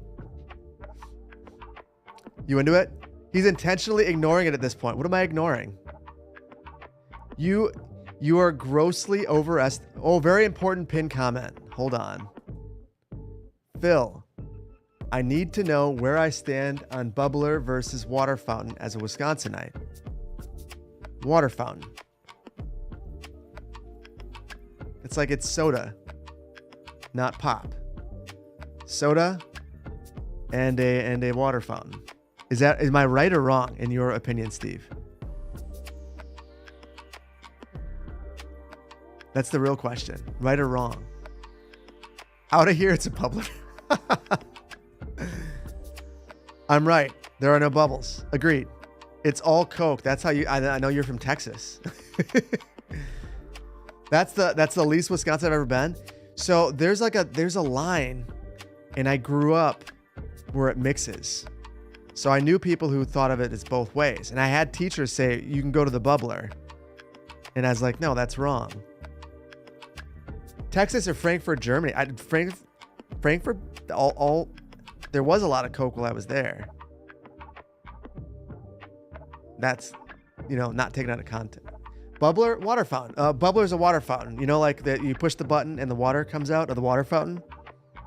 Some people call it a bubbler because they're wrong. You'd have had to subscribe. I said bubbler. It's a defunct brand of drinking fountain. So drinking fountain is probably the correct terminology. I will admit that, but I call it a water fountain. Texas is Coke or Dr. Pepper. Those are basically the two best sodas. That makes sense. What kind of Coke would you like? I'd like a Sprite. Real quick while we're loading in. Hold on. I've not looked. Azadi, thank you for the Prime. And Steve, thank you for the gifted subs. I'm sorry that I missed those 22 minutes ago. That is not acceptable. I apologize. And Lenny, thank you for the gifted mug. The struggle is real. I appreciate you. An apt for the video. Jerk. I don't think you're a jerk, but thank you for the Prime. Watching on both platforms. Appreciate you.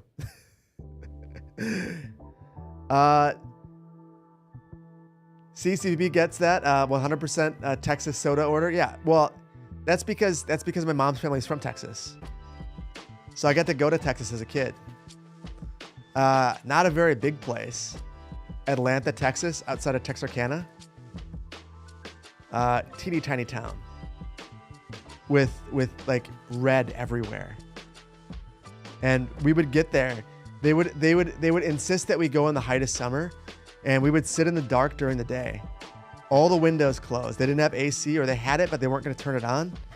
And then like there was a room with the good furniture that we were not allowed to go to. We're not allowed to go sit down on any of it. It was like, I think it's probably just a black thing, but like it was like the room of covered furniture that was covered in plastic that was only for certain people on certain times, and we were not allowed to go in there as kids. It was also the only room that had light. We just sat in the dark, and we'd come out at night to do things. Texas is Dr. Pepper, or you lose your driver's license. It's like fine China. Yeah. That was the fancy room. I did. But the thing is, you tell a kid that they can't go in that room, and it's the only thing I cared about. And it wasn't that great of a room. It was just like a room with like floral sofas, covered in plastic.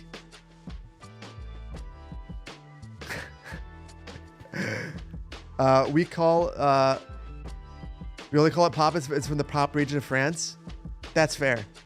I think that's fair.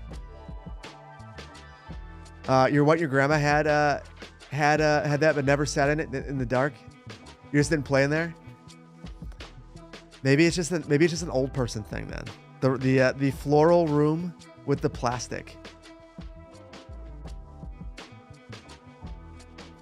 You multiple friends growing up that had floral sofas covered in plastic in the front living room? It's a vibe. The question is, when you go over to your friend's house with the floral room covered in plastic, did you want to play on there? I just wanted to go in there. It's a German thing too? It's an old person thing. That's what I'm learning. It's an old person thing. I strive to live that long, that I can have a floral room covered in plastic. The traditional living room had a TV and a chimney. Oh, woof. Well, that's no good. Sagunda Beach gave up.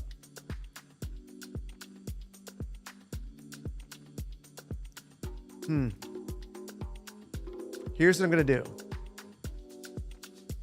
Well, I don't know why that's anywhere.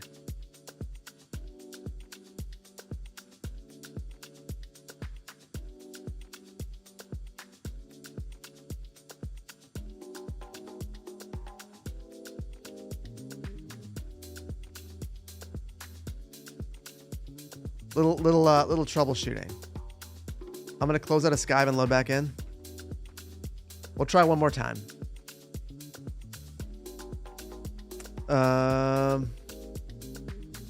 You recommend Gray Noise for raid?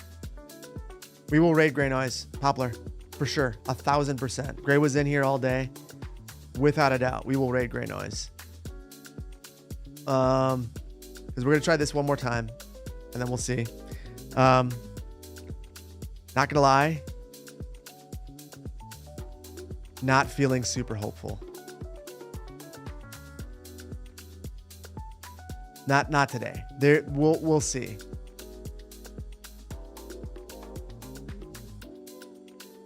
It's always a roll of the dice. Day one. You imagine that plastic were because furniture cleaners were not widespread nor easily accessible prior to the 90s? True. Well, also, furniture was just not as disposable as it is now, which I hate that it is, that people consider it disposable, that it's manufactured like it's disposable, that it's priced like it's disposable. But, you know, back in the day, you would save up and you'd buy a couch that, you know, might have been handcrafted, and it took you a year or two or longer to save up the money for the couch that you have, and that is your couch. Like, I think my grandpa got his couch before I was born, and it just was the couch he had. He covered it up with a blanket because he did burn wood, and he never got a new couch. That was his couch. Yeah, it used to be handed down for generations. The most gross furniture that should not be handed down, but was beds. Super gross. Why is that bed so heavy? Because it has 5 family members worth of skin cells. It's gross. Still can't believe you've been watching my videos for almost 6 years. I can't either. It's been a really fun ride. I know, it's super. I used to think about that when I go to my grandpa's house. Like, oh my gosh, this. Like, at one point, he told me that the bed in my mom's room had been in there since she was a kid. And it's like, oh, yuck, oh. It's all IKEA copycat crap now. It's worse than that, though. I mean, I feel like IKEA stuff, much of it's disposable, but much of it's not too, or it doesn't have to be. The worst stuff is the stuff that just like is manufactured garbage, which there's a lot of. And the frame made from old growth forest and ultra dense wood. Well, yeah, that's the thing, that the quality of the wood used to be better too. But also, to get that quality wood, you had to cut down a forest. Has the save file become corrupt, or what else is up? We didn't even get to that point, so it wasn't like at this point. If I can't get in with the playset, it's something, an asset or a mod that is being problematic. At that point, I'll probably need to take a look at the spreadsheet that's been put together and just kind of go through them one by one. Process of elimination, like what is actually required to start up Laguna Beach, and like narrow things down from there. But yeah, YouTube activity. Thank you, Vaingloris. Hold on.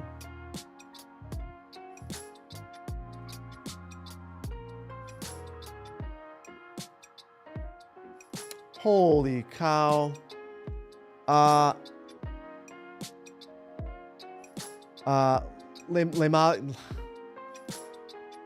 Lemayash. I'm probably butchering that. I'm really sorry.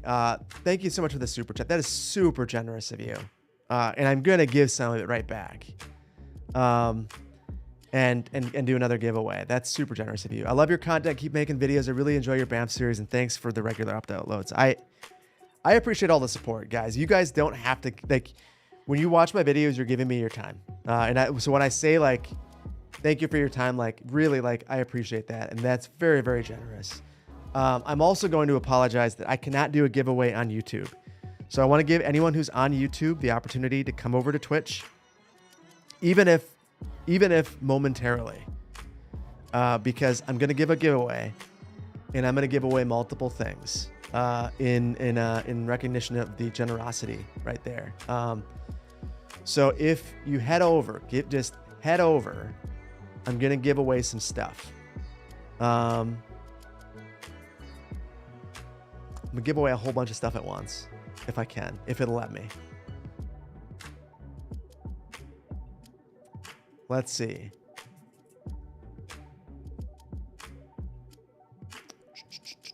I'm going to give away my favorite things.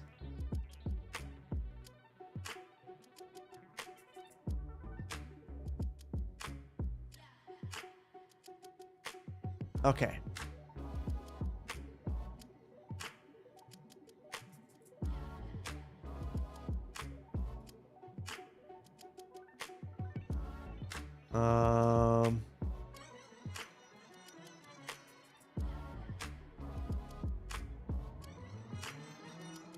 Okay, first up, the mug that I have been drinking from, because I love this mug.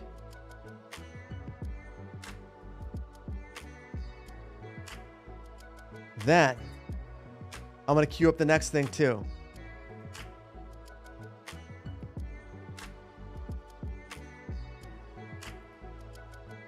All right. That one has gone through. Next up, I will do a Magnolia County mug, because even if I can't, also, this is good news. This is very good news. So Magnolia County mug. This will be a fun way to end the stream too, before we raid Gray.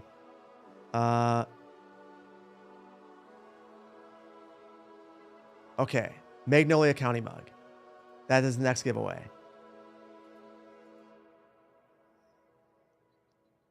Then, the Verde Beach Metro mug, which I absolutely love too.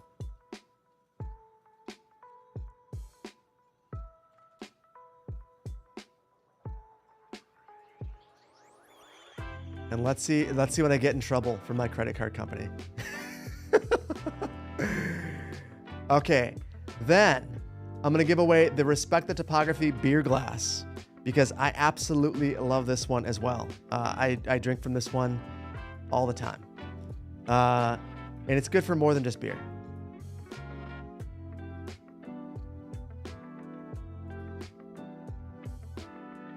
All right. And then we will wrap things up with one more thing.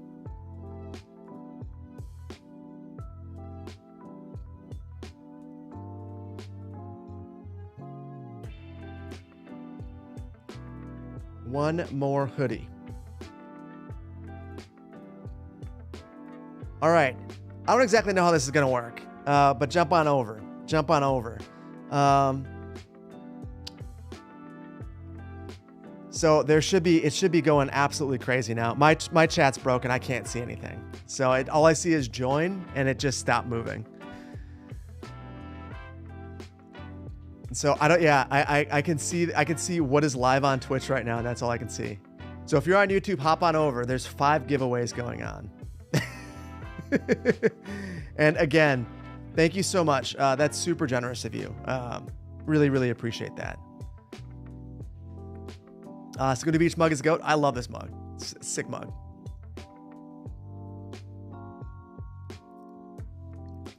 You know what I should have done? Hold on.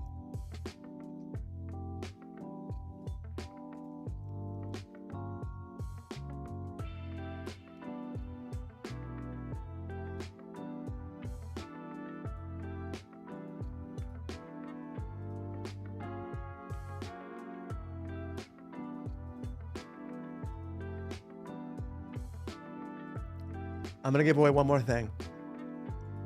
Whoever gets this, though, must tell me what they think of it.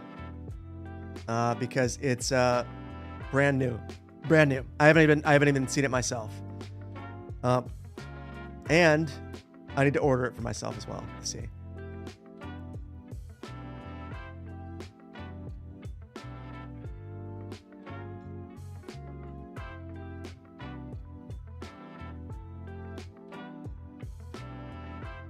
Okay.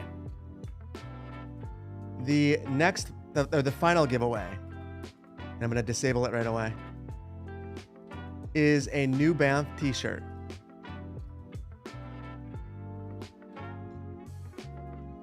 So, okay, there we go. There we go. How's the game's performance? I am not the right person to ask about that. Because of my hardware. I need to play it on some other hardware before I can tell you.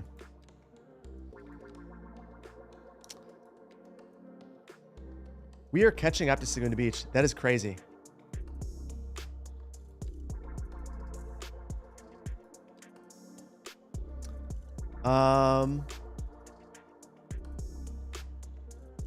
Okay.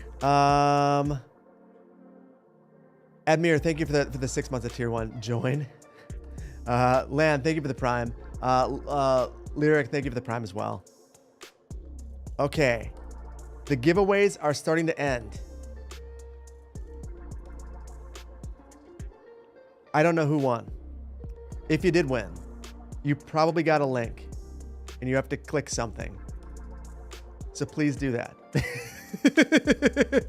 Alex, thank you for the prime. Appreciate you.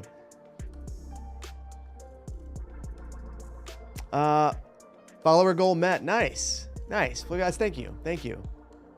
You benchmarked 48 on medium settings. That's pretty good. That's not bad. Guys, do you believe this? No problem. Immediately got into Segundo Beach. One crash.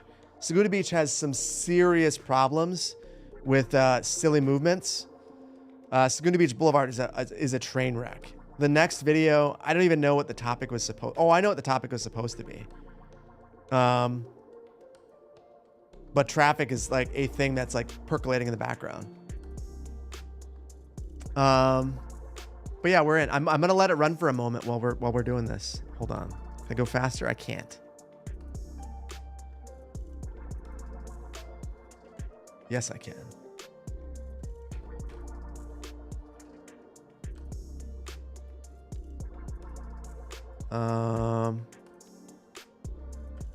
We're not getting faster than 4 anyway. Your question is, does the traffic and super mode mod still work? I've never played super mode. Traffic works. I have traffic in here. That one's fine. This update, from as much as I could tell, and from what everyone's told me, is pretty tame in terms of what it's doing. Like it's to mods. So this has not had a negative impact on modding. So I went through here and I manually controlled a bunch of these because there's a whole bunch of really stupid movements.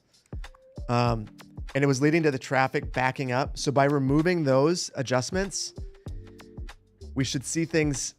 Oh my God, it looks like it fixed the traffic by undoing the traffic modifications. So if you did, we'll call them cheeky things, you might need to go through and undo some of them. And just let the game do what the game wants to do. Okay, chat. One ready. One more giveaway coming. Who's doing that? Neon Tiger, thank you for the gifted sub. Mark, thank you for the prime. Unadorned Fall, thank you for the prime. Vainglorious, thank you for the Saguda Beach mug giveaway. That's super generous of you. Super generous of you. I appreciate that. I very much appreciate you. You came here today, 0 notice. I just pushed go live basically. So I appreciate you.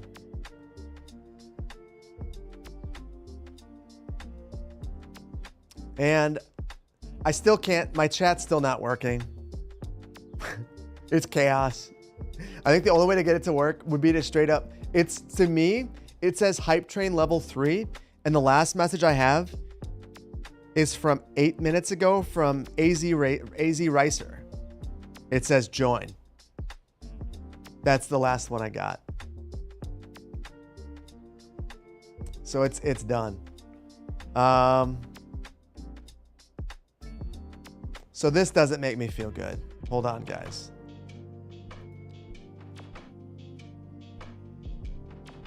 I wish I could disable the PEDs.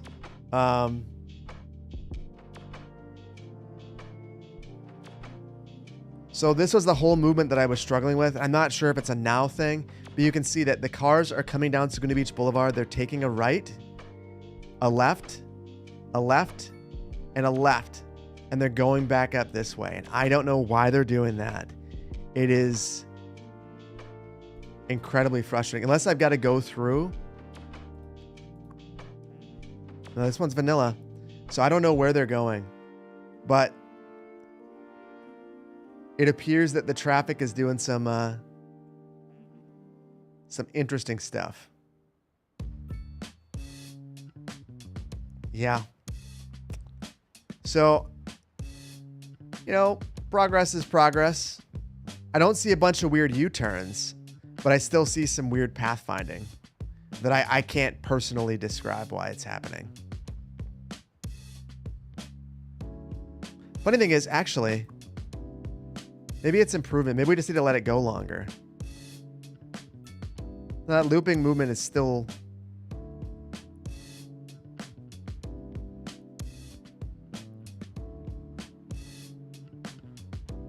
It doesn't seem like it's a dominant movement. I don't know. I'm just going to have to let it run, I think. Lenny, thank you for the gifted subs. That's super generous of you, dude. Thank you so much. Are they all wanting to go somewhere, but they can only turn around and do that? Potentially. I'm in that weird spot, and I you know, CS1 with TMPE. I remember watching Biffa videos and being like, TMPE, this is the way. All I have to do is carefully control every single intersection.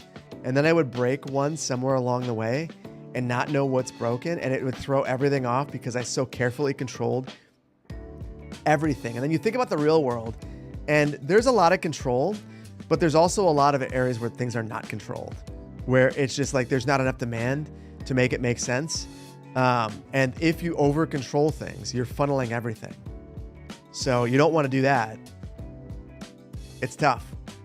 I think the real issue here is that roadway hierarchy is breaking down in a number of places. Like, what is going on here that is causing this to be the desirable path? Like, that is the true issue. Rather than sticking on the arterials, because I'd expect them to go down here and then take a left at Main Street, and they're not. And again, that could be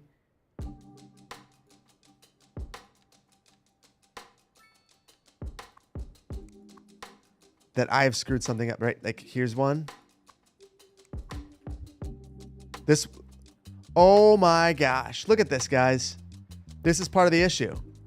This one's not configured correctly. It's forcing a right. So I think I've got to go through the build and unfill it. I think that I've gone through and done some inappropriate things here with the tools available to me, trying to fix the madness. And unfortunately, sometimes you break things when you try to fix it like that. Freeway underpasses are always congested, very realistic. That's true. I think, is there anything unreasonable here? So I think what I really need right here is probably one more lane. As the memes go. But or I have an extra lane here. Specifically for the turn lane.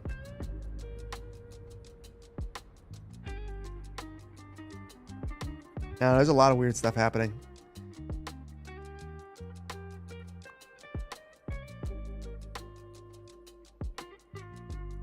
But also, it is clearing. It is clearing. I bet you if we watch this for another minute, it's gone. And it cleared. All we had to do is wait till 5 in the morning. One more lane? Yeah, that's all we need. But look at that. It cleared. It cleared. Vainglorious gave that to Be Peachy. Enjoy. Enjoy. Poplar, thank you for the gifted sub.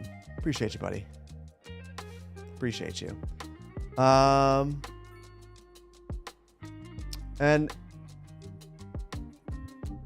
L Agile? L Agile? I'm not sure exactly how to pronounce that. I really want to know what that shirt's like. You're gonna see the shirt before I do. So I want to know if it's good. Any second channel videos coming up anytime soon? No. I mean, I have one halfway recorded, but I have not been able to move anything. So I've not been able to do anything. One of the reasons why I'll probably not keep up with this schedule, the pace, the 5 a week I can't keep up with Banff videos, is because I want to work on on a second channel video at least once a week. We will see. We will see. And I've got a lot of work to do now that I can move things. Unadorned Fall, thank you. That's super generous of you. Thank you for the gifted subs. That's super, super, super generous of you. Thank you so much. You guys are insane. You guys are insane. Seems to me like this area was continually congested and messed up. It's working. Let's wait till we get to the peak period. So 8 to 9. I don't know, guys.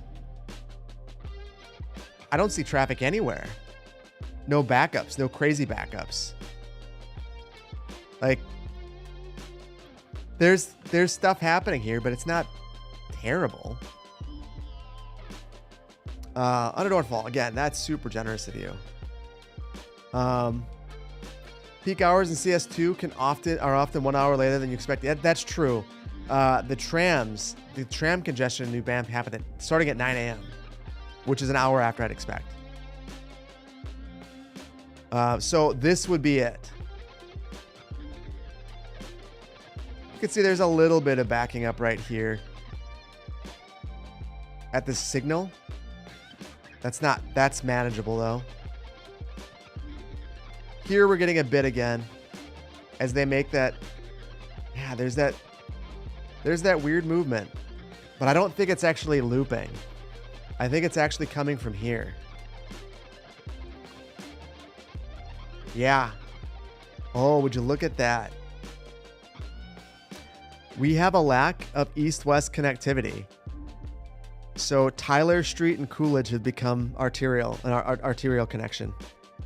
So I think what's happening is if you are by the police station and you want to get on the highway, you might just go down these surface streets, go back down this way rather than going down to Maine. I don't like it. Same thing by City Hall. Looks like by City Hall, they're taking 4th Street.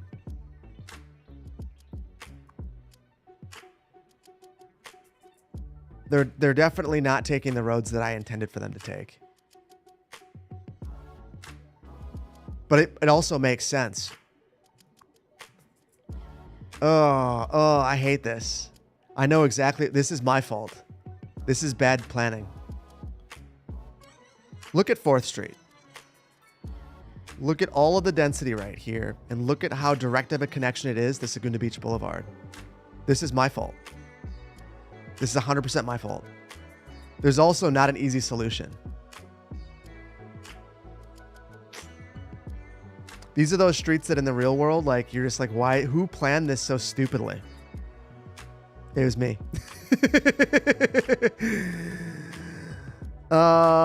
Huntsville, Alabama, city administration, same thing. Check the pinned comment. Hold on. You got your entire Department of City Administration watching from Huntsville, Alabama. Welcome on in. Thank you for being here. We've been having a good time chatting. And Huntsville, I appreciate you guys. Hopefully you guys are doing well. Hopefully I'm not being too spicy too. How do we fix this?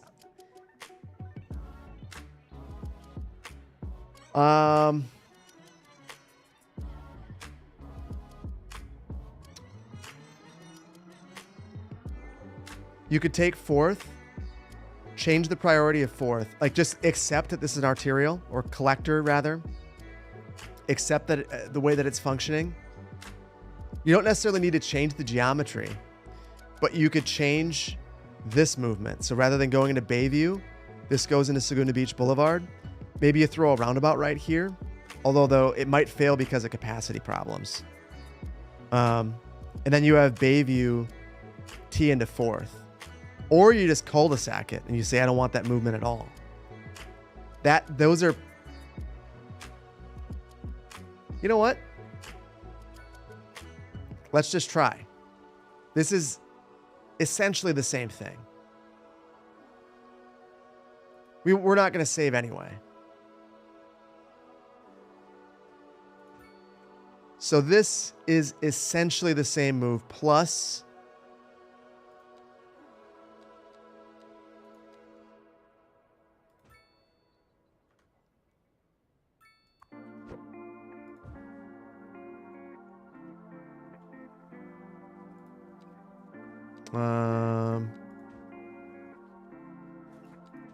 there we go.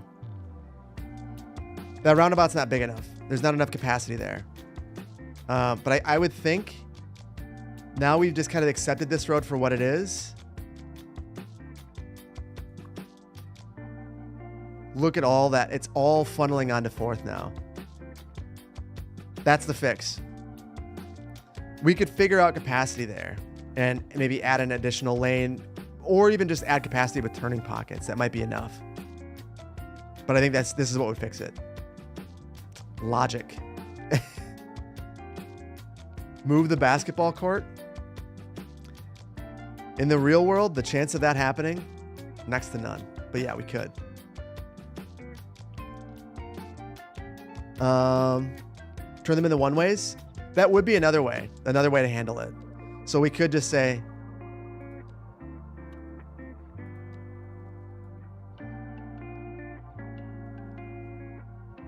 one way here,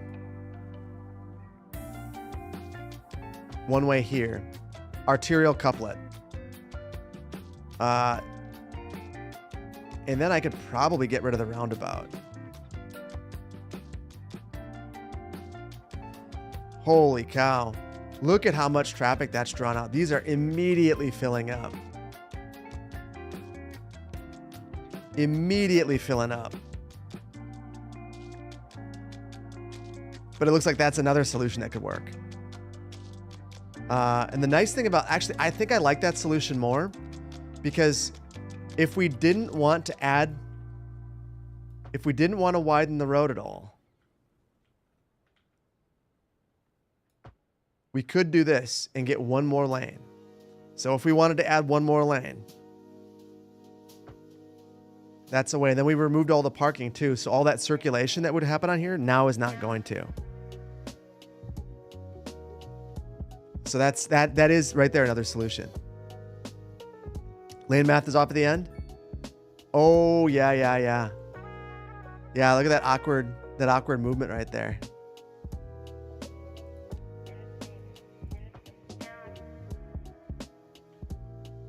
That would solve it. The only problem here is that any time that it thinks that there's an arterial, it's going to throw in a traffic light. So we'd have to go down and make sure that those aren't just popping up all over the place. But I think you guys have helped me figure out what to do with this. Obviously, there's a lot of small optimizations, but I do think that is a fix. And when people say why, like, what's the point of a grid? Why is a grid good? Like, this flexibility of being able just to make that modification without changing the geometry of the road at all, but you're changing the function of the roadway classification. I mean, that is one thing that you can do with a grid quite easily. It's pretty cool.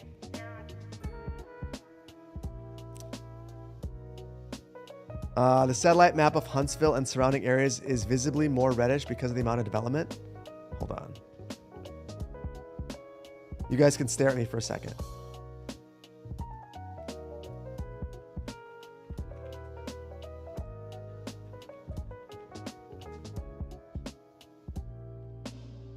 Hold on. Here we go. Okay, I've been to Alabama. Where have I been in Alabama? So I drove through here. I drove right down 65. So I've been close, but I've not been quite there. The next time I'm in that area, I will need to go to Huntsville as a token of my appreciation for the Huntsville Administration Department being in the stream. Appreciate you guys. More Segunda coming soon? Maybe. That was pretty fun. That was pretty fun.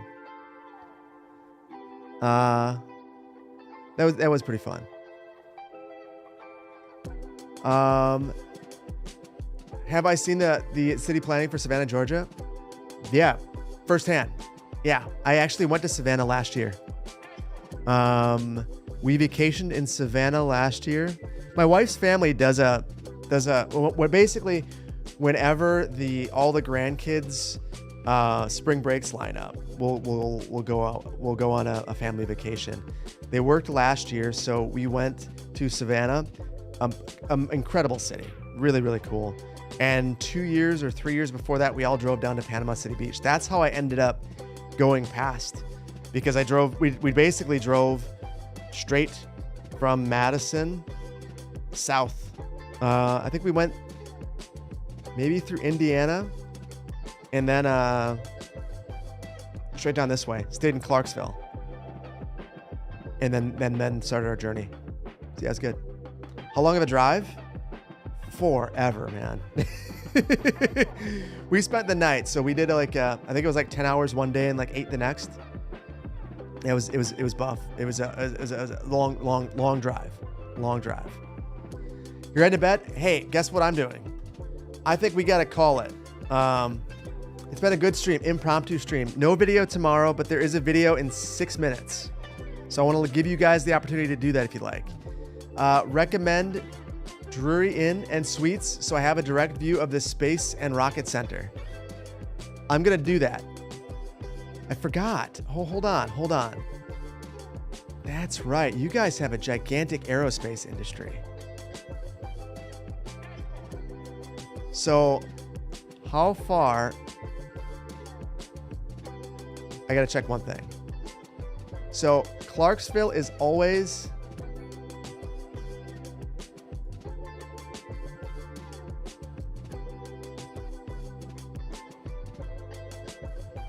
So what you're really saying is I need to convince my mother-in-law that we could go for 3 more hours. If we can go for 3 more hours in our drive, if I can convince them of that, hold on.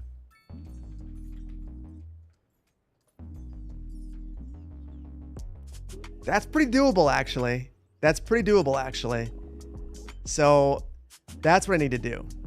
Is I need to convince them that the next time that we go a little bit further south, and all the kids will love that. 100% of the kids will love that. So that's what I'm going to do. Mother-in-law cannot say no to the grandkids. No, especially when they all love rockets. Got that red clay soil? I love it. Sorry, the daily videos are stopping. Been loving it, but what is the other channel? It's Zoning Out. And it's if you go to the main channel page, there's a link there, and it's just a bunch of random stuff. So yeah, 11 and a half hours. The U.S. is a massive country, and it's easy to forget that until you see that. To get just a few states away, it's a totally different climate, and it would take you half a day. It's wild. Such a big country. But it's one thing that I love about it. Thank you, Vanglorious. Appreciate that. Episode coming in 4 minutes. So we are going to say goodbye to YouTube, and then we're going to go raid someone so I can get out of here so you guys can watch that if you'd like to. So thank you, guys. You guys have been super generous today. I've had a lot of fun. Huntsville, Alabama administration staff, thank you for being here. Appreciate you guys. Road trip to Australia. All right, guys. Gonna say goodbye to YouTube. I'm forgetting stops. That's true. And with kids, 1 million more stops. So that would add